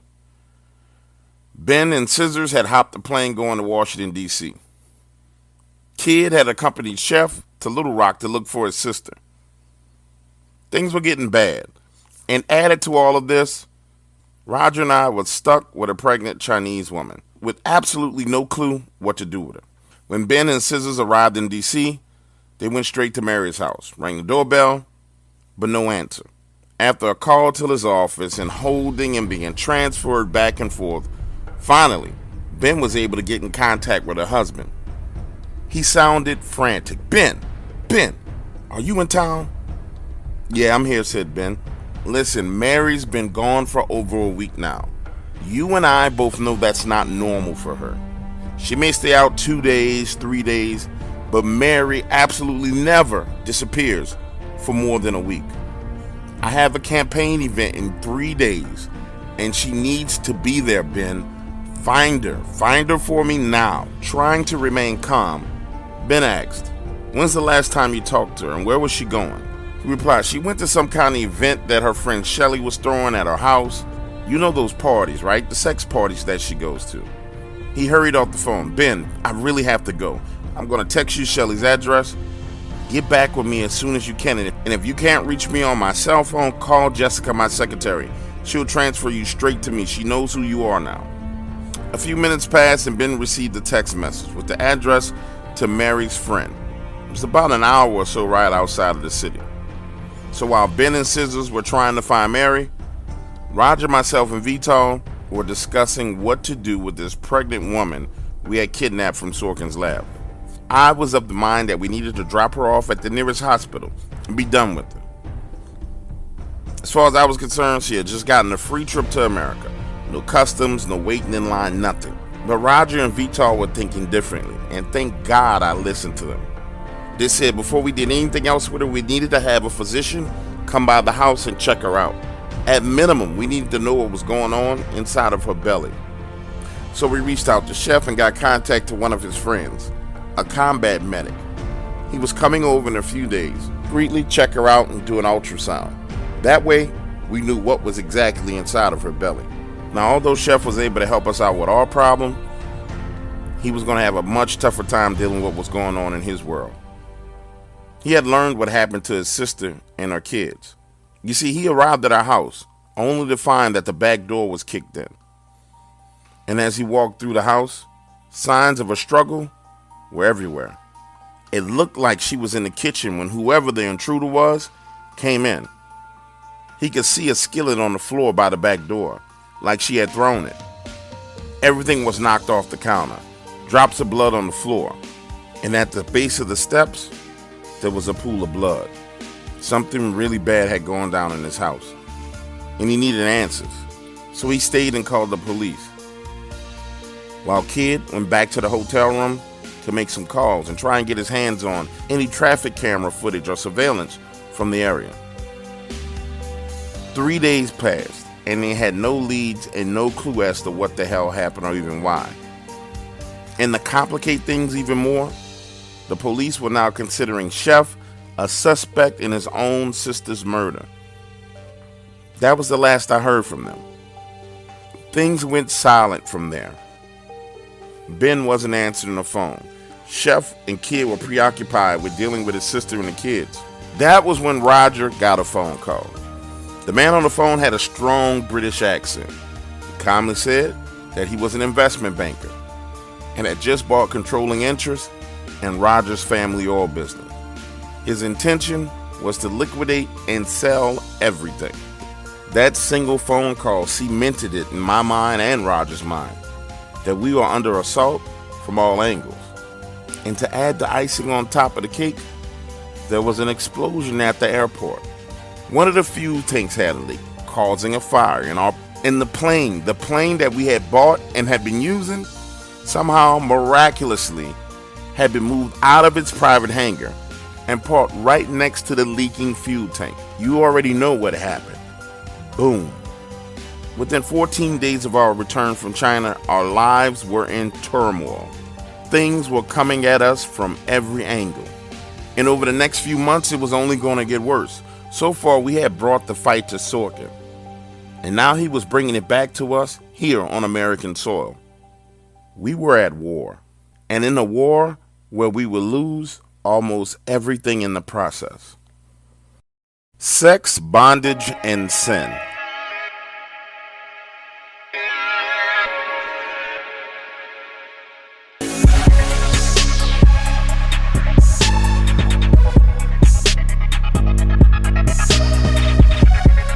Ben and Scissors tracked down Shelley, only to learn that the last time she had seen Mary was at her sex party.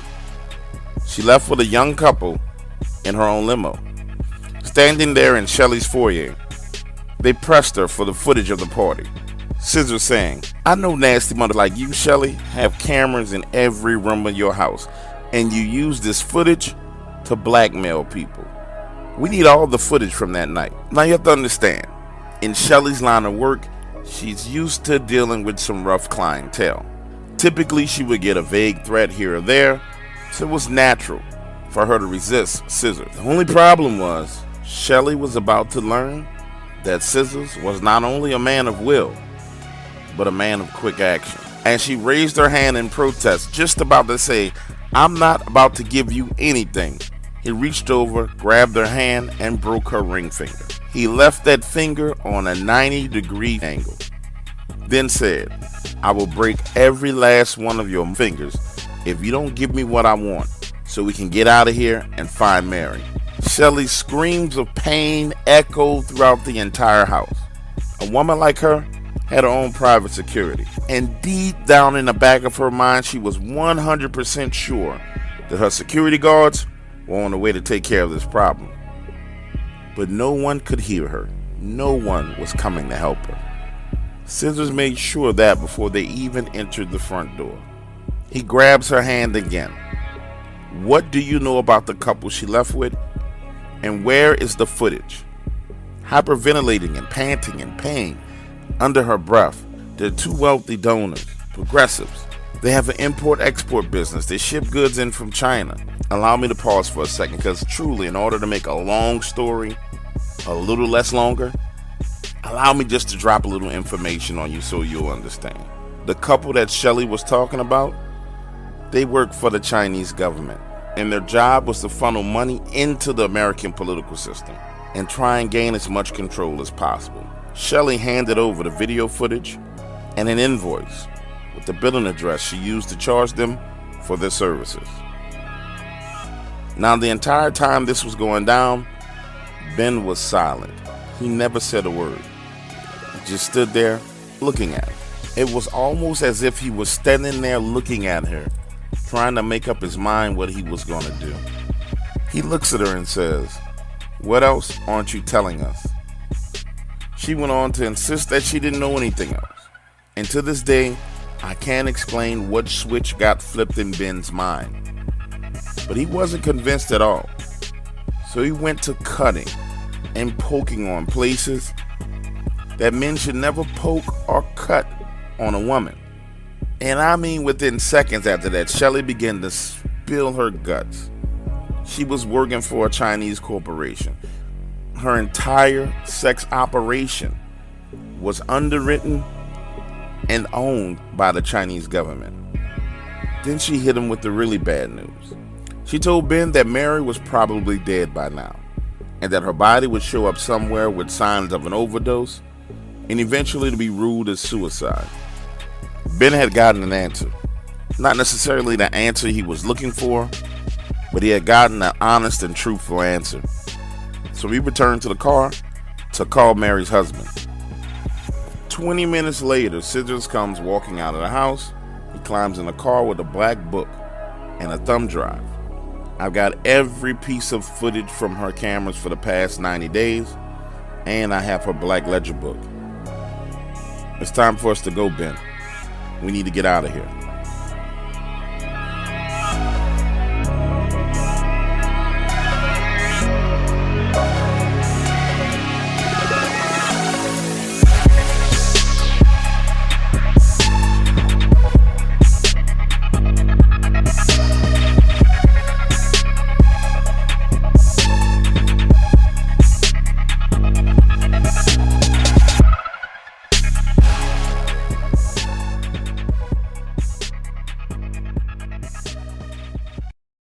%10 of 72. While Ben and Scissors were coming to the realization that Sorkin had already killed Mary, Roger and I were busy trying to fend off a hostile takeover. We tried to schedule a meeting with the board of directors, in an attempt to cut things off at the pass. But unbeknownst to us, Sorkin had gotten to 6 of the 9 board members. One in particular, named Dickie, who always had a grudge against Roger. Dickie had already scheduled a board meeting to have Roger removed from his CEO position. The meeting was in 72 hours, and the events that happened within that 72-hour span let us know exactly how powerful, but yet how vulnerable Sorkin really was. First and foremost, there was no logical reason for anyone other than Dickie to have an issue with the way Roger was running that organization. So we decided to go to the most loyal and diehard member of the board, a gentleman named Rusevich. Sitting in our meeting, we learned that he had already started back-channeling, and in the process, he learned that everyone on the board had been threatened in some way, shape, or form. Tommy Cole had 2 men show up to his corporate office with the deeds to about 3 of the buildings his restaurants were in. They offered him the buildings in exchange to vote Roger out. And they told him if he didn't play ball, he was going to be evicted out of his restaurants. You got to understand something. Tommy C's bars and restaurants combined make like $8 million a month. Now that's one hell of a threat. And we learned that other board members were getting made similar offers. And those who refused started to get pictures sent to them. Pictures of their kids, their grandkids, their wife in the shower. Sorkin was playing hardball. It became clear that his goal wasn't to just kill us. He wanted to destroy us, everyone associated with us, and take everything that we owned. Not Rusevich, not the one to be pushed around at all, and a billionaire in his own right. He wanted to know what the hell started all of this. So we spent the next 7 hours walking him through everything. The monsters, the death, the blood, the genetic experiments, the explosions in China, the pregnant woman that came back with us on the plane, Mary and Ben. We walked Rusevich through the whole thing. And more importantly, who was behind it all? Rusevich just sat there, his eyes glazed over, looking at us, but yet looking through us. And we thought for sure that he was going to stand up and say, "Get the hell out of my office." But what he told us was not only shocking, but made us realize that we had become a part of something bigger than we ever known. A larger game, one that was being played out all across the world stage. He cleared his throat and calmly said, "Gentlemen, once you have the type of resources at your disposal that I do, you come to realize something. This world that we live in is a place that needs change. And you begin to seek out ways to provoke and create that change. I'm very familiar with Sorkin, his businesses, both legal and illegal. Let's just say that we've been rivals for quite some time. So some of the things that you've shared with me ring and resound true.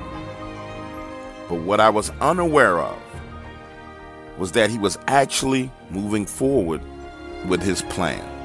Roger looked at him and said, what plan?" "His plan to destroy humanity as we know it. You see, Roger, 30 years ago, your father and I were approached by several different organizations. It was a recruitment effort. The choice was simple: join the dark side or stand in the light. Roger, your father, chose to stand in the light. He stood up, walking over to fix himself a drink, leaving this long, awkward pause, as if he was contemplating whether he wanted to tell us his next words or not. I flirted with the dark side. And I was pretty good at it, Roger, until I realized what was really going on. Now, don't get me wrong. I can deal with slavery, war profiteering. I could even deal with child prostitution. Didn't bother me one bit. But what I didn't agree with, Roger, was them destroying the goose that lays the golden egg. Rusevich could tell by the look on our faces that he had lost us. The goose, he said. The goose that lays the golden egg, he said. The human race. You gotta understand, Sorkin and a few of his other friends, they're not just satisfied with power. They want to control humanity. They want to destroy it and start anew. And out of all the things I've seen and done, Roger, somewhere deep down inside, that just didn't sit right with me. So I left. And although leaving is not as easy as I make it sound, nobody bothers me because I know enough to be dangerous. He walked over with his drink in his hand and sat down right in front of us and said, Roger, I need to explain something to you. Your father was the one that helped walk me back from that dark side. No matter what I did or how far I went, he was always there showing me love, showing me the right way. Your father is the reason why I sit on the board of directors of this company. And believe me, Sorkin will not be taking over a damn thing. Your father was like a brother to me. He never failed me. And I'll burn in hell before I fail him or his son. Roger and I sat there and listened to him make phone call after phone call. Senators, congressmen, FBI, CIA, DEA. He literally went to war with Sorkin's organization right there on the phone in front of us. And Rusevich seemed to enjoy it. With every phone call, he got stronger. His voice became more commanding. And by the time he was done, the DEA was scheduling drug busts in Galveston, New Orleans, Pensacola, Miami, Long Beach. The FBI was moving on a terrorist safe house in Arkansas. 2 senators were rallying to stop a bill. It had been earmarked with $15 million of slush money. The money was for one of Sorkin's operations in California. He looked at us and said, "This is only the beginning, Roger." Then he stood up, making this gesture like it was time for us to leave. And as we walked out of the door, he touched Roger on the shoulder and he said, "You know, your father wanted to do this years ago. And had I listened to him, the world probably would be a much better place. But I think it's still time to make up for my mistakes. I have more calls to make, Roger. You'll be hearing from me. But I have to gather the others." The following day at the board meeting, Dickie was removed from the board of directors. And from that moment forward, Rusevich and Sorkin were now at war. And this was some next level that played out in the news. Private planes crashing, cargo ships sinking, drug bust all over America and South America. This was crazy. And most importantly, it gave us a temporary reprieve. Time for us to prepare ourselves and our team for what we needed to do next. Operation Black Sun. We were going to kill Sorkin. And with the help of Rusevich, we knew it could be done.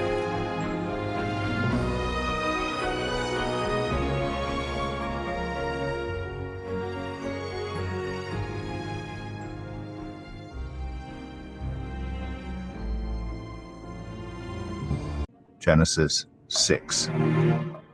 When human beings began to increase in number on the earth and daughters were born to them, the sons of God saw that the daughters of humans were beautiful, and they married any of them they chose.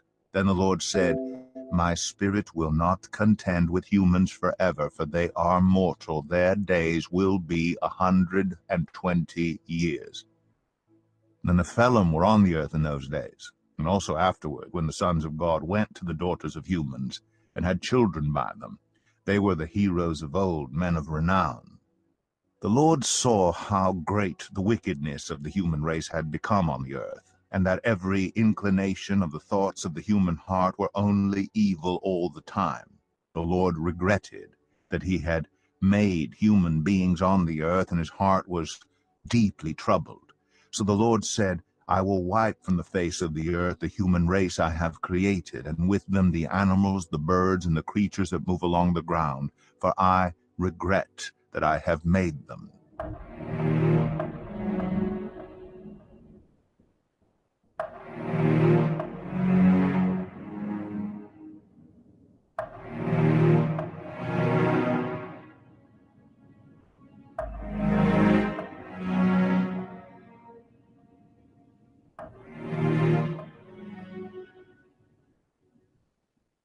Matthew 24. Jesus left the temple and was walking away when his disciples came up to him to call his attention to its buildings. Do you see all these things? He asked. Truly, I tell you, not one stone here will be left on another. Every one will be thrown down. As Jesus was sitting on the Mount of Olives, the disciples came to him privately. Tell us, they said, when will this happen? And what will be the sign of your coming and of the end of the age? Jesus answered, watch out that no one deceives you. For many will come in my name, claiming, I am the Messiah, and will deceive many. You will hear of wars and rumors of wars, but see to it that you are not alarmed. Such things must happen, but the end is still to come. Nation will rise against nation, and kingdom against kingdom. There will be famines and earthquakes in various places. All these are the beginning of birth pains. Then you will be handed over to be persecuted and put to death, and you will be hated by all nations because of me. At that time, many will turn away from the faith and will betray and hate each other. And many false prophets will appear and deceive many people. Because of the increase of wickedness, the love of most will grow cold. But the one who stands firm to the end will be saved. And this gospel of the kingdom will be preached in the whole world as a testimony to all nations, and then the end will come. So when you see standing in the holy place the abomination that causes desolation spoken of through the prophet Daniel, let the reader understand. Then let those who are in Judea flee to the mountains. Let no one on the housetop go down to take anything out of the house. Let no one in the field go back to get their cloak. How dreadful it will be in those days for pregnant women and nursing mothers. Pray that your flight will not take place in winter or on the Sabbath, for then there will be great distress, unequaled from the beginning of the world until now, and never to be equaled again. If those days had not been cut short, no one would survive. But for the sake of the elect, those days will be shortened.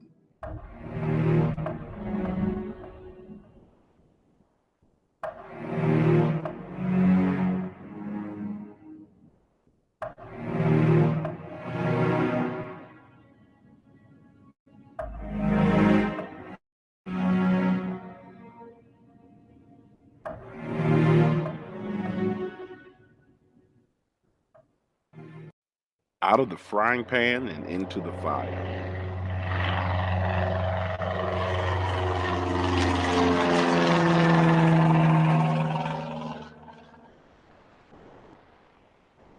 If you will recall, after our encounter with the linemen of Judah, we left headed back to Venezuela, tail tucked between our legs and our fully kicked. One of us was injured so bad that he was damn near dead. Ben was raging, isolating himself from the group. This was going to be the longest flight I'd ever taken. And things were only about to get much, much worse. Kid and Chef had managed to get Dantes stable, his bleeding under control. And that's when we start to hear jets flying outside of our plane. Again, let me remind you, we're flying in our cargo plane at this point in time. And we haven't done any upgrades to this plane. No flares, no nothing. We are literally sitting ducks. Then another jet appears. Then the next thing you know, on our right and left wing, we're flanked by the IAF. Our pilot starts to freak out, screaming, "What the hell is this? What's going on?" And the general panic begins to set in. Everyone's wondering, are they going to shoot us down? We had just finished fighting Sorkin's people. Was he behind this? What could this mean? Now I need you to imagine this scene for a moment. Everyone is moving from window to window, looking around. The pilot is losing his mind and has the plane rapidly descending to a lower altitude.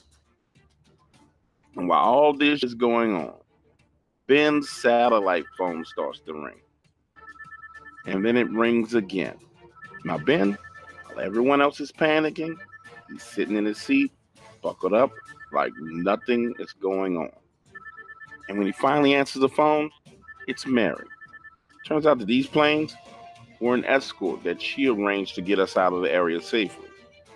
Now, you may be thinking this is some good news, right? No, not at all. Mary went on to tell Ben that she had just got some fresh intel. Sorkin was sending a hit squad to Venezuela.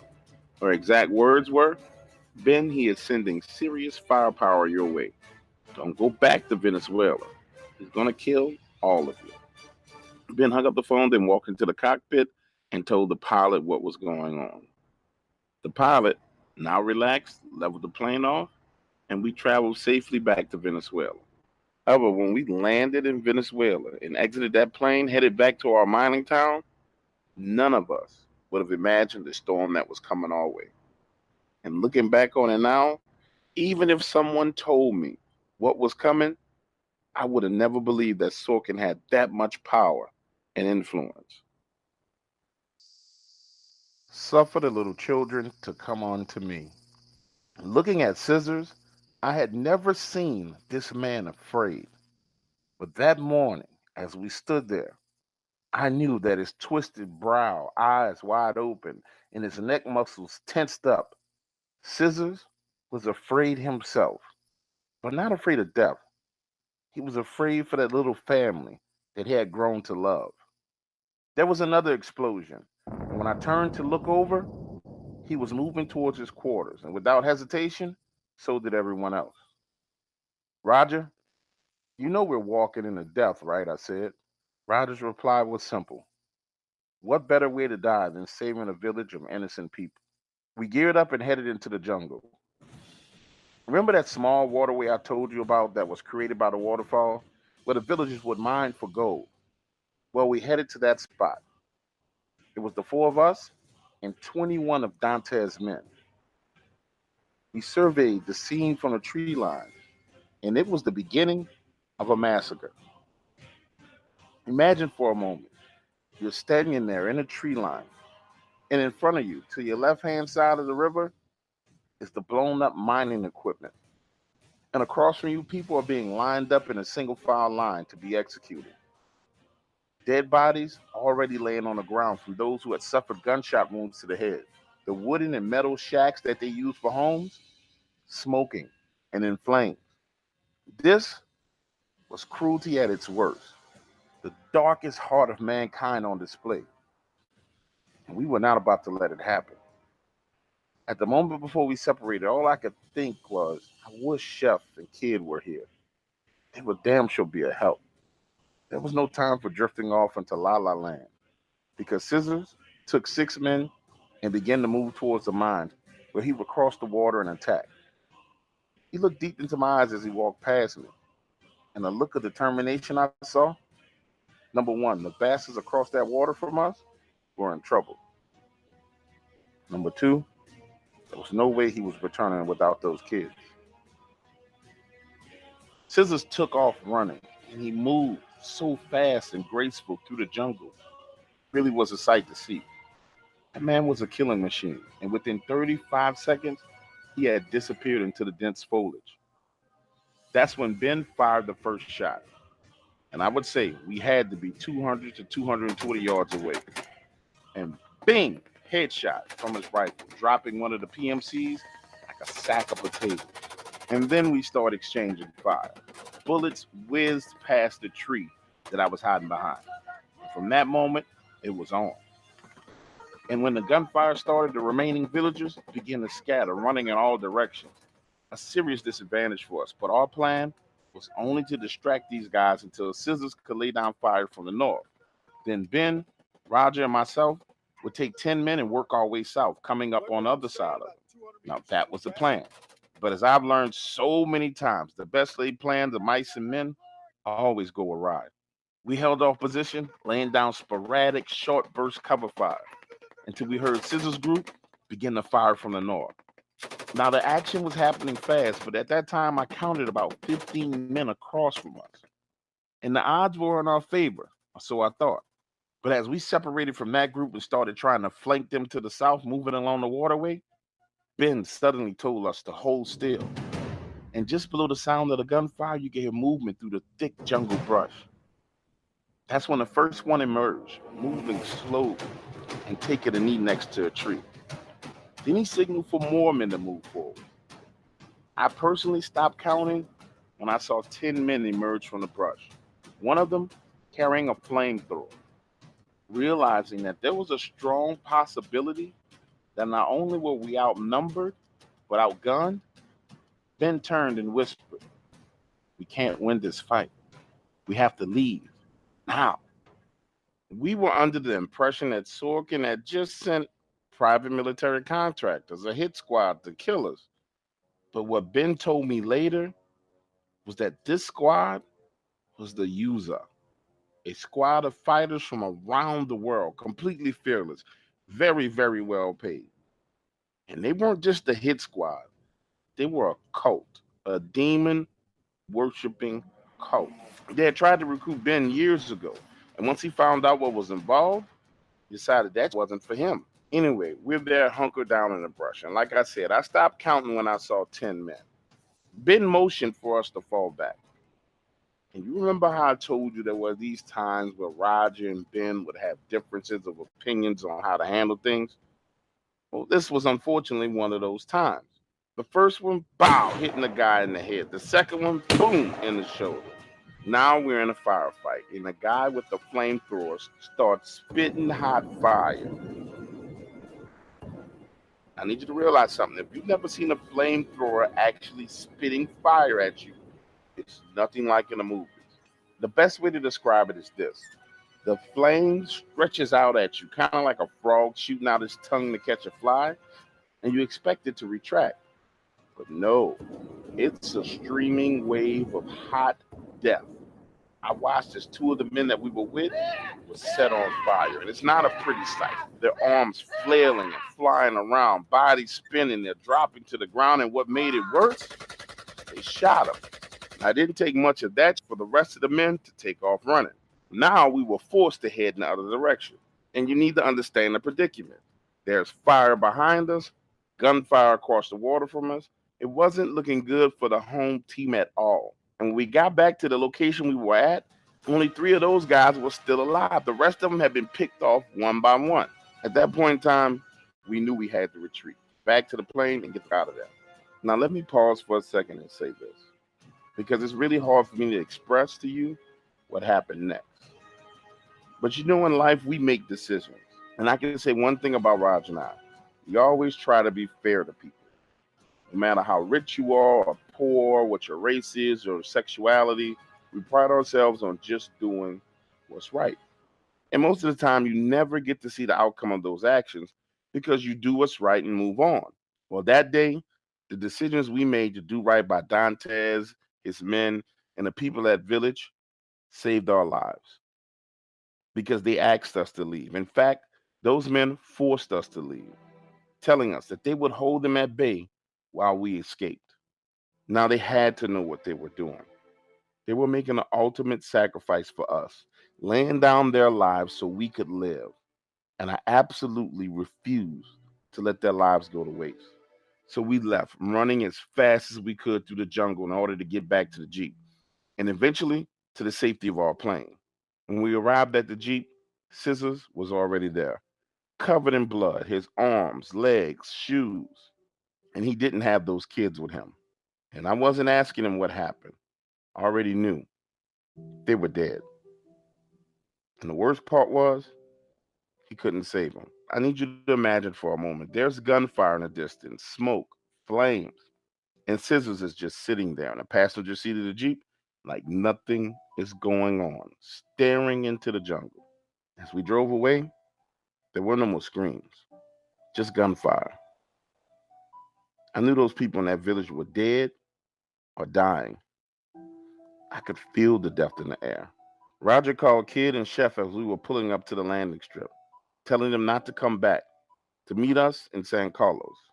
We had to get back to the States. And when we finally got united with Kid and Chef, we learned that they had taken Dantes to the hospital in Valencia.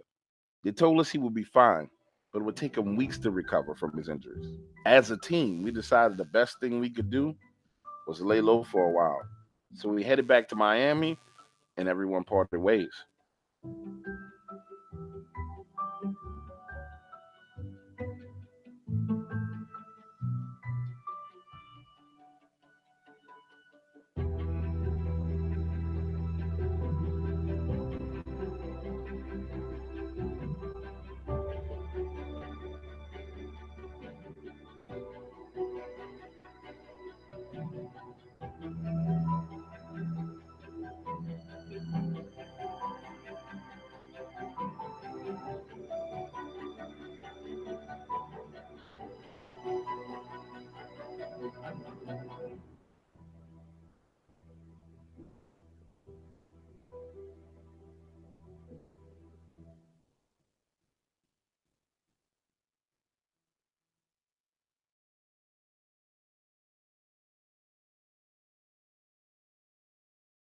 Out of sight and out of mind.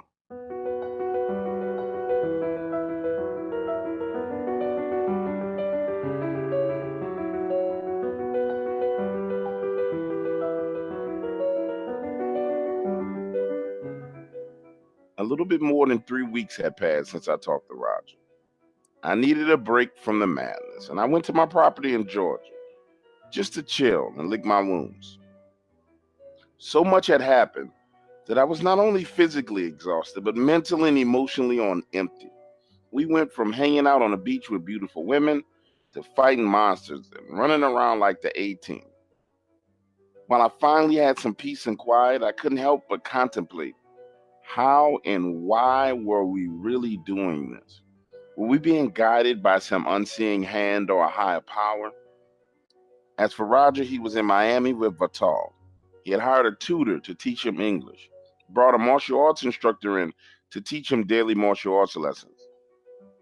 And the two of them were beginning to build a father and son relationship, something that Roger always wanted. And as for Ben, he was back in Washington, D.C. This time he found himself in bed with Mary and her husband. But it wasn't for nothing. Ben wanted to get back at Sorkin for what he did in Venezuela. And at first, Mary was not having it. She told him, just leave the whole thing alone. You guys are alive, you lost your mind, it's over. Let it be. All you're going to do is make the situation worse. But Ben was adamant. He wanted revenge. Not only did he want to kill Sorkin, but before he killed him, he wanted to destroy everything that he owned. And over the next few days, he would press and press until Mary and her husband finally got him some information that would lead us to China in the beating heart of Sorkin's operation. As for Chef and Kid, they were in Las Vegas partying like rock stars. And when I talked to Kid about Scissors, I really wanted to know what was going on with him because I was worried. That's when he told me that Scissors was broken. When I inquired about his definition of broken, he said he was in a hotel room drinking the little bottles of alcohol from the minibar and throwing knives at the wall. He said he even saw him sitting on the edge of his hotel bed, crying. Scissors was having a rough time with what happened in Venezuela. And I guess we all were. We just coped with it differently.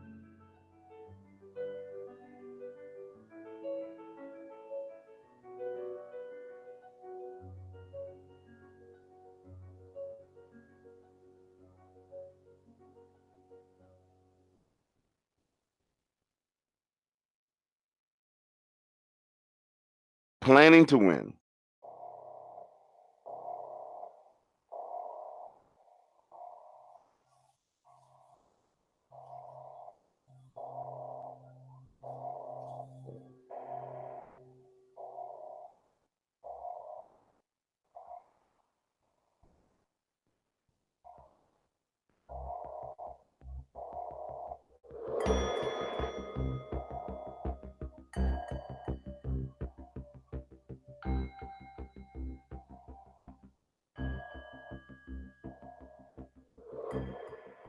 We had been apart as a team for over a month and a half when Ben called me looking for Roger. He had information on Sorkin's operation in China and Li Chongji, a Chinese political activist that once worked for Sorkin. When he found out the true nature of Sorkin's operation, he quit. Now I had a new task on my hands. I needed to get in contact with Roger and then talk him into getting the group back together for a trip to China. Now, you think that would be easy after everything we had been through, right? But it wasn't. It wasn't easy at all. I was able to get in contact with Chef and Kid, but Scissors was completely out of pocket. No one had spoken to him in weeks. They didn't even know if he was dead or alive. And Roger took my phone call after 3 days and immediately started expressing his doubts about going to China, the language barrier, the communist government. And he said that the sheer turmoil going on in that country made this so dangerous that he needed to think about it. I would say that had to be about 3 days after I talked to Roger when Ben showed up on my doorstep with a set of blueprints. And what he proposed to do was nothing less than a suicide mission. You see, Mary was able to get a massive amount of intel on Sorkin's Chinese operations, his steel factory, gold, copper, and ore mining operations. This guy had his fingers deep into the Chinese government. But what Ben really found interesting was what Mary described as his secret testing facility. She told Ben that U.S. intel had very little about what he actually was doing inside of the building, but the construction of the facility alone cost $200 million. And in her exact words, you don't build a $200 million facility in the middle of nowhere, China, in order to make marshmallows. Something heavy was going on there, real heavy. As for the blueprints, they showed a 4-story building with a proposed 3-level underground parking garage. And to the naked eye, it looked just like a regular office building. But the more we thought about it, in that city, there was only about 6,000 people. And this office building was built into the side of a mountain. Furthermore, according to the intel, the minute construction began in the area, the people were up in arms, rioting, fighting, which begged the question, what did they know that we didn't? Mary said that Chung could fill in the gaps on the information we needed. And he could also get us in contact with 2 MI6 assets that worked directly for Sorkin in that building. According to Ben, all we needed to do was get to China and get to Chung, and we would find out exactly what was going on. So the next day, I called Roger, and I listened to him rant about the people Sorkin killed in Venezuela. And the best way to describe his mood that day was pissed, especially after he learned that our corporation was now under investigation by the Venezuelan government for the deaths of the people in the village. You see, that whole area had been torched, burned to a crisp. And Sorkin was using his money and influence to pin the whole thing on us. Now, during previous conversations with Roger, he wasn't too sure about going to China for revenge. But that day, not only did he want revenge, but he wanted to put a bullet in Sorkin's head himself. So he asked me to get everybody together to meet him in Miami in 4 days. And I was able to get Chef and Kid on the phone immediately. But Scissors, no answer. And again, I started to fear the worst. Either he had been killed or he was locked up in prison. And when I talked to Ben, no one had spoken to him. So when we all met in Miami, we said a prayer for Scissors and hoped that he was all right.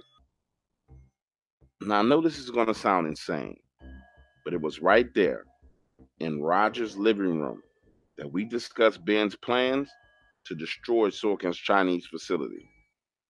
Looking back on it, we had absolutely no clue what we were about to get ourselves into in China, the hidden truths that we were going to uncover, and the amount of death and destruction that our actions would create. We decided on a 2-week departure date.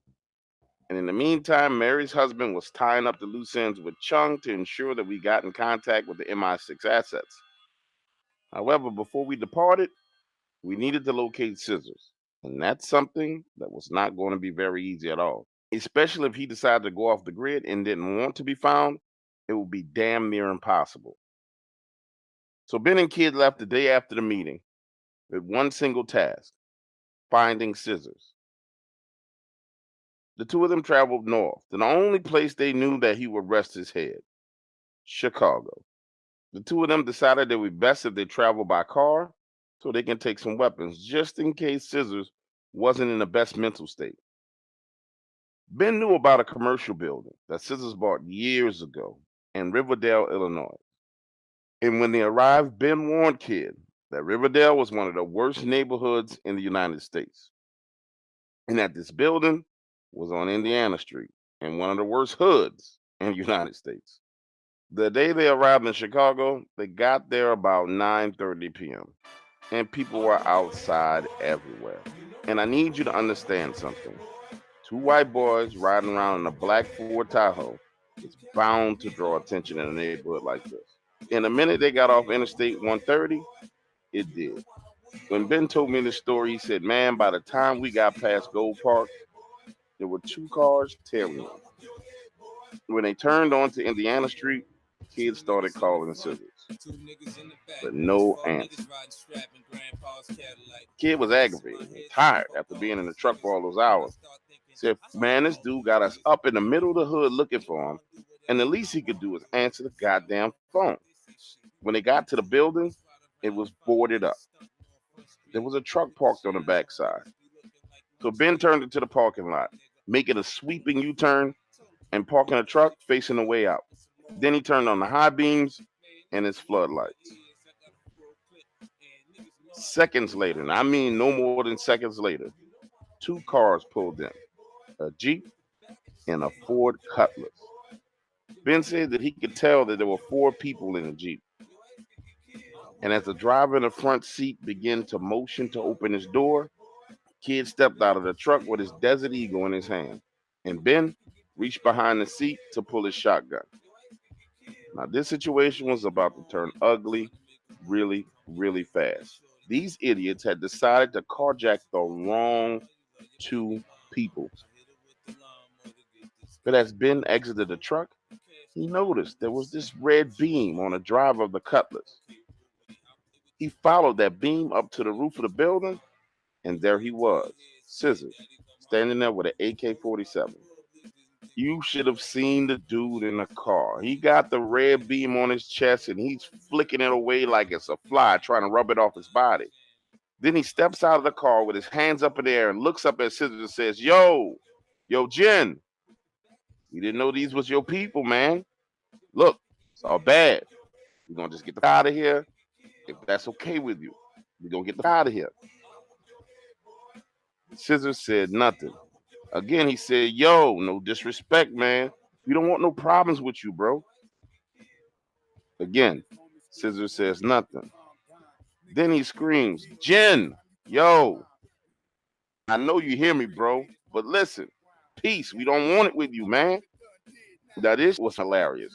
This dude is standing there, both hands up in the air, looking down at the beam on his chest, looking up at Scissors, looking down at the beam on his chest, and looking up at Scissors.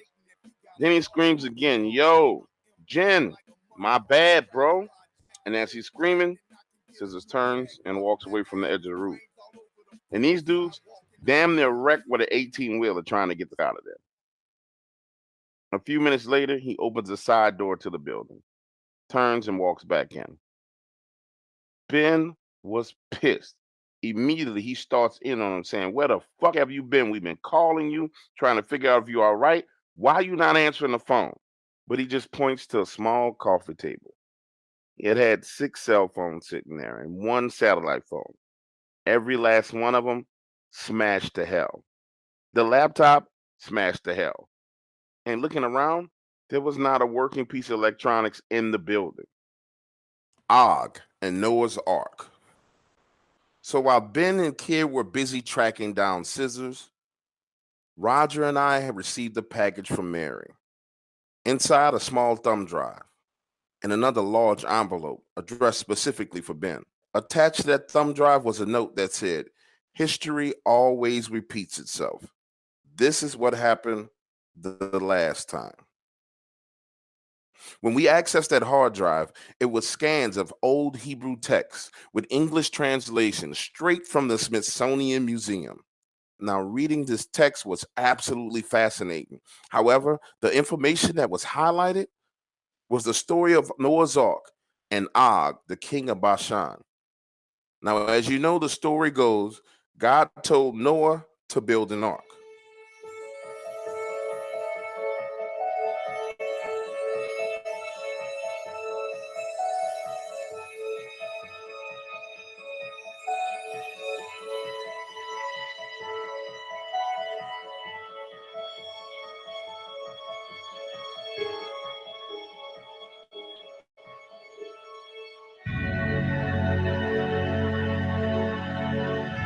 Genesis 6. And it came to pass, when men began to multiply on the face of the earth, and daughters were born unto them, that the sons of God saw the daughters of men that they were fair, and they took them wives of all which they chose.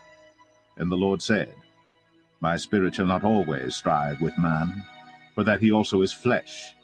Yet his days shall be 120 years. There were giants in the earth in those days, and also after that, when the sons of God came in unto the daughters of men, and they bare children to them, the same became mighty men, which were of old, men of renown. And God saw that the wickedness of man was great in the earth, and that every imagination of the thoughts of his heart was only evil continually. And it repented the Lord that he had made man on the earth, and it grieved him at his heart. And the Lord said, I will destroy man whom I have created from the face of the earth, both man and beast, and the creeping thing, and the fowls of the air, for it repenteth me that I have made them. But Noah found grace in the eyes of the Lord. These are the generations of Noah. Noah was a just man, and perfect in his generations. And Noah walked with God. And Noah begat 3 sons, Shem, Ham, and Japheth. The earth also was corrupt before God, and the earth was filled with violence. And God looked upon the earth, and behold, it was corrupt, for all flesh had corrupted his way upon the earth. And God said unto Noah, The end of all flesh is come before me, for the earth is filled with violence through them, and behold, I will destroy them with the earth. Make thee an ark of gopher wood. Rooms shalt thou make in the ark, and shalt pitch it within and without with pitch. This is the fashion which thou shalt make it of. The length of the ark shall be 300 cubits, the breadth of it 50 cubits, and the height of it 30 cubits. A window shalt thou make to the ark, and in a cubit shalt thou finish it above. And the door of the ark shalt thou set in the side thereof, with lower, second, and third stories shalt thou make it. And behold, I, even I, do bring a flood of waters upon the earth to destroy all flesh wherein is the breath of life from under heaven. And everything that is in the earth shall die. But with thee will I establish my covenant, and thou shalt come into the ark, thou, and thy sons, and thy wife, and thy sons' wives with thee. And of every living thing of all flesh, 2 of every sort shalt thou bring into the ark, to keep them alive with thee. They shall be male and female. Of fowls after their kind, and of cattle after their kind, of every creeping thing of the earth after his kind, 2 of every sort shall come unto thee, to keep them alive.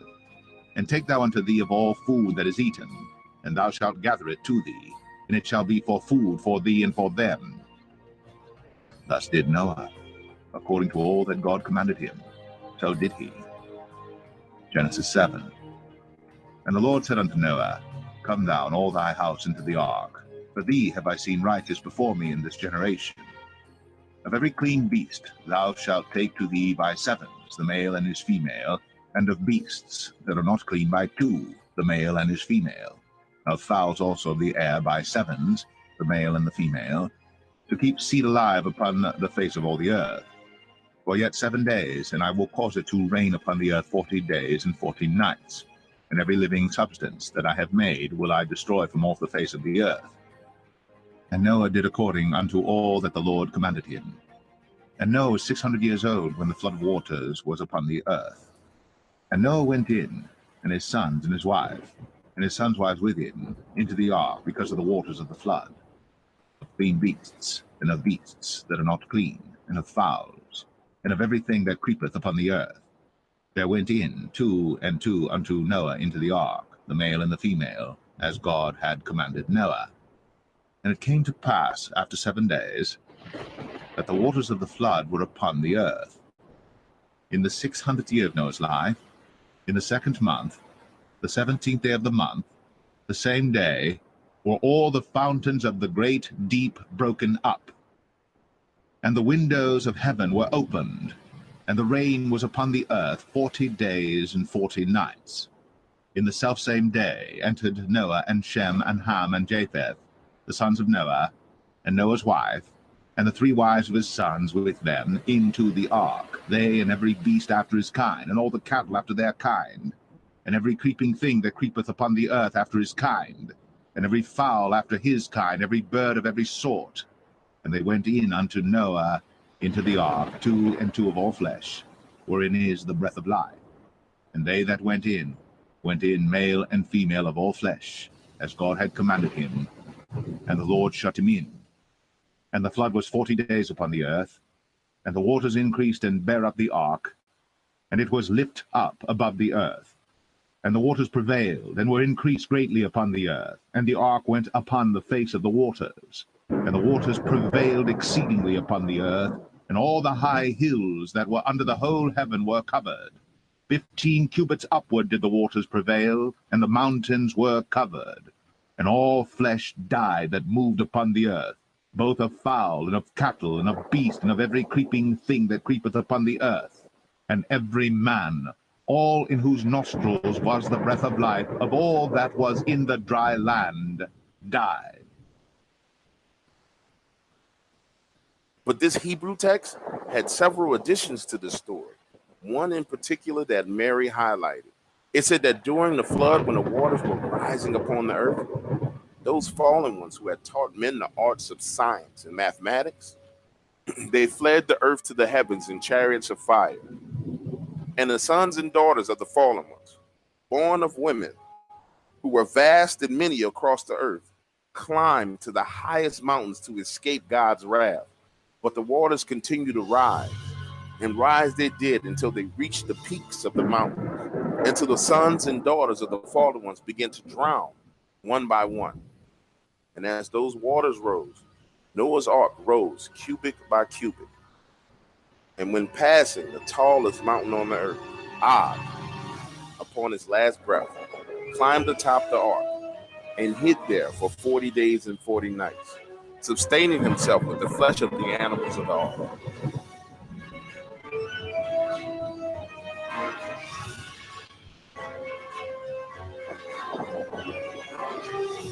Now, let me tell you something. At this point in our lives, neither Roger and I were particularly much of religious scholars at all.